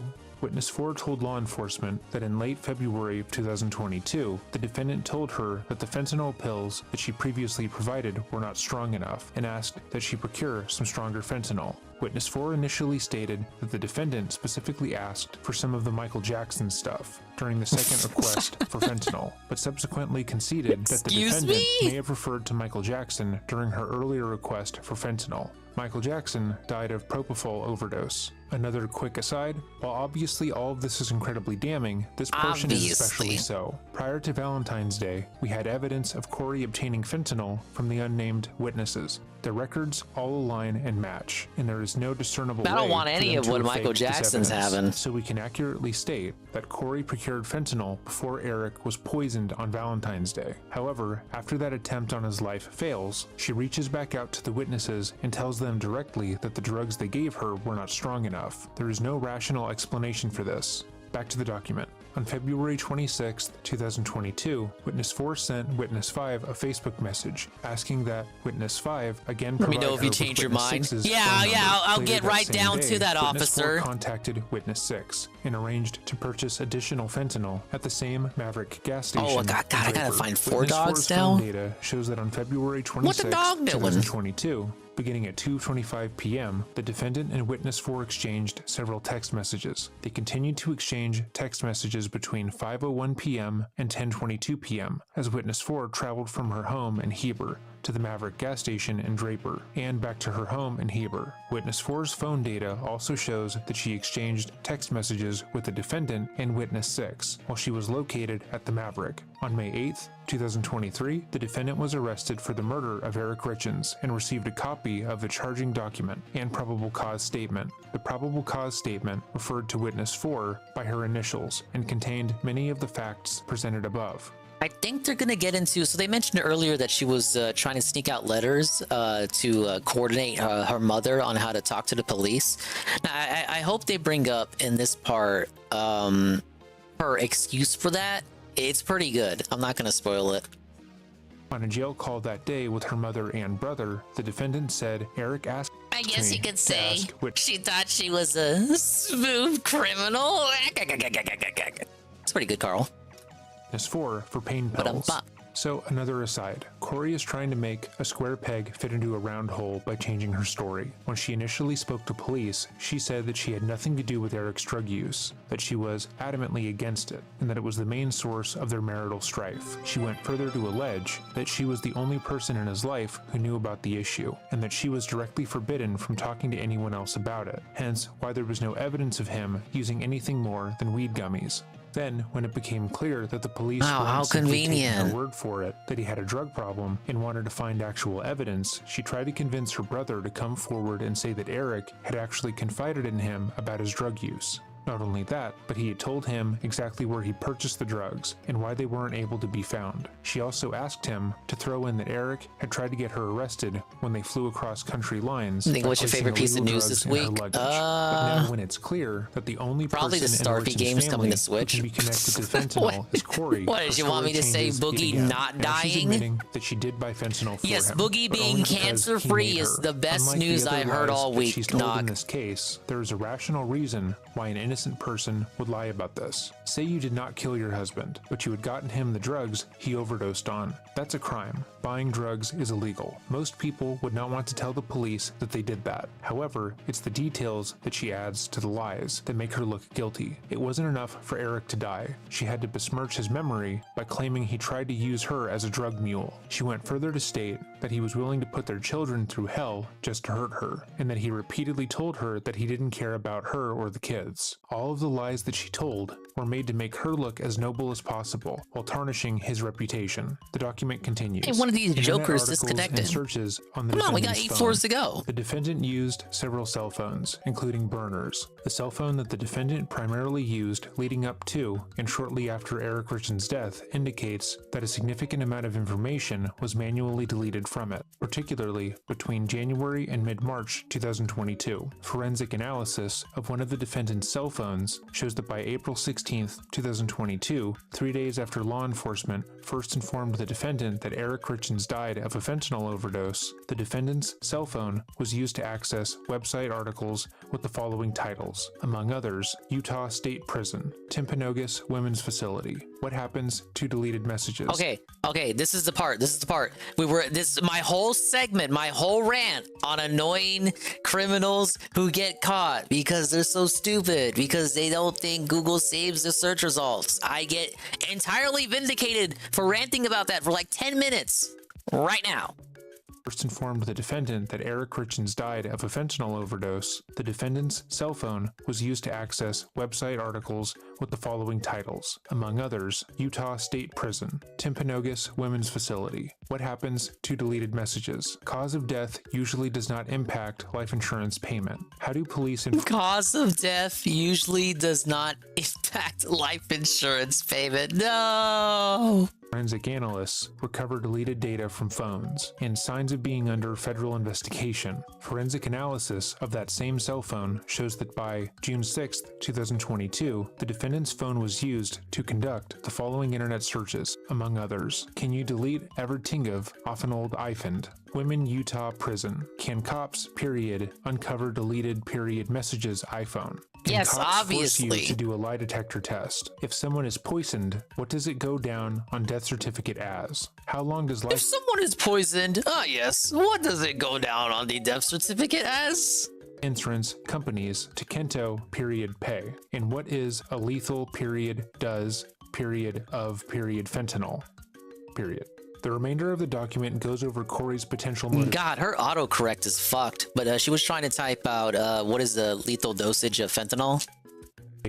Alongside her financial crimes. There will be less commentary from this portion onwards. A timestamp will be left below for those of you who would like to hear our closing thoughts. The defendant was in financial stress at the time of Eric Richins' death. On April 26, 2019, the defendant formed K. Richins Realty, LLC, for the purpose of selling and buying real estate. The defendant was the sole member of the company. Happened. The defendant used hard money loans to finance K. Richins Realty's house flipping projects. At the time of Eric Richins' death, K. Richins Realty owned hard money lenders at least $1,847,760. In the 5 months prior to Eric Richins' death, K. Richins Realty realized $170,000 in revenue, while its monthly debt service exceeded $250,000. It borrowed from over 25 lenders to support its business and service its debt obligations. Despite K. Richins Realty's existing she was zipping in the stash herself. The defendant hey, girls just want to have fun. Money loans to purchase additional properties, including 3 properties in November of 2021. K. Richins Realty banked with America First Credit Union. At the time of Eric Richins' death, its account balance was negative $5,734. In the 5 months preceding Eric Richins' death, the defendant sought to withdraw over $300,000 from this account, for which there were insufficient funds. This resulted in 198 separate overdraft and returned transaction fees, totaling almost $5,000. On September 30th, 2021, the defendant entered into a revenue purchase agreement with Greengrass Holdings, whereby Greengrass purchased $87,000 in purported accounts receivable across 8 companies registered to the defendant. Greengrass remitted $60,000 to the defendant as agreed. The defendant did not remit the purported receivables to Greengrass as agreed. K. Richins Realty was the only one of the defendant's 8 companies operating at the time. On December 9th, 2021, 3 months before Eric Richins' death, Greengrass sued the defendant for $87,532 owed, plus interests, costs, and reimbursements. The defendant had a personal checking account with Navy Federal Credit Union, which included a $15,000 credit line between August 28th of 2021 How many fucking lines of credit did she have? Of 2021. The account balance ranged she got sued right before the husband died too. $51, and the credit line balance owing ranged between $13,714 and $14,814. Nevertheless, during this time frame, the defendant wrote 8 checks from this account, totaling $36,600, payable to herself or K. Richins Realty. Navy Federal returned those checks unpaid. The defendant had an interest in Eric Richins' successful business only if he died while they were married. Eric Richins and his business partner owed a stonemasonry business called C&D Stone Masonry, LLC. They founded the business on December 1st, 2009, more than 3 years prior to Eric Richins' marriage to the defendant. In 2020, C&D's adjustable taxable income was over $1.4 million. Eric Richins and the defendant entered into a premarital agreement dated June 15th, 2013. In the PMA, the defendant released and relinquished all right, claim, or interest in C&D Stone Masonry, LLC. The PMA provides that following Eric Richins' marriage to the defendant, C&E Stone Masonry, LLC, shall nevertheless remain the sole property of Eric Richins. That's true. You don't gotta worry about shit if you're in prison. Have no right or claim lawsuits to the business, included. except that if Eric Richins should die prior to the defendant while the two are lawfully married, Eric Richins' partnership interest in the business shall transfer to the defendant. As early as February 2019, the defendant told Witness 7, a friend, that she was trapped in her marriage, that the PMA would leave her without anything financially, and that she didn't know a way out of her marriage. On December 17th, 2021, she eventually found out she devised a way. That she had felt stuck and trapped in her marriage, and that it would be better if Eric Richins was just dead. The defendant mistakenly believed. Well, that's not something you want to tell your friends, even in confidence. 2020, Eric Richins consulted an estate planning lawyer. Eric Richins informed his lawyer that he wanted to protect himself in the short term from recently discovered and ongoing abuse and misuse of his finances by the defendant, and to protect his 3 children in the long term by ensuring that the defendant would never be in a position to manage his property after his death. On November 3rd, 2020, Eric Richins executed several estate planning instruments instruments, including a healthcare derivative, durable power of attorney, pour-over will, and the Eric Richins Living Trust. In each of these instruments, he appointed his sister, Katie Richins Benson, his agent, fiduciary, or trustee, to the intentional and purposeful exclusion of the defendant. He transferred his home and his interest in C&E to the trust. Eric Richins removed the defendant as the beneficiary of a $500,000 New York Life Insurance Company policy on his life and designated the trust as the beneficiary. On March 6, 2022, in the immediate aftermath of Eric Richins' death, Eric Richins' sister, Amy Richins, was at Eric Richins' home. The defendant asked Amy Richins to leave the property. Amy Richins responded that the home Don't did let not others belong know to the the bed posting defendant dots in and your head. instead Basically, belonged to the lesson to trust. learn here. The Look at how many defendant of her then friends struck sold her Amy ass Richins out. several times. The defendant, in a text message to her That's why they're not willing to dox their names, because they know they're next once she gets out of a prison. couple of times. Angry face emoji. My brother ripped me off of her before it got too intense. She called the cops. It was at my house because I told her to leave, and she wouldn't. Said this is her brother's, and she didn't have to. So I said, get out, or I'll get you out. Sheriff's deputies responded to the Eric Richins home and called Eric Richins' estate planning lawyer from the scene. The lawyer explained to the defendant that Eric Richins has indeed placed his home into a trust and that Katie Richins Benson was the trustee. The defendant's behavior during their conversation led the lawyer to believe that the defendant was learning of the trust and its provisions for the first time. The defendant later told law enforcement that she was just now learning, after all of this happened, about the trust in general. The defendant was the beneficiary of a significant amount of life insurance on Eric Richins' life. At the time of Eric Richins' death, Women don't have at friends least because the 3 women just hate women. insurance policies on Oh, my Eric bad. Richins' life Her existed, rivals. with aggregate death benefits of $1,350,000, and the defendant as the beneficiary. A Say much fourth how much policy time they got. existed with a death benefit of $500,000. At the time this was uploaded, I think the trial was mistakenly still believed ongoing. that she would be the figure it beneficiary out. of that policy. A fifth policy existed that paid approximately $168,000 toward the balance of Eric Richins' mortgage. The defendant submitted a falsified bank statement to Ironbridge Financial in support of a mortgage loan application. On July 7th, 2021, the defendant, on behalf of K. Richins Realty, entered into a mortgage loan with Ironbridge Financial. In support of the loan application, on June 29th, 2021, the defendant submitted a purported America First statement for K. Richins Realty dated May 31st, 2021, showing an account balance of $210,898.61. The actual America First statement for K. Richins Realty dated May 31st, 2021, showed an account balance of $15,609.93. The America First statement for C&D dated May 31st, 2021 shows an account balance of $210,898.61. The transaction descriptions listed on the purported statement that the defendant submitted in support of the mortgage loan application are identical to the transaction descriptions listed on C&D's statement. The purported statement that the defendant submitted is comprised of the header of K. Richins Realty's actual statement and the body of C&E's statement. On July 2nd, 2021, while processing the mortgage loan, an Ironbridge representative noted to the defendant, "When I ran your credit, it was lower than I expected.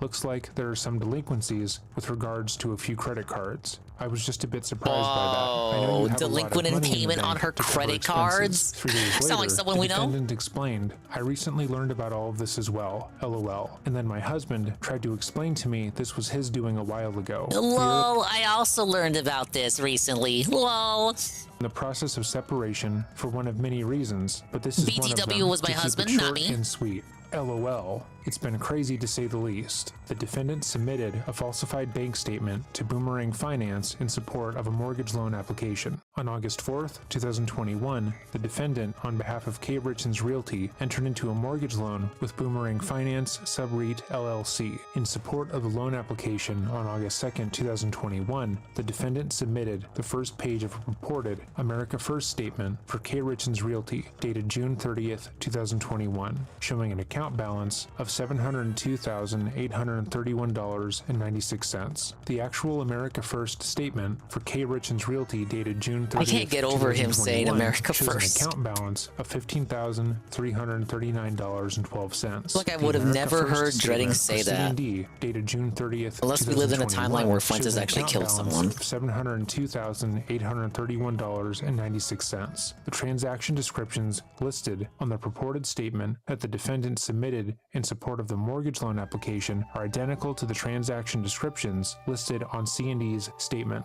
The defendant submitted a falsified insurance application on Eric Richen's life. On January 29, Because rent check. 2022, the defendant applied I'm not to lying. TrueStage This for an isn't fraud. insurance policy on Eric It was my Richen's husband's fault. life with a death benefit By the way, of he's dead, so just forgive all the $100,000 debt. and the defendant named as the beneficiary. This life insurance policy became effective on February 4th, 2022, 10 days before the defendant's attempt on Eric Richen's life and 1 month before Eric Richen's death. The defendant was able to apply for the policy because of her membership in PenFed Credit Union. Eric Richens had no affiliation with PenFed. The policy premiums were deducted from K. Richens Realty's America First account. Eric Richens You can had no save her? affiliation with this You're account. gonna be The next, address for Carl. Eric She's gonna Richens poison your provided on ass. The application is a P.O. box solely belonging to the defendant. The phone number for Eric Richens provided on the application contained an incorrect digit. The signature on the application that purported to be Eric Richens' signature is a forgery. On August 20th, 2023, 3 months after the defendant was arrested for the murder of Eric Richens, the defendant's mother, while discussing the defendant's finances, asked the defendant about this TrueStage policy. The defendant replied,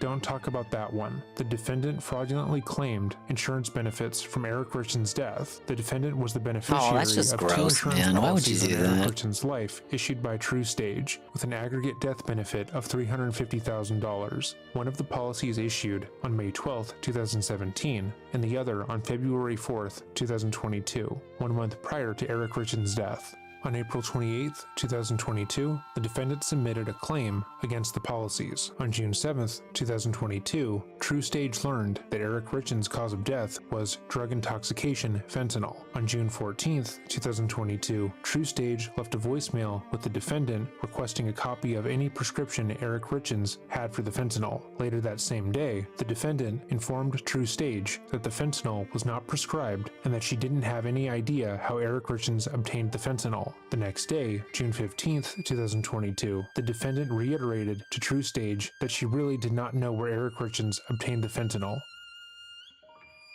Where we are It's hard to now. imagine a case that is more cut and dry than this one. Corey had motive, directly told those around her that she was better off with her husband dead, was the only one in the family to have access to the drugs A used to kill moron, him, a and snitch, since her and had arrest, access has to made herself drugs. look as guilty as possible. Sounds and like yet, Boogie. every time she speaks, she seems to believe that she will still be walking out of prison a free woman. In that way, Corey is incredibly similar to Sarah Boone, another person we have covered on this channel extensively. Oh, yeah, there have been quite a Currently, number of the case is Sarah set to Boone go to updates on trial the in channel. May, but given Corey's nature, I foresee it being pushed back once more. If you liked this video, let us know by leaving a comment down below. If there is another case or story you would like to bring attention to, feel free to email us at dreading.official@gmail.com. And as always, remember to stay safe.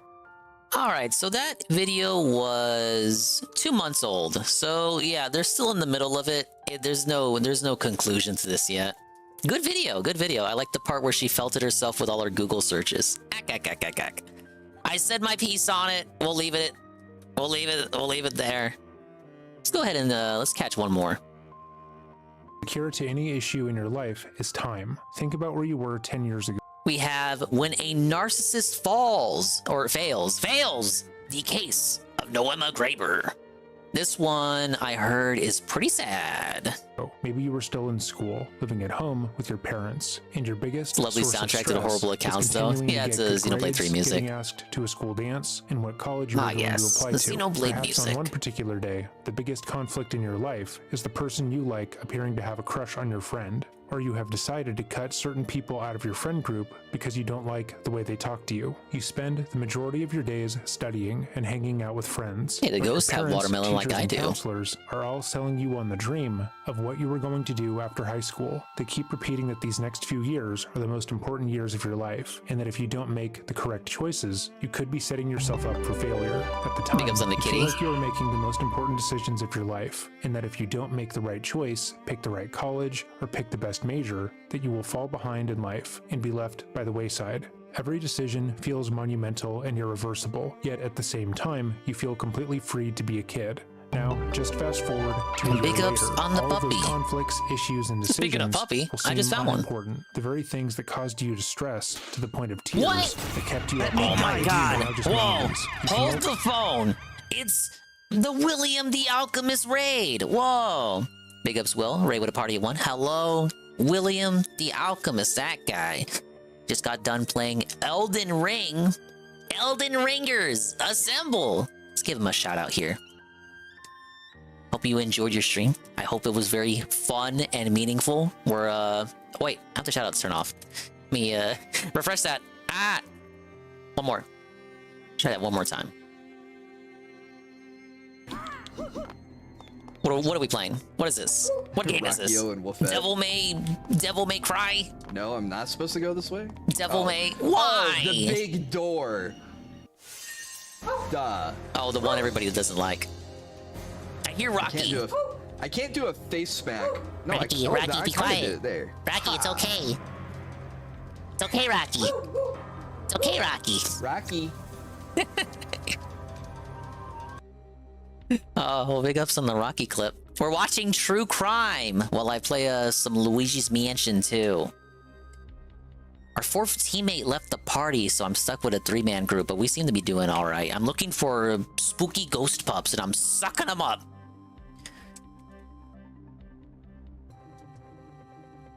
Yeah, thank you again for the raid. You're not following William the Alchemist already?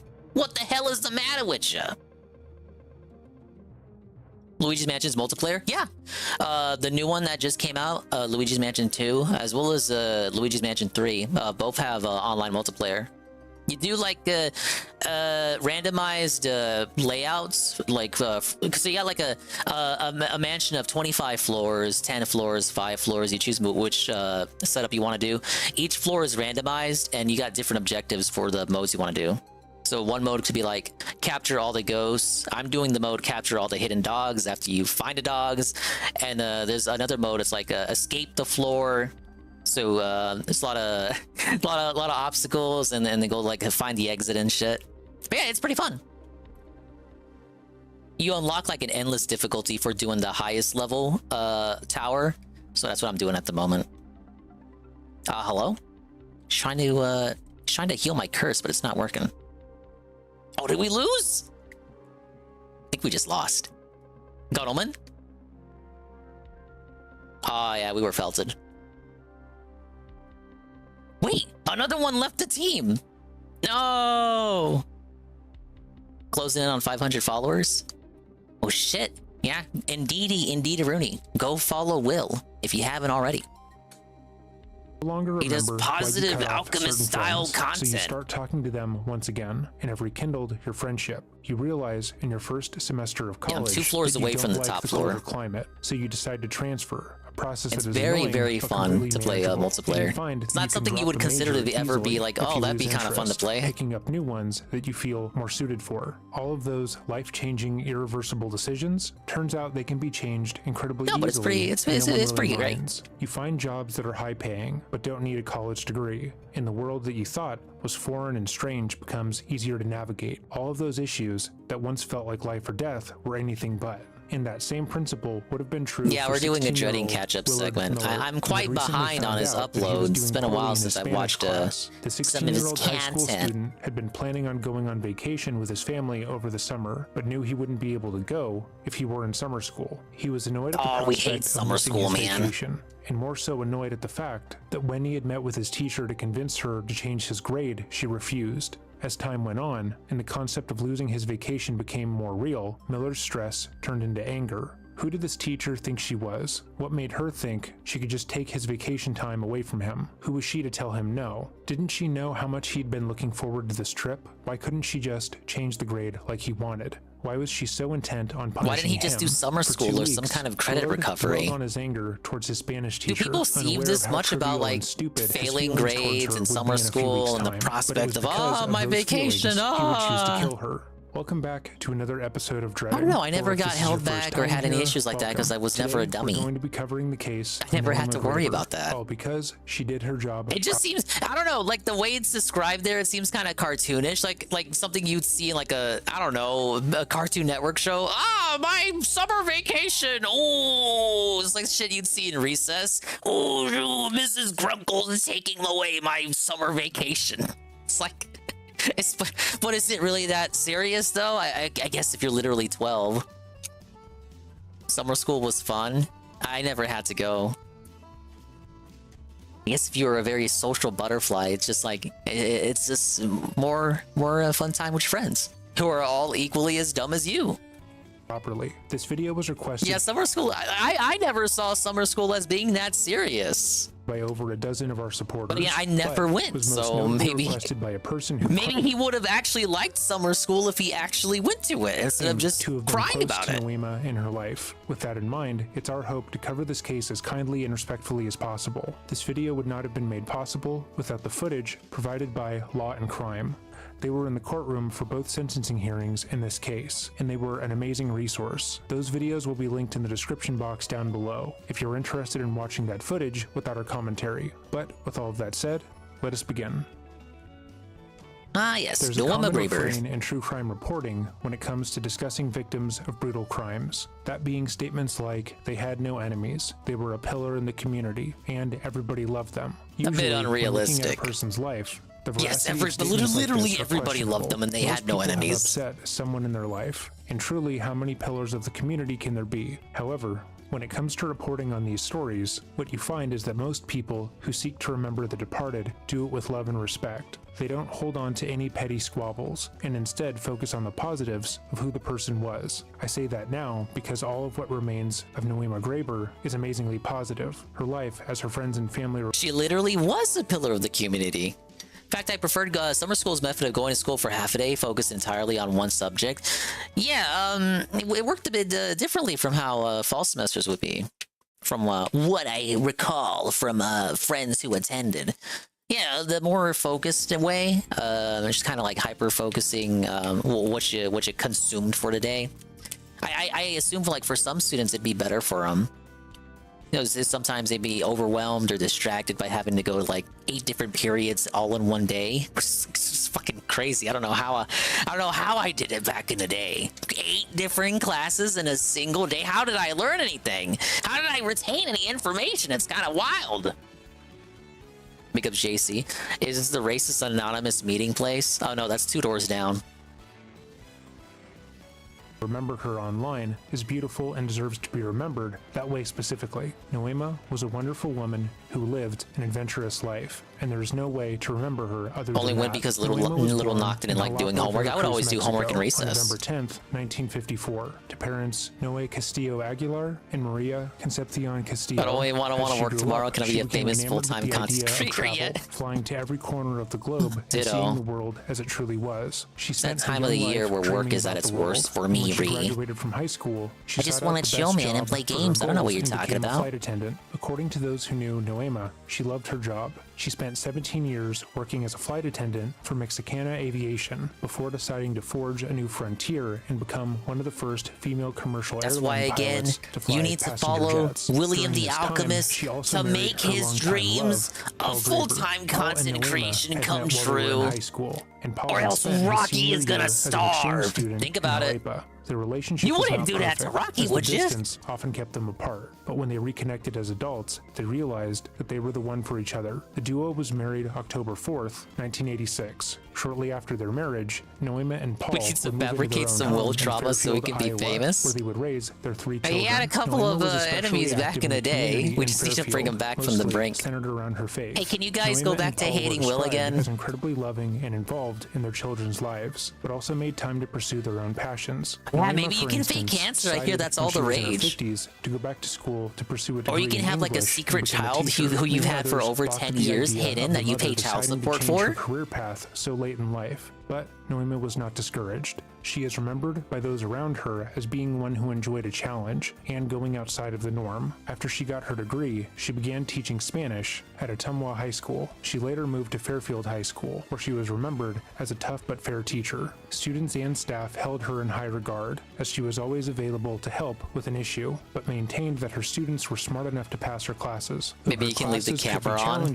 most who or you can break a fight stick she was always on camera. Kind. In 2017, Noema and her husband Paul would divorce, although they remained close. They continued to live together despite the separation, and when Paul returned home from a trip on November 3rd to find that she had not come home from work the day prior, he immediately reported her missing. But by that time, it was already too late. The next day, Noema's body was found in Chautauqua Park. She had been beaten to death with a blunt object, and her body had been hidden under a tarp held down by railroad ties and covered by a wheelbarrow. When the police began their search they really didn't want her found. They started by retracing her a bit steps obvious of a and hiding followed her place, daily though. routine. According to the other staff members at Fairfield High, as well as her family, An obvious Noema would go lumpy on daily thing, walks at the an park, obvious a lumpy body, human body shaped thing under a tarp. I wonder what that could be. always walking the same semi-isolated trail 3 times. What happened to LTG? He was exposed, allegedly. Asterisk for real, fur. He has a previously unknown but now known 10-year-old daughter that he's paying child support for, and he's in debt for like $120,000. I knew her. Oh, and he had like a charge. He had a restraining order on him back in the 2000s, and also a charge for domestic abuse. Knew her routines and habits, and when no one had seen her return Fucking from her clown daily world, walk, like. the police began their search. Wow, in earnest. who would have It wasn't long expected before they found her body LTG at to the be park and culpable saw the of such brutality things? of the crime. According to the autopsy, Noema had died from blunt force trauma to the head, most likely caused by a bat. Her body had been further disrespected after her death. Couldn't have her happened to a clothing being nicer removed guy. And cast aside from her underwear. Whoever had attacked Noema had also stolen her car. Are you using telling it me as a LTG getaway was vehicle. projecting the whole The car time? He found was doing all miles those away, self-hatred rants abandoned towards on his own Middle race? Glasgow Road, and multiple eyewitnesses alleged seeing 2 young boys driving the car out of the park and abandoning it later. Middle Glasgow Road was not an isolated spot, as many people would drive down the dead-end road and hang out there, but it was out of the way enough that whoever committed the crime seemed to think that they could I actually abandon made it to car the there top. without drawing Boss suspicion. complete. Multiple things stuck out to detectives immediately about the crime. First of all, it seemed evident that whoever had attacked Noema meant for her to be the target. This was not a random attack done by someone who she didn't know. Based on where she had been attacked, what had been placed over her body, and the amount of aggression used during the murder, it was clear whoever killed her had planned for it. Secondly, because of how Noema had been spoken about by her family, peers, and students, there were almost no suspects. Noema was well loved and kind. No one could fathom who would take her life in such a vicious way. Aw, But second the lack of place. tangible God damn it. suspects was about to be remedied, as both parties responsible would go on to claim ownership in alarming fashion. Unlike Noema Graber, Willard Noble Chaden Miller was not remembered as fondly by anyone outside of his family. Willard, who preferred to go by Chaden, was just 16 years old when he began to show up on the police's radar in connection to Noema's murder. After her body was discovered, the police went back to Fairfield High School to question some of the staff and students, and it was there that they were made aware that 2 weeks prior to her murder, Noema had argued with one of her students over a grade. That student being An endless Willard. polterpup. According to those who knew the teenager, Willard was pissed off at his teacher for not only giving him a bad grade, but for potentially taking away his summer vacation. He repeated that sentiment often, that Noema was stealing his vacation from him, and that it wasn't fair. However, Noema saw No, things you're differently. stealing my She vacation refused away. to change his grade, despite his protest, stating that Just the go to grade was summer what he school, earned, bro. and advised him that if he wanted his grades to Or improve, work it out. he had ample time for that. Willard's mother would testify in court that Noema's class was extremely I mean, isn't she like the nicest person ever, pillar of the community? I'm sure if you just worked it out, well, maybe like had the parents talk to her, they could have worked out they could have communicated something. And that her son wasn't the only person dissatisfied with the class. She stated that prior to taking Noema's class, he had gotten excellent grades in Spanish. I mean, it seems like she's coming across so far as like a stern but fair teacher. Like, I'm sure I'm sure you guys have had at least one of those once in your educational existence. Implied that Noema, being a native Spanish speaker, made the class too hard. Willard was angry. Allegedly, he felt disrespected by the teacher and repeatedly made threats to her life with his friends. Those who heard these threats often took them as jokes. Yeah, he hadn't even and nothing officially more. lost the But as vacation. time It was went just the on, threat of his it. anger towards the teacher began to grow. As his hatred grew, And the teacher, if he so didn't do did the his homework we had after determination to school end suspension where he made Noema's us do the life. homework His for a jokes 0? turned Oh serious, shit, and he that recruited his bites. friend, Jeremy Goodale, to begin planning her I think death. the hardest teacher I had was a science teacher in middle school, but he was kind of like, it was like a jerk ass with a heart of gold situation where like at the end of the day, he just kind of, he wanted you to do, he just wanted you to do your best. It wasn't like he was out to get you or anything. For 2 weeks, the 16-year-olds routinely messaged each other via email, text, and Snapchat, discussing the various ways they were going to murder her. The following is one of the emails recovered from Jeremy. Title: Prep. Bush clippers, sticks, garden gloves, Oh my plastic God. gloves, plastic trash bag, Ziploc bag, wet wipes, back. Remember when I talked about the Google search results and how people give themselves away? Well, this also applies to emails. Recovered from Jeremy. Title: Prep. Bush clippers, sticks, garden gloves, plastic trash bag, Ziploc bag, wet wipes, backpack, hammer, cover, transport vehicle. Procedure: stun, move off of trail, empty compartments, load cargo, blanket cargo, deactivate compartment contents, leave bag by exit, transport, empty transport, safely stun, switch glove, deactivate article to bag, finalize the win, secure victory, load into storage spot, don't forget to close the door to the ground, switch glove, move the sticks, wipe down tools, dispose article, and grab bag by exit. Done. Jeremy, God, it's despite just having like a edgy decent fan relationship fiction with his teacher, of actively his took own part in the life. planning and alerted no one to Willard's plans. To be clear, Jeremy had Why would you even digitally say it? Like, why? I don't know. Like, at least get a diary and then make sure you hide that piece of shit. motive in this crime, yet despite that, helped to viciously attack and murder Noema. Secure Shortly after victory. Noema's body was found, the police got their Failure first big is break not in the an case. option. A friend of both Jeremy and Willard approached the police and informed them that he had pertinent information about what had snitch happened moment. to the beloved teacher. John Burnett was a friend of both Jeremy and Willard and had heard Willard speak poorly. There was the girl who murdered a neighborhood kid, and she wrote her confession in a journal, then scribbled it out. I scribbled it out so it doesn't count. There was that dude who cut off his mom's head who did the same thing. Had the journal, but then didn't have the gall to hide it or have it tossed away. He just kept it in his room in the backpack, which they found very easily when they went into his room. And it just had everything, and he was a bit more methodical. Like, he wasn't as vague as the email was here in this video. He was more explicit in what he was gonna do and what his plans were. And actually, a lady in the last video, when confronted on her Google searches, they actually didn't talk about it like I wanted them to. But the lady in the last video, her defense was when they found her Google searches, she said, "Oh, the Google searches and the letters that I wrote to my mom so that she could cap for me on the other side when talking to police, all of that was just part of my novel." Yeah, it was just part. It was part of my novel, guys. Thank you for the big Ouija moment. Yes. But no, she was straight up saying, "Oh yeah, no, that's not that letter to my mom about what she should tell the police that I sent from prison, that I snuck out of jail. That wasn't that wasn't. That was just me. That was me. That was part of my novel. It was part of my novel, sir." About Noema. He had been present while the 16 I'm writing a book because I'm in prison, idiot. And how he was going to make her pay, but he paid little mind to it. However, when he was made aware that Noema had gone missing, he immediately reached out to the police. But he didn't just tell them everything he had heard Willard say. Hey, Iced He Coffee. also showed the police Big screenshots ups, of Iced Snapchats Coffee. that Jeremy I had noticed sent him it the day prior. earlier in Burnett the stated he evening, wasn't but able thank to you save every very, Snapchat very, that very, Jeremy had sent very, to him, as he did very much. Once again, because I said it earlier. I also said I would wait for, if you were gonna stop by, I was gonna wait for you to stop by so that you could also hear it from me personally, Ree. Thank you, sir, for the 10 gifted. Yes. And 10 gifted went to Go Cubbies, Pineapple Ear, Tafcap, Dice _555, The Chris Phoenix, J-Ban, G _Starwin, Nikki's Clone, Selwing, and Flippy Foreman. Thank you, sir. Realize what he was seeing at the time. According to court record, he only realized the extent of what he was seeing after some of the Snapchats had expired, but he provided the We're police doing with some what he true could. crime at the moment. Following are the Snapchats as they appeared in court. All right, States Exhibit 127. True crime with is here Luigi on the time. screen. What does this exhibit show? Now get on your hands and knees. So this is, I could get on my hands and knees and still be on camera. Thank you, Goki.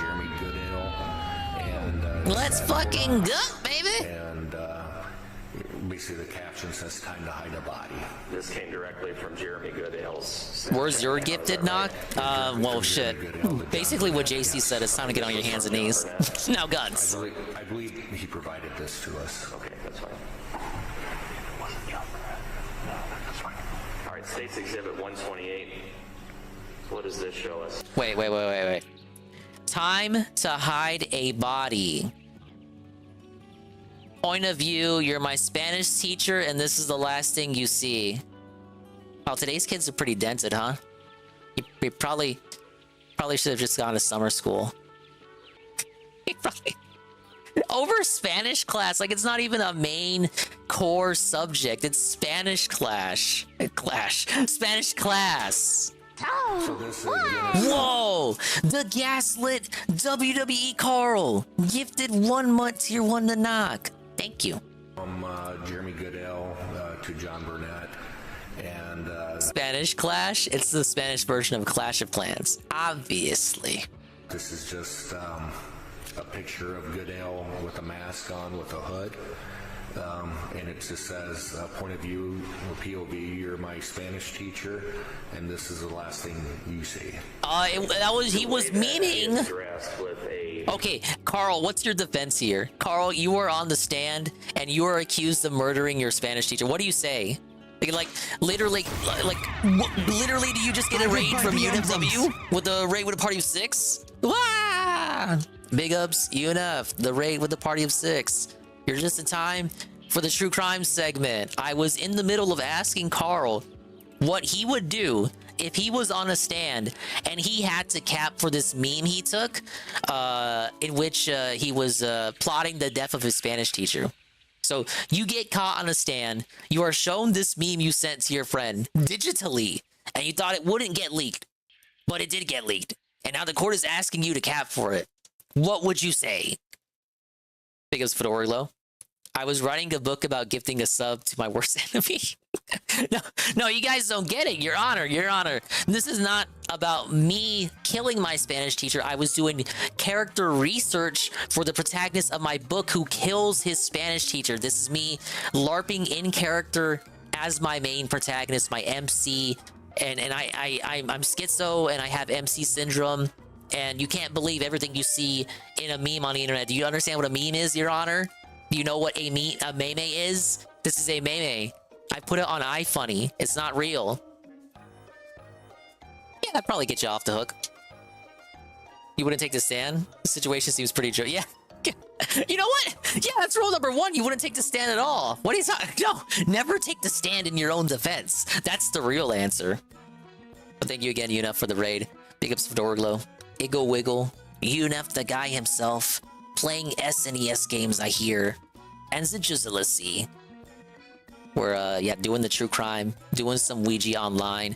I just unlocked endless mode in all difficulties, in all modes, and now I'm doing surprise mode, which I unlocked for doing all of that. And it shuffles the objective every single floor.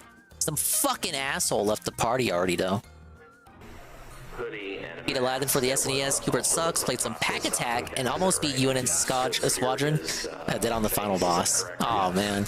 Pack Attack is pretty good though. Been a while since I played it. And Aladdin SNES, when everyone argues Aladdin Genesis is better. Specifically, do you remember him saying that he had lowered his mask right before? Oh, pretty risky choice of game there, sir. Yeah, that sounds correct, yes. I believe he said that. And we'll get into that detail later, but that would match up to what that we see here in this Snapchat image on 128. That's correct. All right.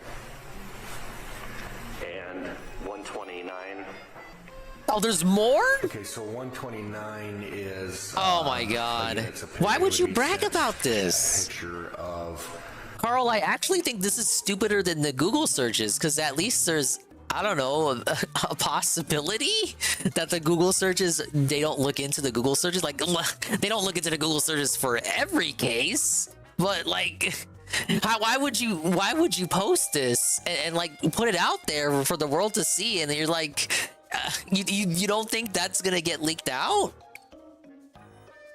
A green tarp, you see like a rope in there. You don't have the context of that photo, dingus. Someone holding on to a shovel.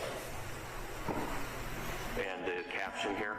Yes, I'm holding on to a shovel. That means I'm automatically guilty. Jeremy Goodale's Snapchat, is that right? That's correct. And then I think our last one here is Exhibit 130.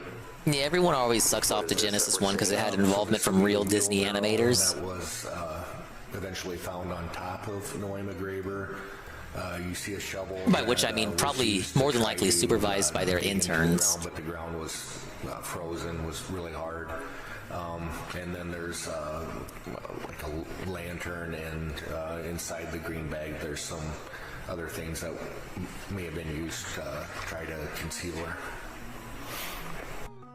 Despite receiving and saving some of the Snapchats, John didn't believe his friends were capable of murder. He had known them for years and thought that maybe they were kidding. But when he heard news of they were Noima's just joking around, you guys. And the last place she had been seen was the park, he knew he had to speak with the cops. But he wasn't the only friend who came forward. At nearly the same time, did everyone another one snitch of on these Willard's kids? friends approached the police and informed them that the day Noema was murdered, they had picked Jeremy and Willard up on Middle Glasgow Road. He provided the police with evidence backing up his account, showing that Jeremy had asked him at approximately 4:50 p.m. to pick him and Willard up, close to where the car was abandoned. Yet still, there were more mutual friends who would come Apparently forward. this high school was full of Another student, who rats. was known to be a problem in Noema's class, spoke to police shortly after her death and stated that in the days leading up to her murder, Willard had made multiple ominous statements. Allegedly, he had stated, if she goes missing in the next couple of weeks, don't call the cops. Oh my god, what an idiot. I mean, I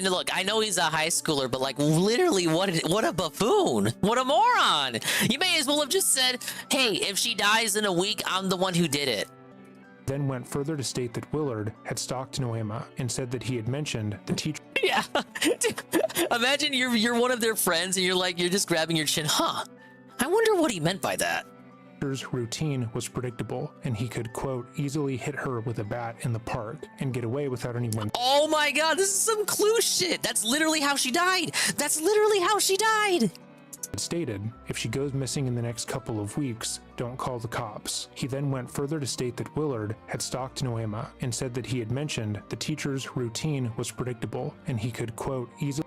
He said he mentioned the teacher's routine was predictable and then said he could bash her with a bat in the park, which is quite literally how she died. Hit her with a bat in the park and get away without anyone seeing. Another separate individual but he did not get away with it. Shortly after Noema's death, prior to her body being found, Willard had brought up the murder to them while in class. According to this individual, Willard admitted that he had popped someone with a baseball bat, although he didn't say who. But alas, that was not all. As while Jeremy and Willard waited for their teacher to do laps at the park, they were hanging out with Jeremy's girlfriend. She gave the police self-felt of the week what goes the two boys were to wearing, and how they both seemed excited for something. Cloud chasing in high school. That's what got him in the end. When Noema usually arrived at the park, Jeremy told her that she needed to leave and ran with Willard over to the place where they would later take Noema's life. In case you lost count, that is 4 separate people who Jeremy and Willard talked to about the murder, and 1 person who was actually with them at the federal murder conspiracy site prior to it taking place. Moreover, surveillance footage put the 2 teenagers in Noema's car after the murder took place, and Jeremy had gone so far as to send pictures of him committing the murder to another party. Willard and Jeremy oh my god, moved up the suspect took even list more and brought in to speak to the pictures. police. At the same time, the police obtained a search warrant for the boys' homes and were able to locate the murder weapon. It seemed that Willard had wanted to remember killing his teacher and kept the baseball bat that was used during the crime. Yeah, obviously he couldn't shut the fuck up about it. Similarly, Goodale had also kept the clothing he had been wearing at the time of the attack and had failed to wash any of the evidence off of it. At that point, it was obvious what had happened. Less than a day after the crime was committed, Willard Miller They should have did a Google search for cleaning blood off shit, like that other guy. Inevitably lawyered up, refusing to speak to police without legal representation, while Willard spoke confidently to the cops. Usually at this point, I would play the interrogation and tell you my observations, but the audio quality is so What year poor did this that take it's place? borderline- Good question. Let me see. I think it was pretty recent.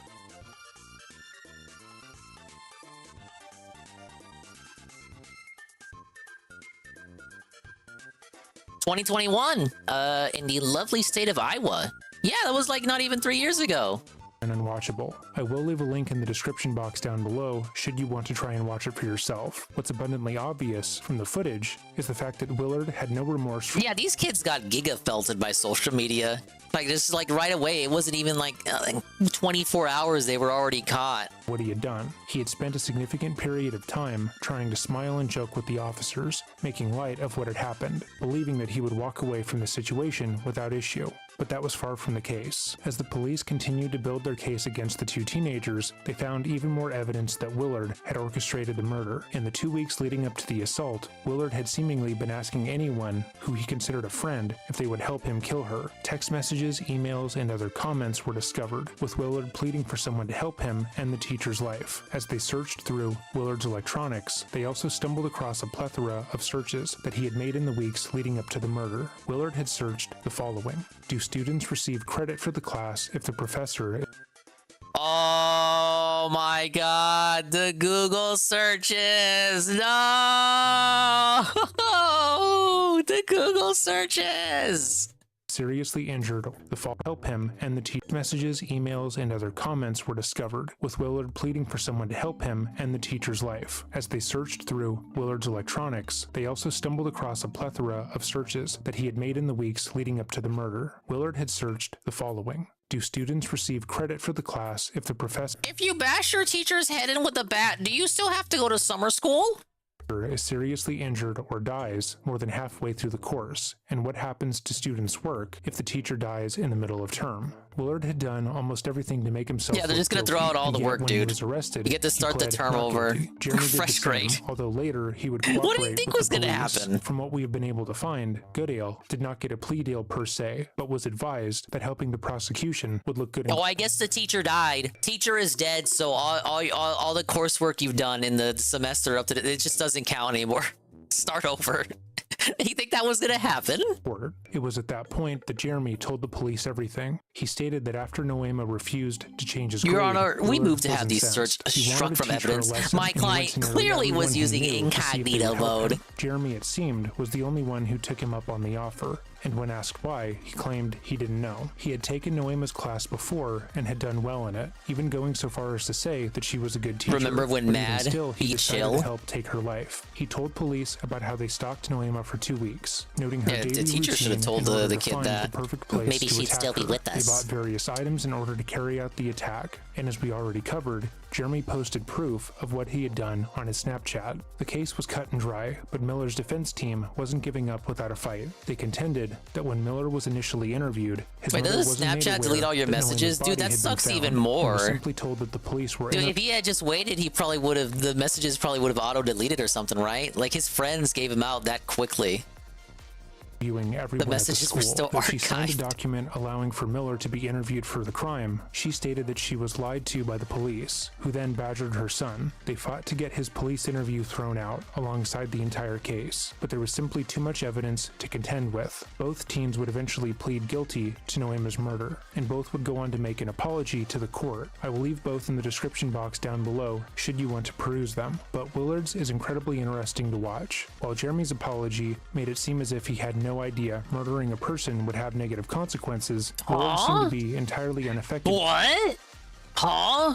What? I killed... What? Consequences of my actions? I'm going to jail? What?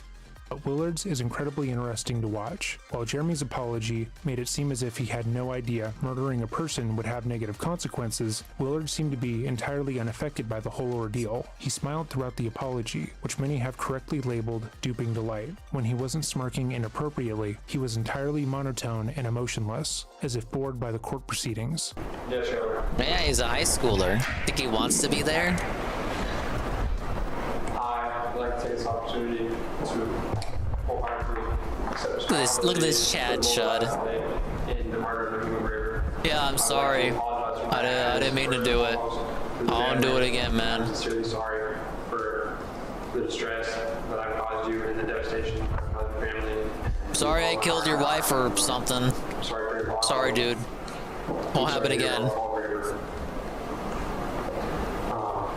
I would also like to apologize to the community, to just the ripple effect that my actions have had, everyone that has affected.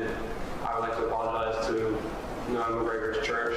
I know that she was I know now that she was a very active member there and doing a lot of good things there. I'd like to apologize for what I did and how that affected them. I'd like to apologize to my family. I love you guys so much, and Nobody told me I would go to jail for killing someone. It's a fucking beginner's trap, man. Fuck this fucking life, man. I'd also like to apologize to the Goodale family. I'm sorry for the position that Jeremy's in, and wish you the best, and I hope that he gets out as soon as possible. Sorry. I know what I did was wrong, and I accept responsibility for my carelessness, for my ignorance, and also I'd like to apologize to the police department and the investigators. Yeah, wait a minute. Wait. Information I provided. He killed her to, like, save his summer vacation or whatever. Dude is going to jail. Summer vacation is fucked. He still loses. He's not going on his vacation now. He's definitely not. Was it worth it, pimp? Stretched out journey. I'm realizing just the magnitude of my actions, and I know it was wrong. I knew it was wrong, and yet I still carried through. Yeah, maybe it is a tangential W in the end. He never has to worry about coursework ever again. I apologize to all parties, everyone affected, to my community, to my family, to the Gravers, of course. And I ask that I'm given a chance, and I don't want to be institutionalized. I don't want to be in so long that I forget about. I don't want to be institutionalized, man. I'm just, I'm cool. I'm a cool kid. I didn't do nothing. I didn't know killing my teacher would have these ramifications. Thank you. Both of these apologies went on to affect how the two teens were sentenced, as well as how the public would view the case. Though Jeremy had taken part in the murder, many people who watched him break down during the trial felt as if they forced him to do schoolwork in prison anyway. They should. They felt completely get him like a tutor or something. Most people who watched his apology, you can do that shit in prison. You can get like your your GED or something. Gone on to kill more people. They got programs like that. Fuck it, enroll them. And with a motive as flimsy as getting a poor grade, the chances that he would be a repeat offender are not insignificant. Goodale would be sentenced to life with a possibility of parole after 25 years, whereas Miller was sentenced to life with a mandatory minimum of 35 years. Noema did incredible things with her life. Oh, they both got life, even the kid that was just helping him out. That's tough. What was the parole? Grade, the chances that he would be a repeat offender are not insignificant. Goodale would be sentenced to life with a possibility of parole after 25 years. That's the friend. Miller was sentenced to life with a mandatory minimum of 35 years. Noema did incredible things with her life, and likely would have done more, had it not been for the actions of Willard Miller and Jeremy Goodale. This case has had an enormous impact on Noema's family, Fairfield High School, and the Fairfield community. I mean, like, Kami, they bashed her head in with a bat, and she was like the nicest little Spanish lady ever. Her murder deprived Paul Graver. Now I'll say this, you know, we're pretty right leaning where I am, And for the case that I was on the jury for, yes, back in year 1 of Dingus, we had the jury duty week, and in a case that I was on a jury for was a tenant bashed in the head of this little old lady that was living with them. He rented out the room to her. The tenant's probably not the right word for that, but he rented out a room in his home to this little old lady from Wisconsin, I believe it was. She came down for some medical attention. The doctor suddenly passed away, so she was kind of stuck here. She didn't want to leave, or she couldn't leave after she was already there. The doctor didn't die right away, so they were kind of like, everything was going smoothly. But it was kind of like a disconnect, because he was like a younger Hispanic male, and she was like a little old white lady. It was kind of like a tale of two worlds colliding there. They didn't get along at all. So she was just kind of there as a roommate. And homeboy was stealing her medication. She found out.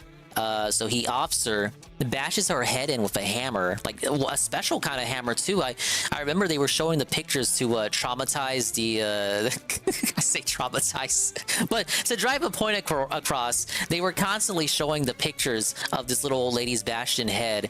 Specifically to drive in the point of how gruesome it was, and like to really have the gravity and severity of what he did to her kind of set in for us in the jury and the audience and the stands as well.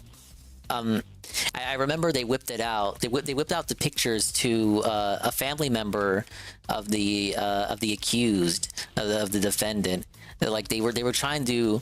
I thought it was kind of snakish, but I get why they did it. They put up one of the defendant's like little cousins or something, like a niece, like a little. It couldn't have been like what, maybe 7 or 8. They put up the niece to say "por favor, leniency, por favor," and the lawyers for the lawyers for the prosecution, the state's lawyers, they just pull out the photo. They just pull out the photo of the dead granny, and they're like, "You want leniency for him?" She didn't get very much leniency, did she? And I could only imagine. What little old lady was thinking of. The little old girl was thinking of looking at that photo. It was very, very, like, whatever you want to say. Like, was that right? Was it right to show a little girl that disturbing photo of the dead granny? I don't know. Was it right for her uncle or whatever to bash that little old granny's head in? That little old granny's head is bashed in because of your uncle, lady. And you're over here, you're on the stand because your family wants you to be on the stand to get like an emotional appeal, to get leniency for this fucking murderer. And it's like, no, the reality is he deserves all the time in the world behind bars. Sadly, our jury was a bit more sympathetic, a bit more sympathetic to his plight, because I guess the defense did a good job painting him as a guy who got involved with the wrong crowd, and he was doing all of this. He did nothing wrong. He did everything correct. So we were deliberating. I thought it was cut and dry. Like he did a terrible job at hiding his tracks. I was trying to argue for life, or at least something that would like put him away effectively for life, even if it wasn't literally for life.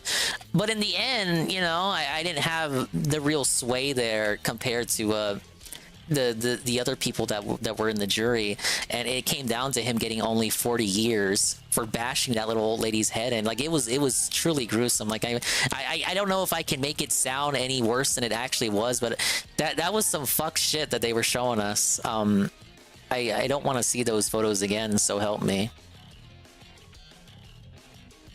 They did a good job of explaining the story to us, and explaining the case and all that.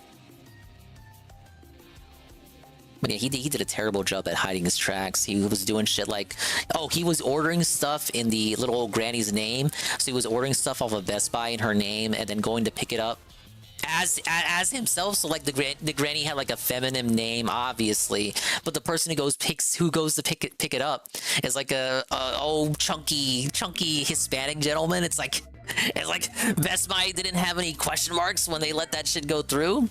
Maybe he said he was like a DoorDasher. I don't know.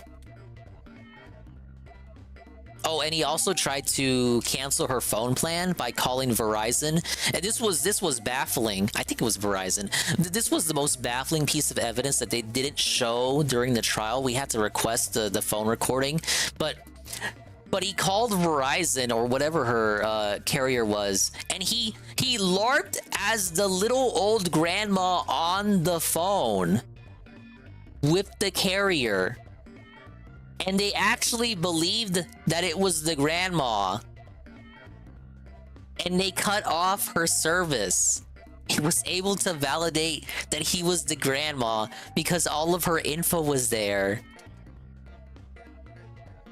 So he had all of her information, so he just fucking pretended he was her and got away with it. Why?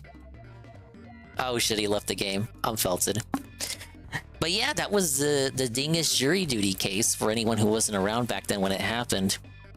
Yeah, dude got 40 years. I think he should have gotten for life.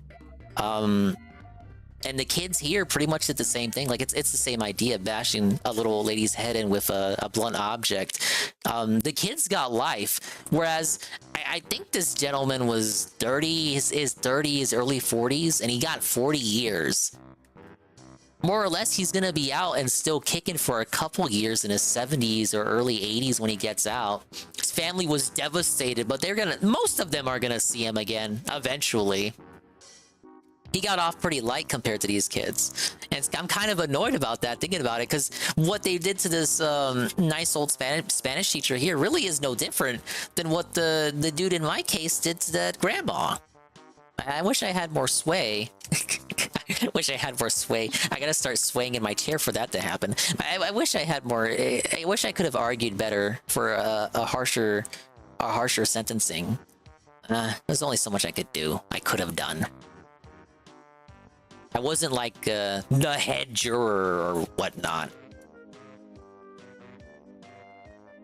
Lawyer really pulled a Yugi move. Yeah, they apologized for it too. After the trial, the state's lawyers approached us and they were like, "Yeah, we really didn't want to do that, but we really need to drive home. We really need to drive home to everyone what exactly he did and why he doesn't deserve any kind of leniency." And sure as shit convinced me. Should have given him a full pardon so the lynch mod could right the wrong. State shouldn't execute it. Taxpayers should have foot the bill for heinous crimes. Don't know, one Latino gangbanger finds out this guy killed a nice abuela. That guy's stint might get cut real short. Well, to be fair, it wasn't an abuela. It was a white lady from Wisconsin, but I get the angle you're going at. And oh man, we had to hear from her family too. Like, her family flew in from Wisconsin all the way over here, and they were just devastated. They could. It was tough listening to. I think it was one of her sisters around the same age, and she gave us the history, the pre-stream, the history of growing up with her sister and all that. Now she's gone, and that shit was tough to listen to, man. Anyway, fuck it. These kids deserve life. Take them away. Impact on Noema's family, Fairfield High School, and the Fairfield community. It is a long time, Carl, but I don't think that's effectively life. Like, if he's in his 30s and 40s, I don't remember his age, but he's gonna get out and still be existing if he doesn't die in prison or something. Hope you used all that Kiwi farm knowledge to sway the jury over to your favor. Well, yeah, Kami, as I just said, that didn't happen. Sorry, I'm scrolling up. Did he search how to kill a granny on Google? I don't remember if they talked to us about his Google search results. Rope in a community gathering can fix these kids too. He's eligible for parole too. I think he was eligible for parole, which is another thing that bothered me. Like, I really don't think, like, to a little old lady who he invited, like, that was the arrangement that she would come down to live with him as the roommate. So, like, you invite her, and whether it was a ploy from the beginning or if it just turned in halfway through, that it was him just stealing her medication, like, whatever it was, like, you invited her over here to have this kind of living arrangement, and then you decide to offer. Like, she didn't ask for that. What the fuck is wrong with you? She had to come down here for medical reasons to go see one of the few doctors in the country, I believe, who was helping her out. And then the doctor passed away. So she was stuck there, had really no way to go back because it was already so much money for her to come down here in the first place. Like going back wasn't really viable for her. So she just kind of stays there. Maybe God, I forgot this too. I'm just remembering more and more details. So after the doctor passed away and she was just kind of stuck, there was kind of friction between them. It was leading up to the murder. So she dies, he kills her, bashes her head in, and then he seals up her room. He seals up her room with like aluminum foil or some sort of tape or duct tape to keep the smell from getting out. He left her rotting corpse and he didn't dispose of the body. The rotting corpse of this little old grandma was left in that room to rot and decompose. And he sealed up the room so that the old lady's stank couldn't come out. But guess what? The stank escaped anyway. And this dude continued to have parties, continued to have friends over, all this, that, and the other. And whenever they would ask about, well, hey, why does it fucking stink? He would blame it on old lady's smell. He would degrade the memory of the grandma that he murdered by making fun of her stink. It's fucking rank. It's fucking like how? I know it's probably nothing but like a quick throwaway line for him to excuse the stink, but it just feels so disrespectful to the memory. What the fuck is wrong with you, dude? And they had another roommate, and he attempted to pin the blame on the other roommate, even though the other roommate only visited the home, let's just say every once in a while, because he had like a work situation that required him to be in a different town completely for the majority of the week. So like it was maybe 1 or 2 days out of the week he would go back and live in that house. But he tried to act like he was the real mastermind the whole time. Now obviously that was a complete feltoning. That went nowhere. But he was like so desperate to cope and cap, he pinned the blame on the other roommate who wasn't even there half the time and legit had nothing to do with it. He was completely unaware. Sometimes he would come back, like after her murder, he would still come back there. And his room was next to the granny's. So this dude would be like sleeping there a day or two out of his busy work week, not knowing that he was sleeping next to a dead grandma? What the fuck? What is wrong with people? At large. Not only was Noema robbed. Anyway, please grant leniency, por favor. 30-some of the best years of her life. Her murder deprived Paul Graber of the love of his life, and certainly hastened. I don't think I could do another case like that, Carl. It's also had major impact. I mean, you don't choose the cases that you're a juror on, but Jared and Noema Marie. In the spring of 2021, they didn't take me seriously in my stupid mask. Pretty sure you still had the mask up back then. A side effect of his severe diabetes, and received a miraculous kidney transplant. Things were at last looking up. Finally untethered from the dialysis machine, he was looking forward to resuming travel with Noema and their son Jared, visiting eldest son Christian, who then lived in Spain, and Noema Marie, who was working in Europe, and family and friends in Mexico. Instead, Willard, Shaden, Miller, Ruth Fleet. The only case I ever got selected for was Pled Out. I didn't have to do it. Oh, lucky you. Paul was deeply and understanding. I should have listened to the first day of selection. They explicitly told us, hey, if you, the more you answer our questions, the more likely it is that you won't be selected. And you know, little old me, I was being too naive. I was actually not answering the questions because I did not want to partake in any of it. And actually, this just made it more likely for me to be selected. So I was like, okay, I'll be like a wallflower. I'll be like completely non-existent. They won't even know I'm here. I'll just wait this out. I'll wait this out and I'll go home.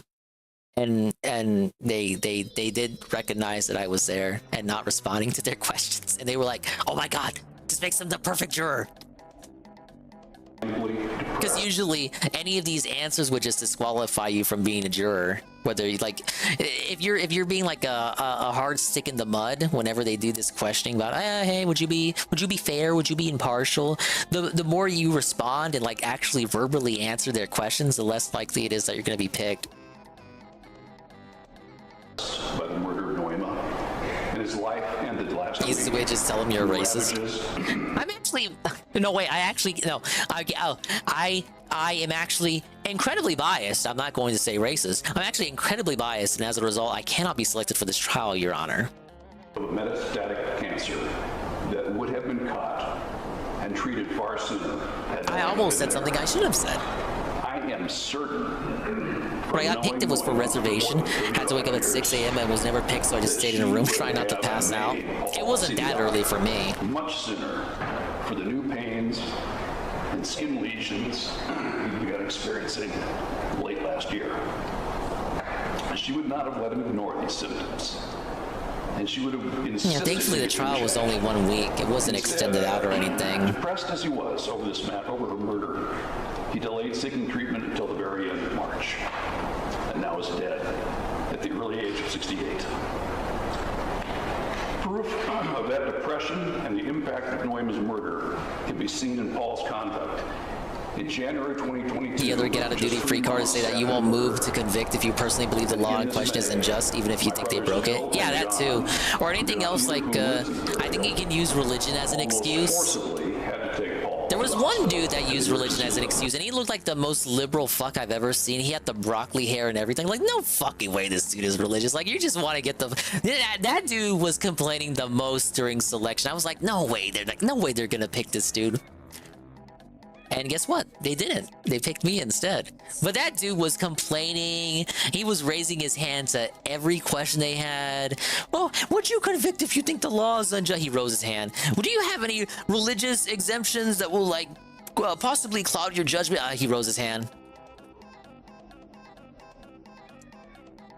At Jefferson County Health Center for acute care, without which he very likely would have died on each of those occasions. The first episode was COVID-related. He was living at home he was lying at home with the disease, alone, and without energy enough to even raise his cell phone to his ear to answer it. Death penalty on the table. Just say you don't believe in a death penalty. That'll excuse you. To check on it. Keep that in mind. The second episode involved a near-fatal spike in his potassium levels after essentially... I don't know, Carl. Like, you're still... I don't want to lie. I'm too nice. I know of these both directly from being on the phone with Bill and John during them. As Paul told me March 31st as we sat together at the University of Iowa, I do actually unironically think we should execute people. Several hours before his room would become available. He'd been having several vivid dreams recently. Two times I had jury duty was during COVID. I used that to get rid of both of them. Yeah, I won't be able to attend because COVID, man. That it was drawing near, but it was not yet his time. Did they pay you a quarter after you did your civil duty as an American? They actually did pay me out. A great deal, and he spoke of her often. I can't remember what it was in total. I think it was... I remember, I think the daily was 75 a day.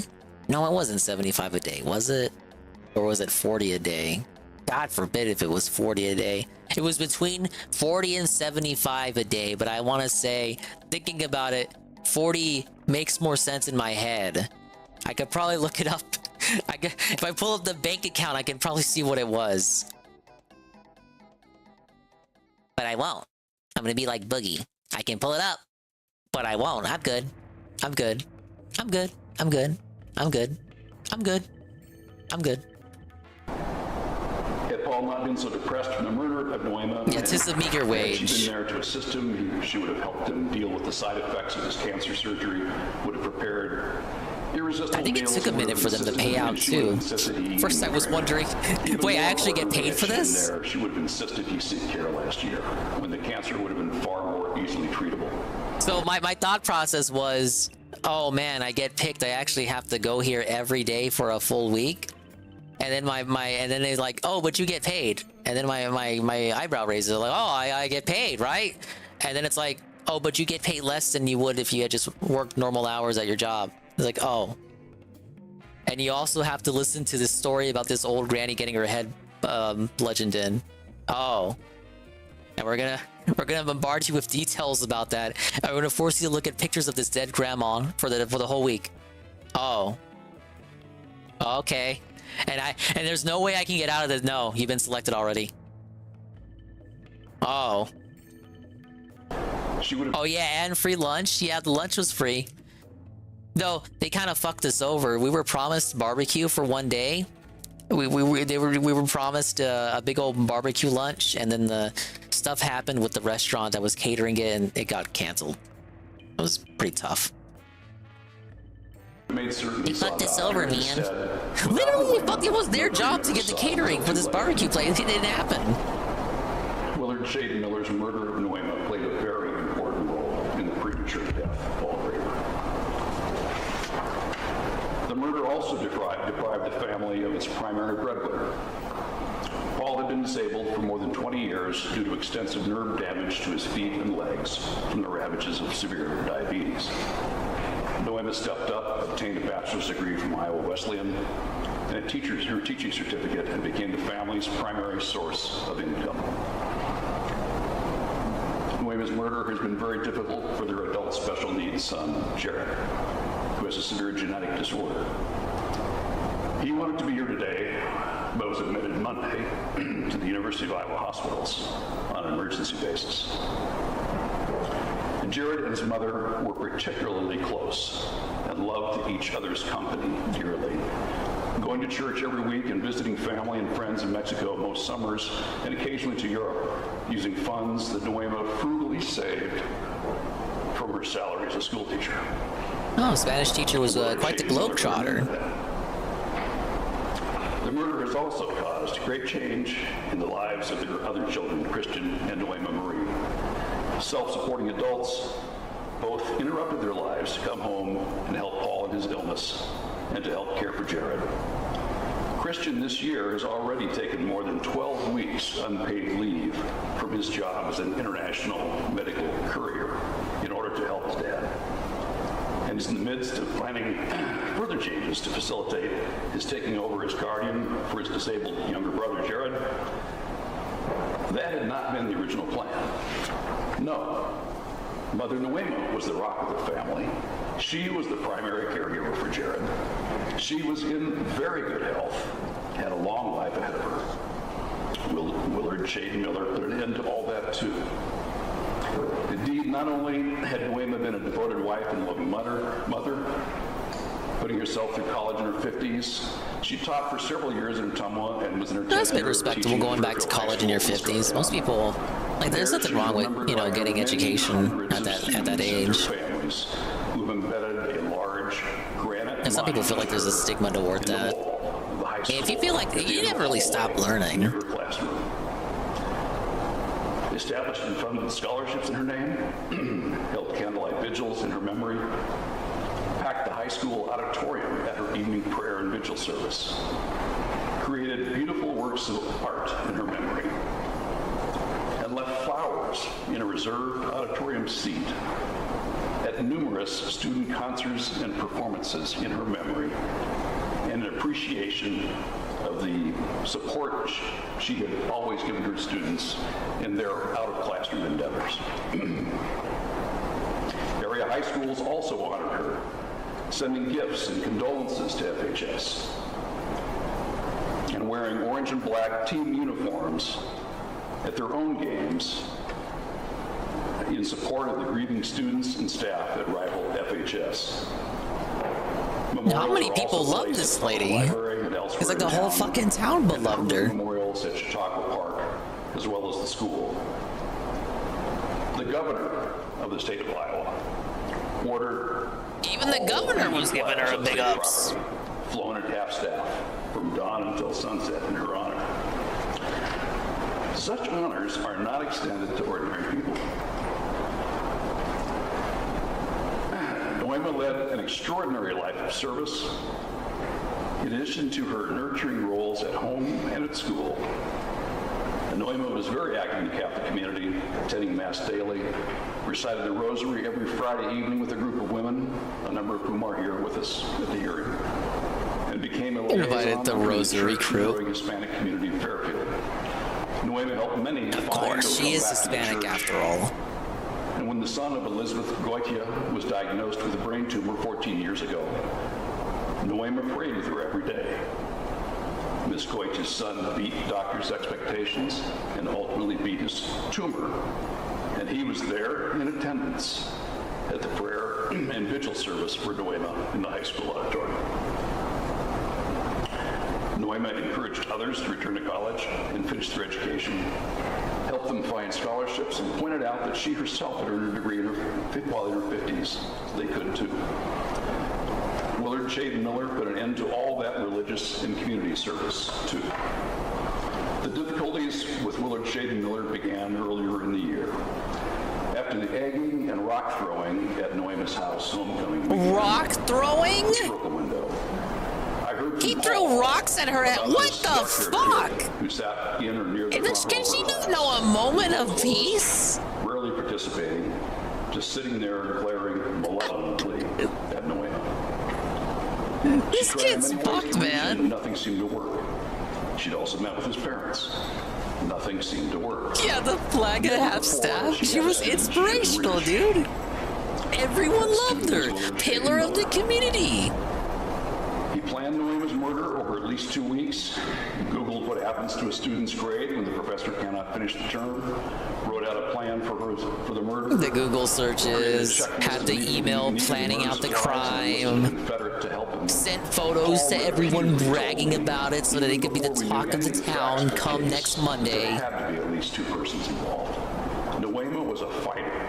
She would not have given up. No single person could have overpowered her alone. Those 2 learned Noema's daily routines, stalked her, watched her on her daily walks at Chautauqua Park, and in the very afternoon of the murder, But he's really giving her the big ups here. It took 2 of you to take her down. with Noema at high school. And there Miller promised sought Noema's help in accomplishing his desire to study abroad. Wow, you needed a friend to help you take down this old lady? What a pussy. Noema agreed to provide further help he'd previously spurned, and Miller promised to exert extra effort and really try harder in his class. His mother described the meeting as beautiful, full of sweetness, positivity, and promise. It certainly didn't end positively. Willard Shaden Miller knew his promise was false. Knew he didn't intend to try harder. Instead, he intended to murder Noema that very afternoon. And that is exactly what he did. While his Confederate distracted Noema from the front, Willard Shaden Miller cowardly snuck up behind Noema and crushed her skull with a metal baseball bat. Oh, dude. Willard Shaden Miller has shown no remorse. That's callous, man.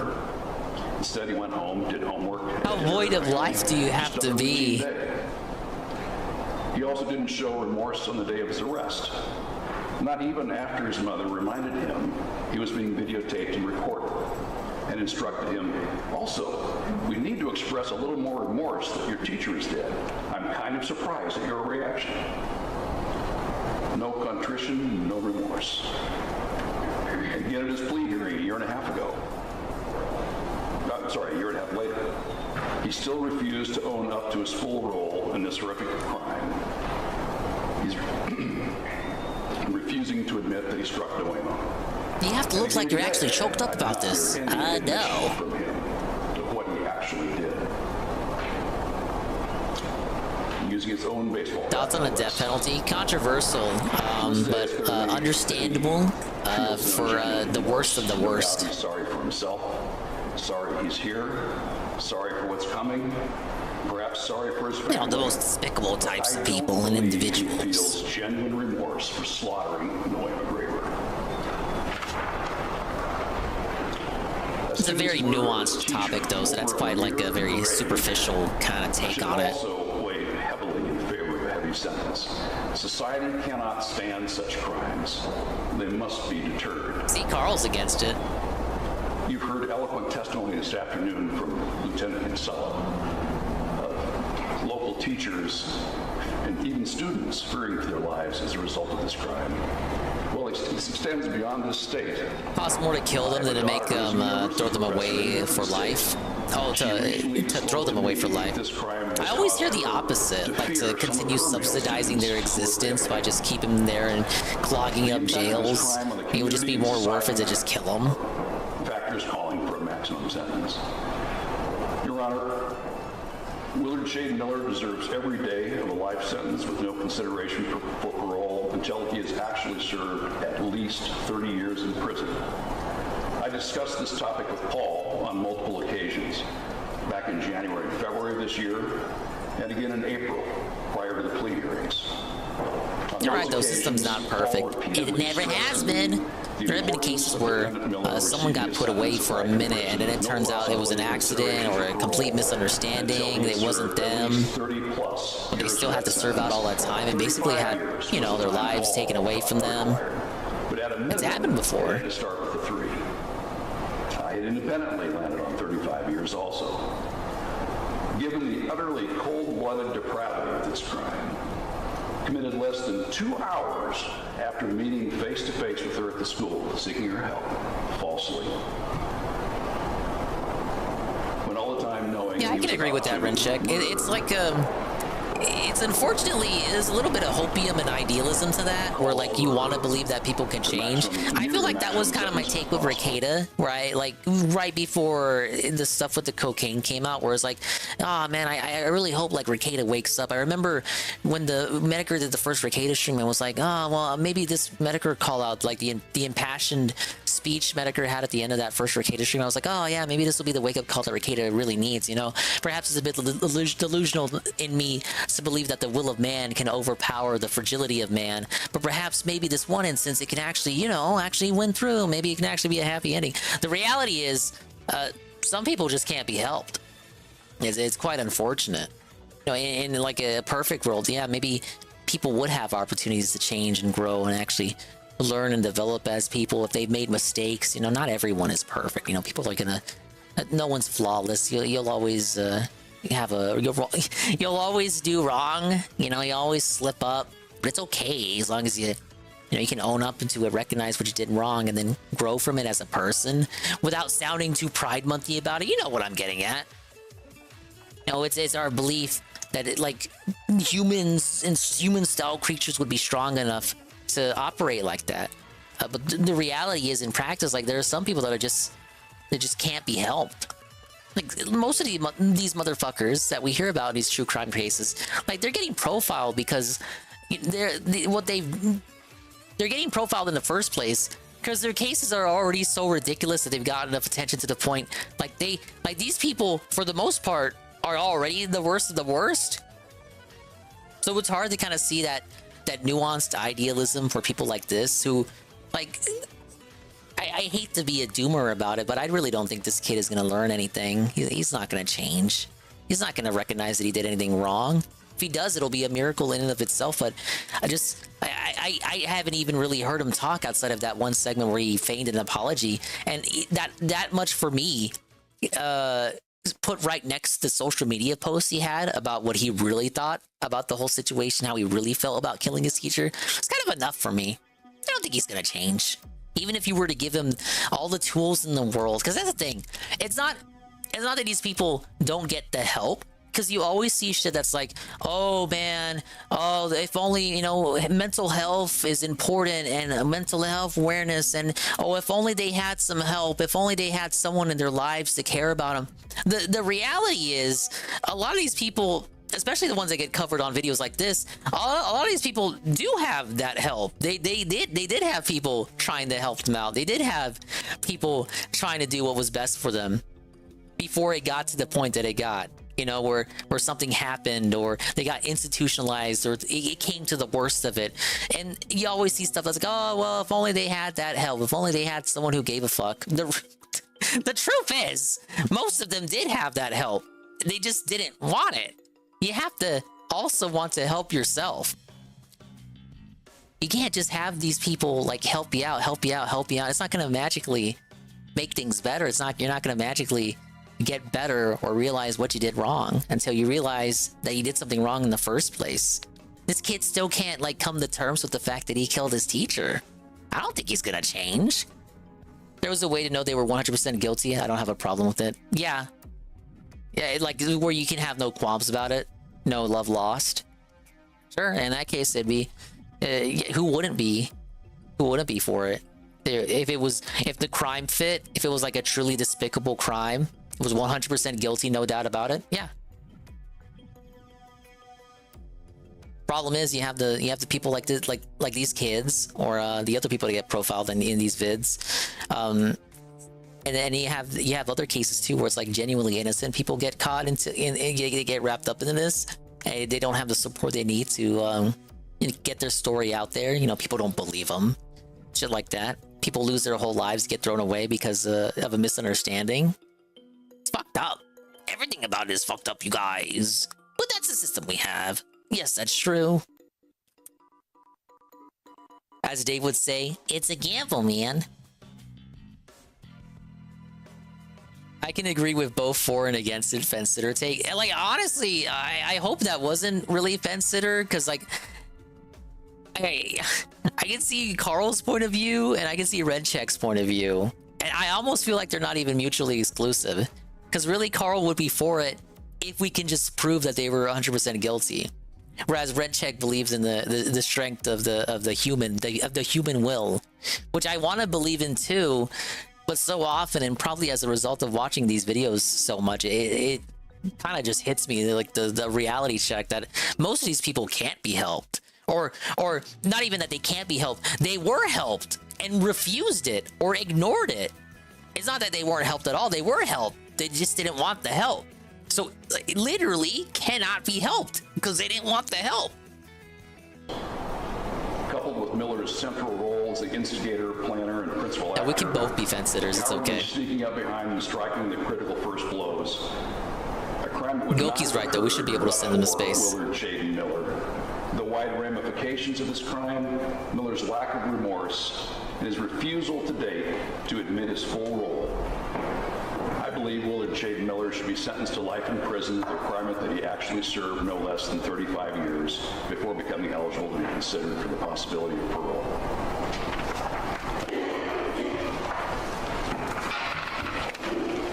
If you've made it to this portion of the video, thank you for watching. If you liked this video and would like to see more of our content, leave a like and a comment, and YouTube will put us in your recommendations. If you want to be notified when we post, subscribe and hit the bell icon. I sure will. Thank you for watching, and remember to stay safe. That was a good one. Real shame, because that lady seemed like a real. They did a nice job of convincing me that she was just the nicest gal around. The flag at half staff. So fucking stupid. but ultimately an unfortunate story. That one tugged at me more than the last one was just the fucking wife being stupid and wanting to make it look like her husband overdosed. This one was like legit just kind of fucked up. All over summer vacation, by the way. It's because a dude wasn't going to be able to have his summer vacation. Just kills his teacher. Just fuck it. Get killed over the pettiest kind of shit. You bump into someone the wrong way, they whip out a gun and shoot you. That's tough, buddy. It is tough. Even if it's 99.9% sure they did it, that would still be 1 in 1,000 people put to death would be innocent. Killing criminals is based, though. Don't get me wrong. Yeah, it's like it has to be 100%. No different than you convicting someone in court, right? Without a shadow of a doubt.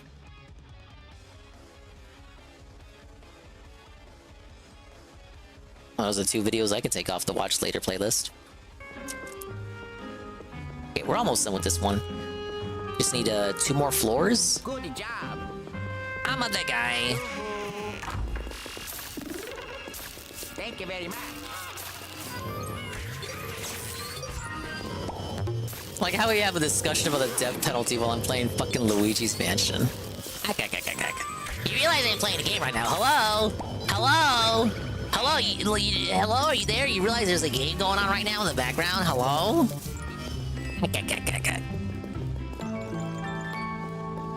Oh yeah, beyond a reasonable doubt. My bad. Last time I was in a courtroom was like 2 years ago because I'm actually a good boy.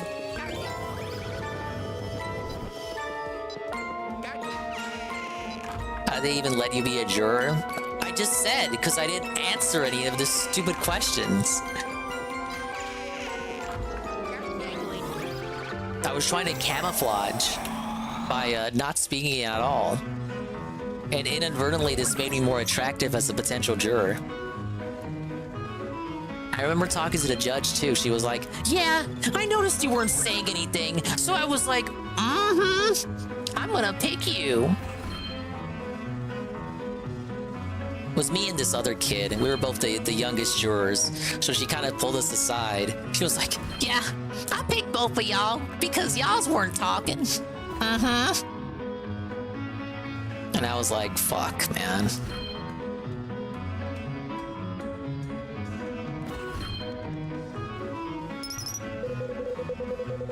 She groomed me. No! Your Honor, I recuse myself from the court because you have groomed me. I like y'all. Y'all be quiet. All these other motherfuckers talk too much. Oh, someone disconnected. What the hell, man? We're at the top of the floor. Oh, I know, there he is.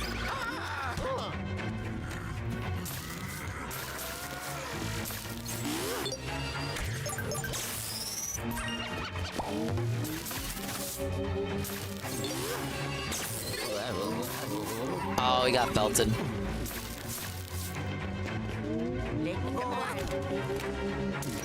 Thank you very much.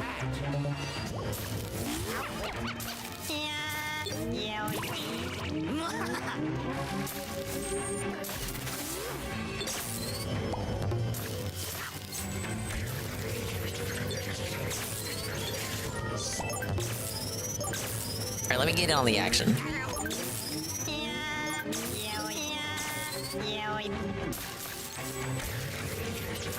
Does that shockwave thing after you do a certain amount of HP damage to him? Are they stalling him out of that? You're stunning him, man.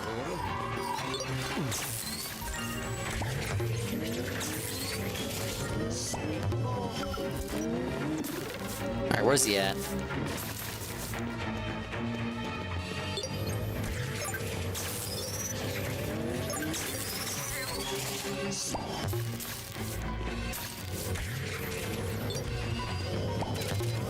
Yes!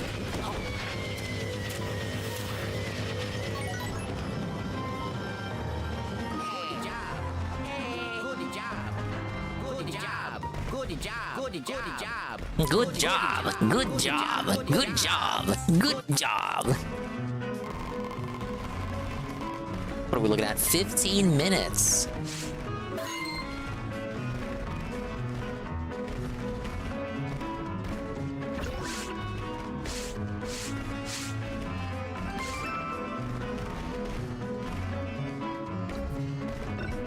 Tell them you're using tilt controls? I wish. I mean, I literally am, though, with the gyro. Like, I'm tilting the controller. It's not like I'm not doing that. Alright, I learned a lot. We had some fun. We're ready for the 5th and final mansion. And finish the game next time. Well, I still gotta do backtracking for gemstones and the booze I missed. Hey, I got the Polterpup. I caught a couple Polterpups, actually. Oh, I got the Tiger Ghost. And is that a shark? It is!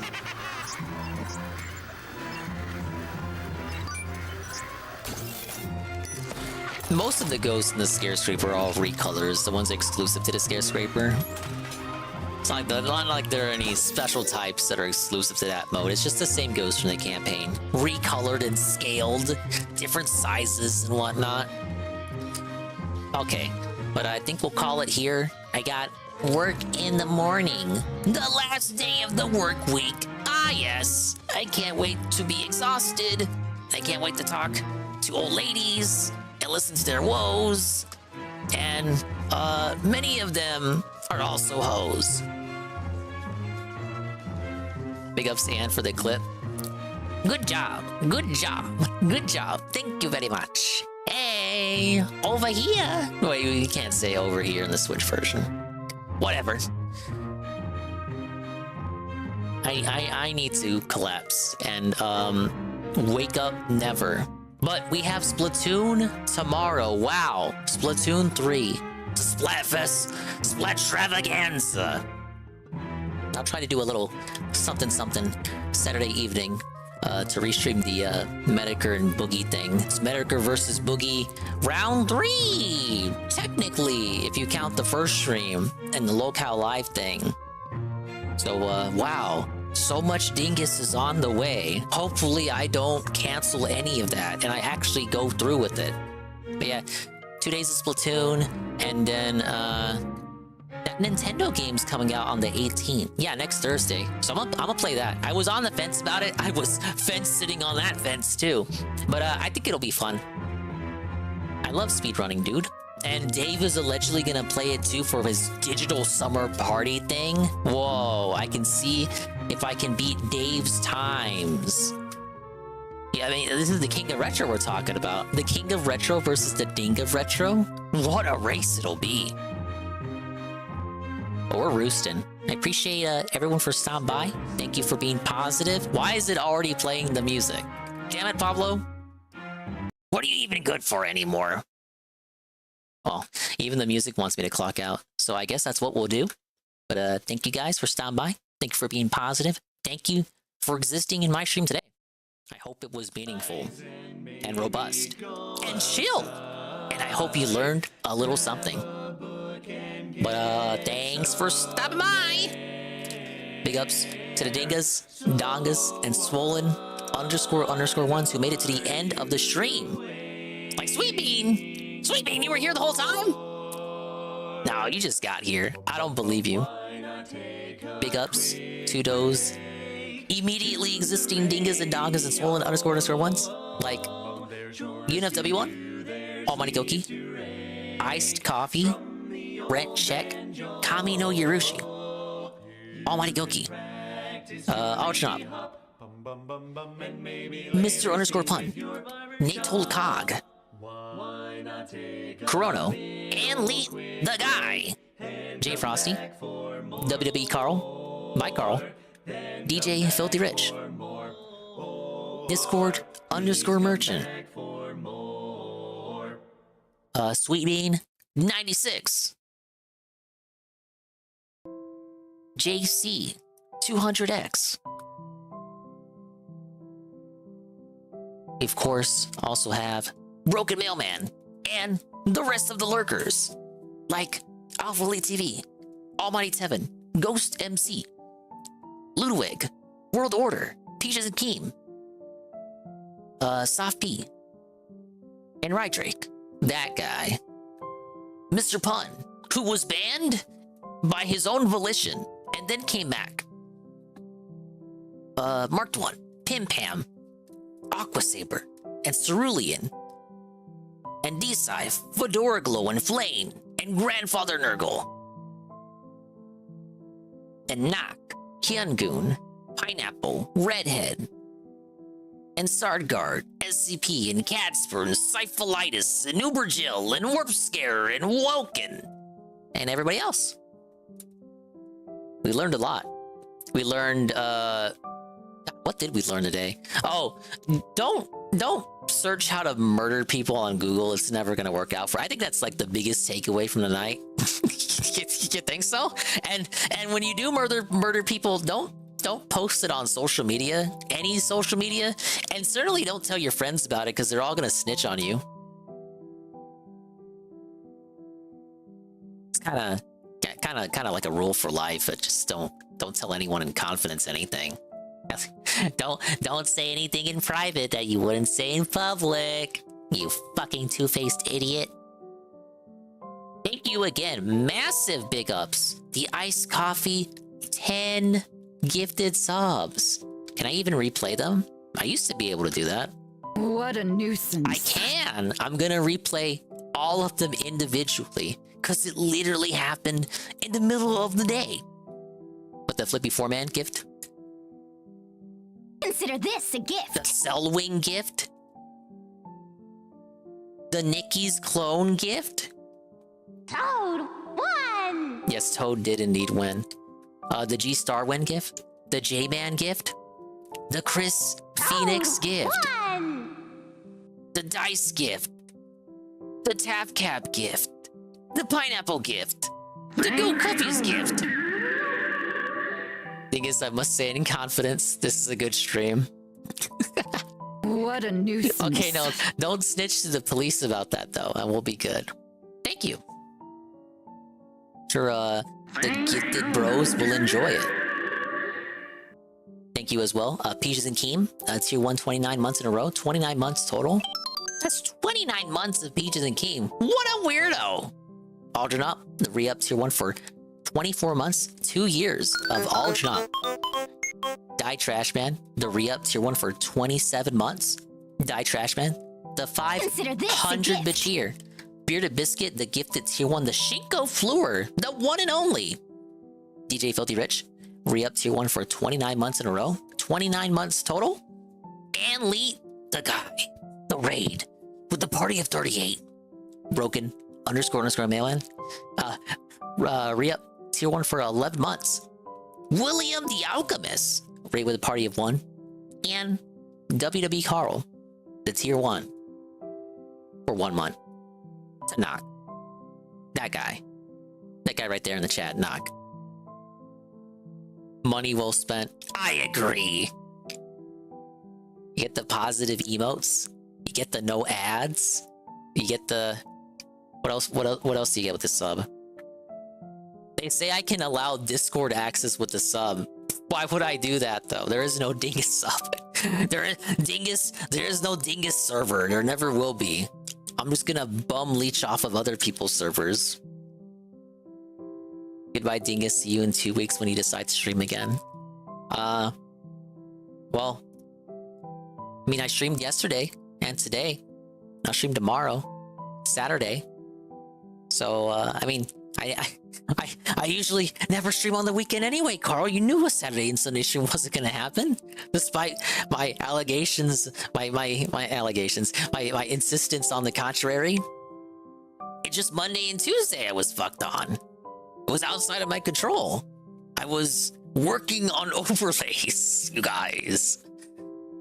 But no, my real excuse is work has been it's been tough. It's been tough. It has. Life's been tough. Life's been tough. It has. All right. You can go to a variety of people to fall asleep to today. It's a buyer's market, as they say. We have Almighty Tevin and Miso Corny doing a massive collab of the century. Tevin did not even watch DSP tonight. He was like, fuck that shit. And instead did a massive collab with Miso that is still ongoing. We have the chill alternative stream, Kyun Goon, playing Multiverses. Or is he still playing Multiverses? Let's see.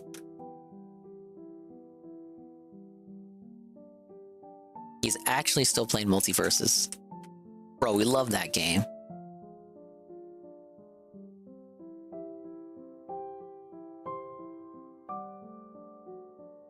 We're not rating LTG. Is he? He's not even live. Oh my god, he is live. Why? Retired, got a job at Lockheed. Oh. JC, I think this might be the last LTG stream. I think this is the last time you can make that joke. He says he's retiring. Is it because he got exposed? I think it might unironically be over for L. He says he's done. Okay. Bye, Dale. Don't let the door hit you on the way out, buddy. Raid him now or never.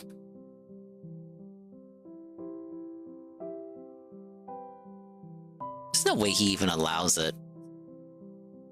Low tier gods raid settings do not allow you to raid at this time. Well, there you go. I actually typed it out. No, it's not possible. I mean, does that shock you? Like, oh, he turned off. Like, obviously, he's low tier god. Don't you think fucking BBC fanfic 445 would be rating him every fucking night if he had it off? The meme is officially dead. Yes. And we never lost more. Okay. In that case, Goki, are we rating Tevin or are we rating Kian-gun? You have the power in your hands right now. You can change the fate of where the stream ends and goes to. Okay, we're rating Goon. You can go fall asleep to Tevin if you so choose, but he's not watching DSP stuff. Unless now he is. No, he's going on BRB. He might watch Daily Rap. Whatever. Bye-bye. Adios, Mimi time. We'll see you when we see you. And if we didn't see you, then we didn't see you. But if we did see you, then we saw you. And hopefully, if we didn't see you, hopefully we will see you next time. If I can see myself in the mirror each and every single day, hopefully I can inspire viewers like you too to see themselves in their mirrors each and every single day. The raid message is, do not Google how to kill someone and hide the body and not get in trouble. Thank you, Iced Coffee. I'll try. I'll try to survive so we can do some splatting.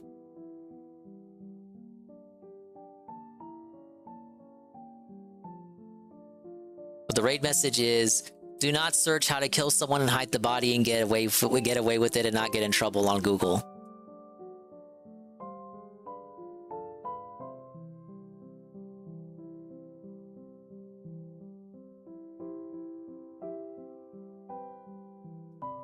And there it is. We'll see you on the next one.